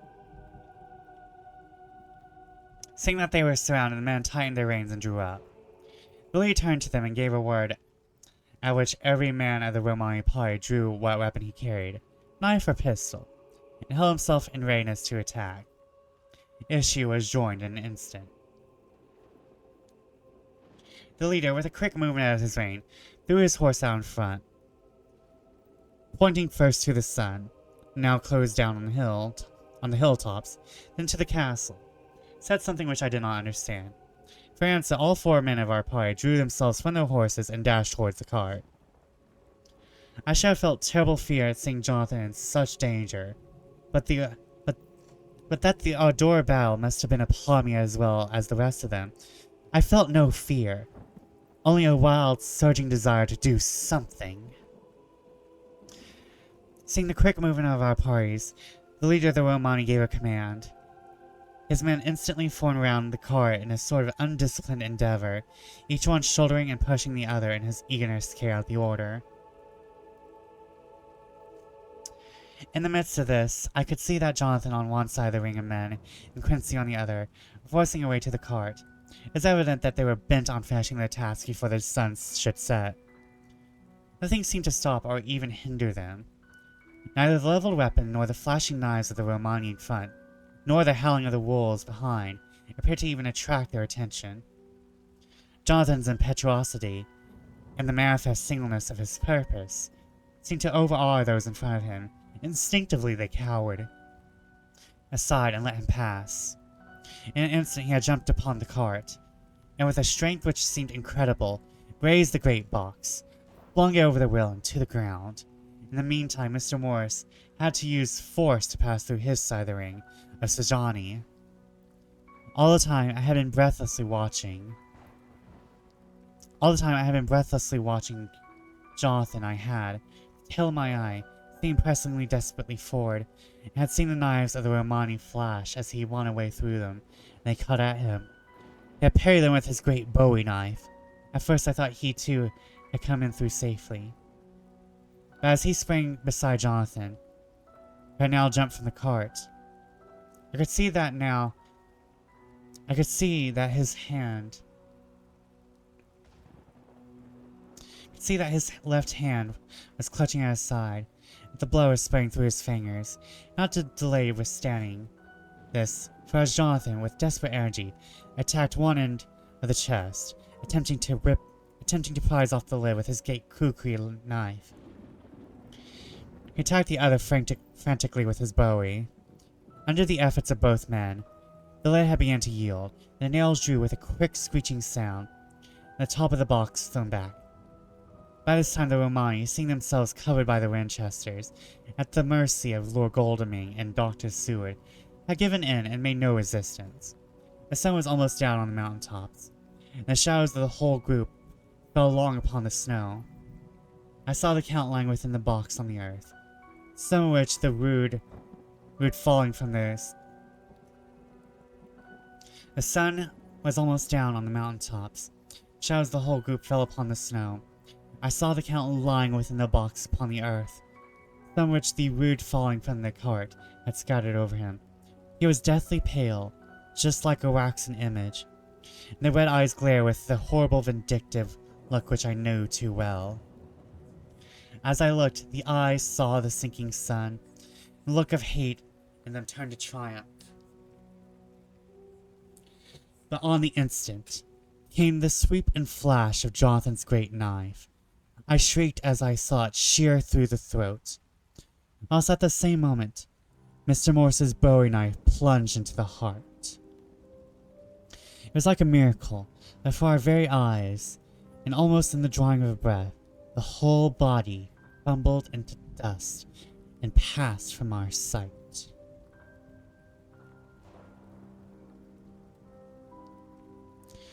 I shall be glad as long as I live that even in the moment of final dissolution, there was in the face a look of peace such as I never could have imagined might have rested there. The castle of Dracula now stood out against the red sky. Every stone of its broken battlements was articulated against the light of the setting sun. The Romani, taking us in some way as the cause of the extraordinary disappearance of the dead man, turned without a word and rode away as if for their lives. Those who were unmounted jumped upon the leader wagon and shouted to the horsemen not to desert them. The wolves, which had withdrawn to a safe distance, followed in their wake, leaving us alone. Mr. Morse, who had sunk to the ground, leaned on his elbow, letting his hand press to his side. Blood still gushed through his fingers. I flew to him. The holy circle did not now keep me back. So did the two doctors. Jonathan knelt behind him, and the wounded man laid back his head on his shoulder. A sigh he took with feeble effort, my hand in that of his own, which was unstained. He must have seen the anguish of my heart in my face. For he smiled at me and said, "I'm only too happy to have been of any service." "Oh God!" cried Sally, struggling to a sitting posture and pointing to me. It was worth for this to die. Look. The sun was now right down upon the mountain top, and the red gleams fell upon my face, so that I was bathed in rosy light. With one impulse the men sank on their knees, and a deep, earnest amen broke from all their eyes, followed the pointing of his finger. The dying man spoke. "Now God be thanked that all has not been in vain. See now, the snow is not more stainless than her forehead. The curse has passed away, and to our bitter grief, with a smile and in silence, he died, a gallant gentleman."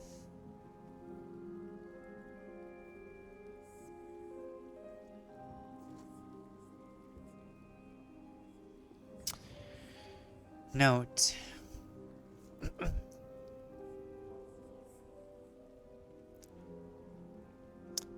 7 years ago, we all went through the flames, and the happiness of some of us since then is, we think, well worth the pain we endured. Isn't that a joy to Mina and to me that our boy's birthday is the same day on which Quincy Morris died? His mother holds, I know, the secret belief that some of our brave spirit has passed on to him. His bundle of names links all our little band of men together, but we call him Quincy.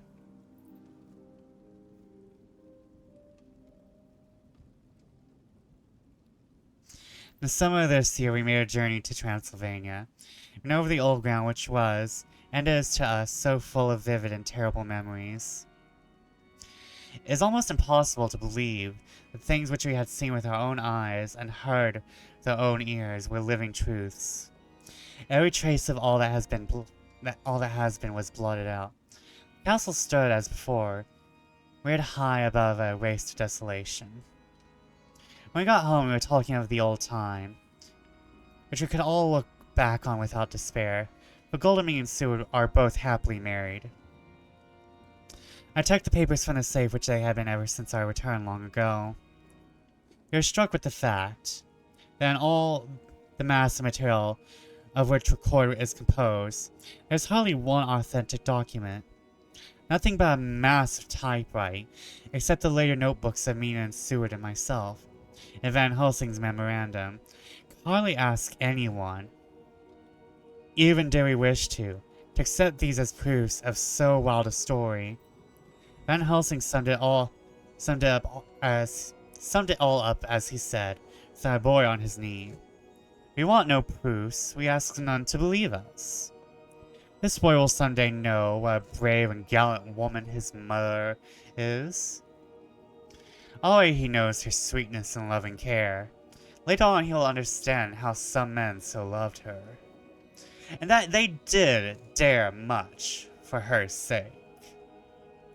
Jonathan Harker. The end.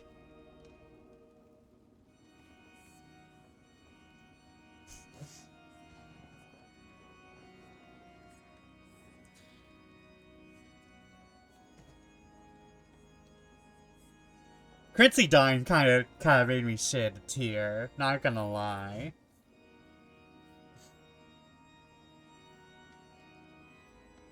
I was Mina.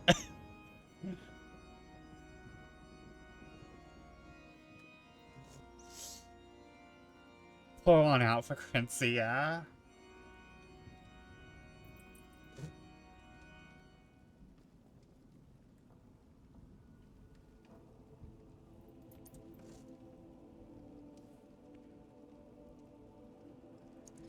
Man, I am actually feeling the feelings. Credit to country origin. Bram Stoker may not know how to write an American, but at least he knows how to write someone dying.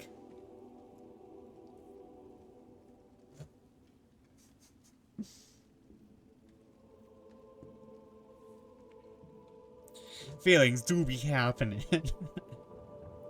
But wow, that was good. I was kind of hoping Mina was gonna get to shoot Dracula, but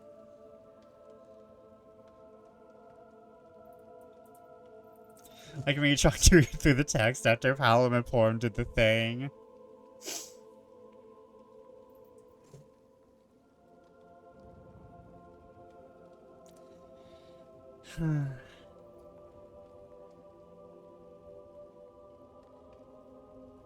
Oh, the thing. You read the book.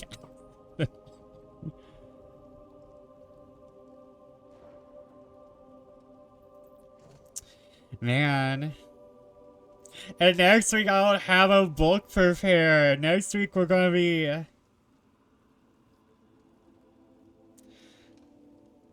doing creepypastas, or you know what, I might play a visual novel.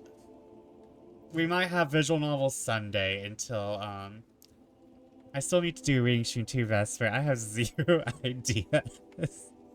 I was not expecting to cry over that game, especially not expecting to cry over 2 annoying kids.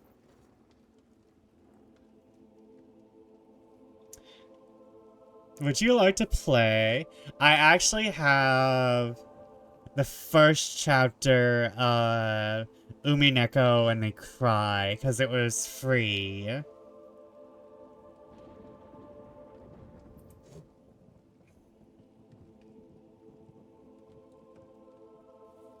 And it's been a bit since I played it, so I don't remember much. You want to talk about serving cunt? I've seen our girly pop. Is this the rich girl? Is that the rich girl game?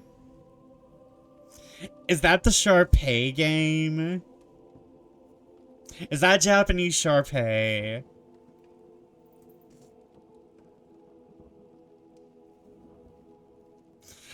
I probably could have worded that better, but it was the first thing to come to mind.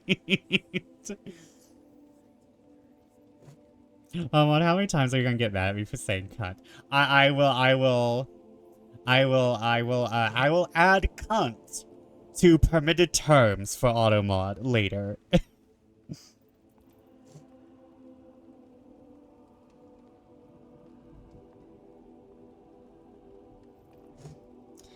Oh man, we have finished Dracula, and you know what? I'm sad. But you know what that just means? New journey. You want me to do it now, Vesper? There's a button on screen. A button for what? A button for what?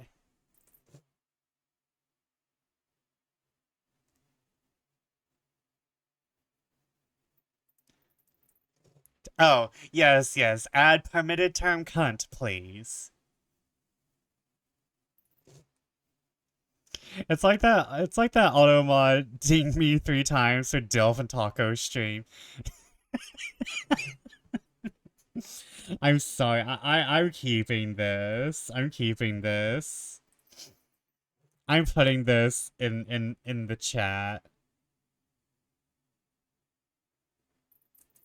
I'm putting this in the Discord for, as like memories.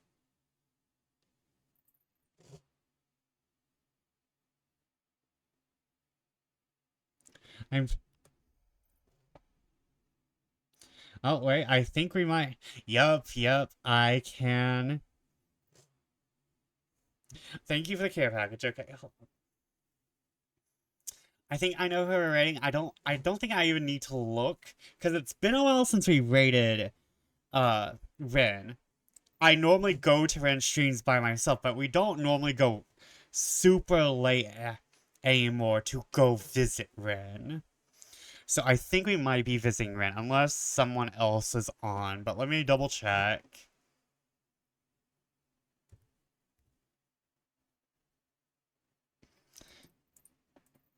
Rin might be a good choice to get us into that retro mood, because Ryuga, our lovely Dragon Ryuga, is playing Chrono Trigger. It's technically today, but it's not tomorrow until I sleep. That is the rule of the universe. It's not tomorrow until the sun has risen. It's not tomorrow until the sun has risen.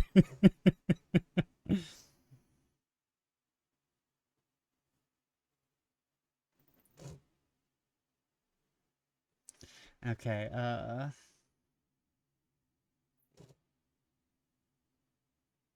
yeah, it is Ren tonight. It is Ren. And I might be able to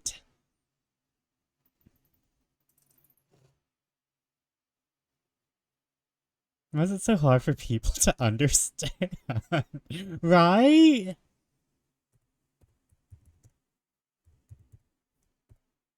And I will not forget the underscore. That we're yes, we are rating the right person. Okay, yes, I can see the icon. It's okay, I just play that game ridiculous amounts. I had quite a lot of fun playing Chrono Trigger. I cannot wait to see. Now I'm tempted to redo my run, but we can't. But we can't have. You know what? Maybe I'll just play. Maybe I'll play Live Alive.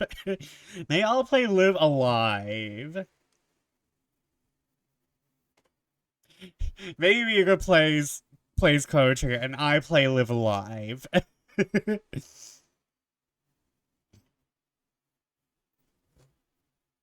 Or is it Live Alive? Is it live? Is it live alive or live a live?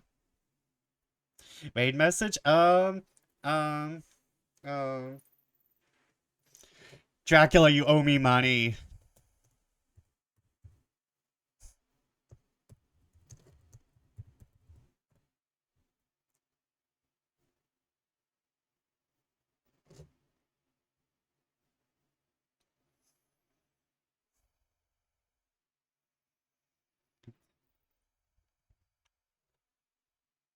Oh, wait, hold on, wait. Wait, I need to go. I need to actually go into fucking Rin's chat. Hold on.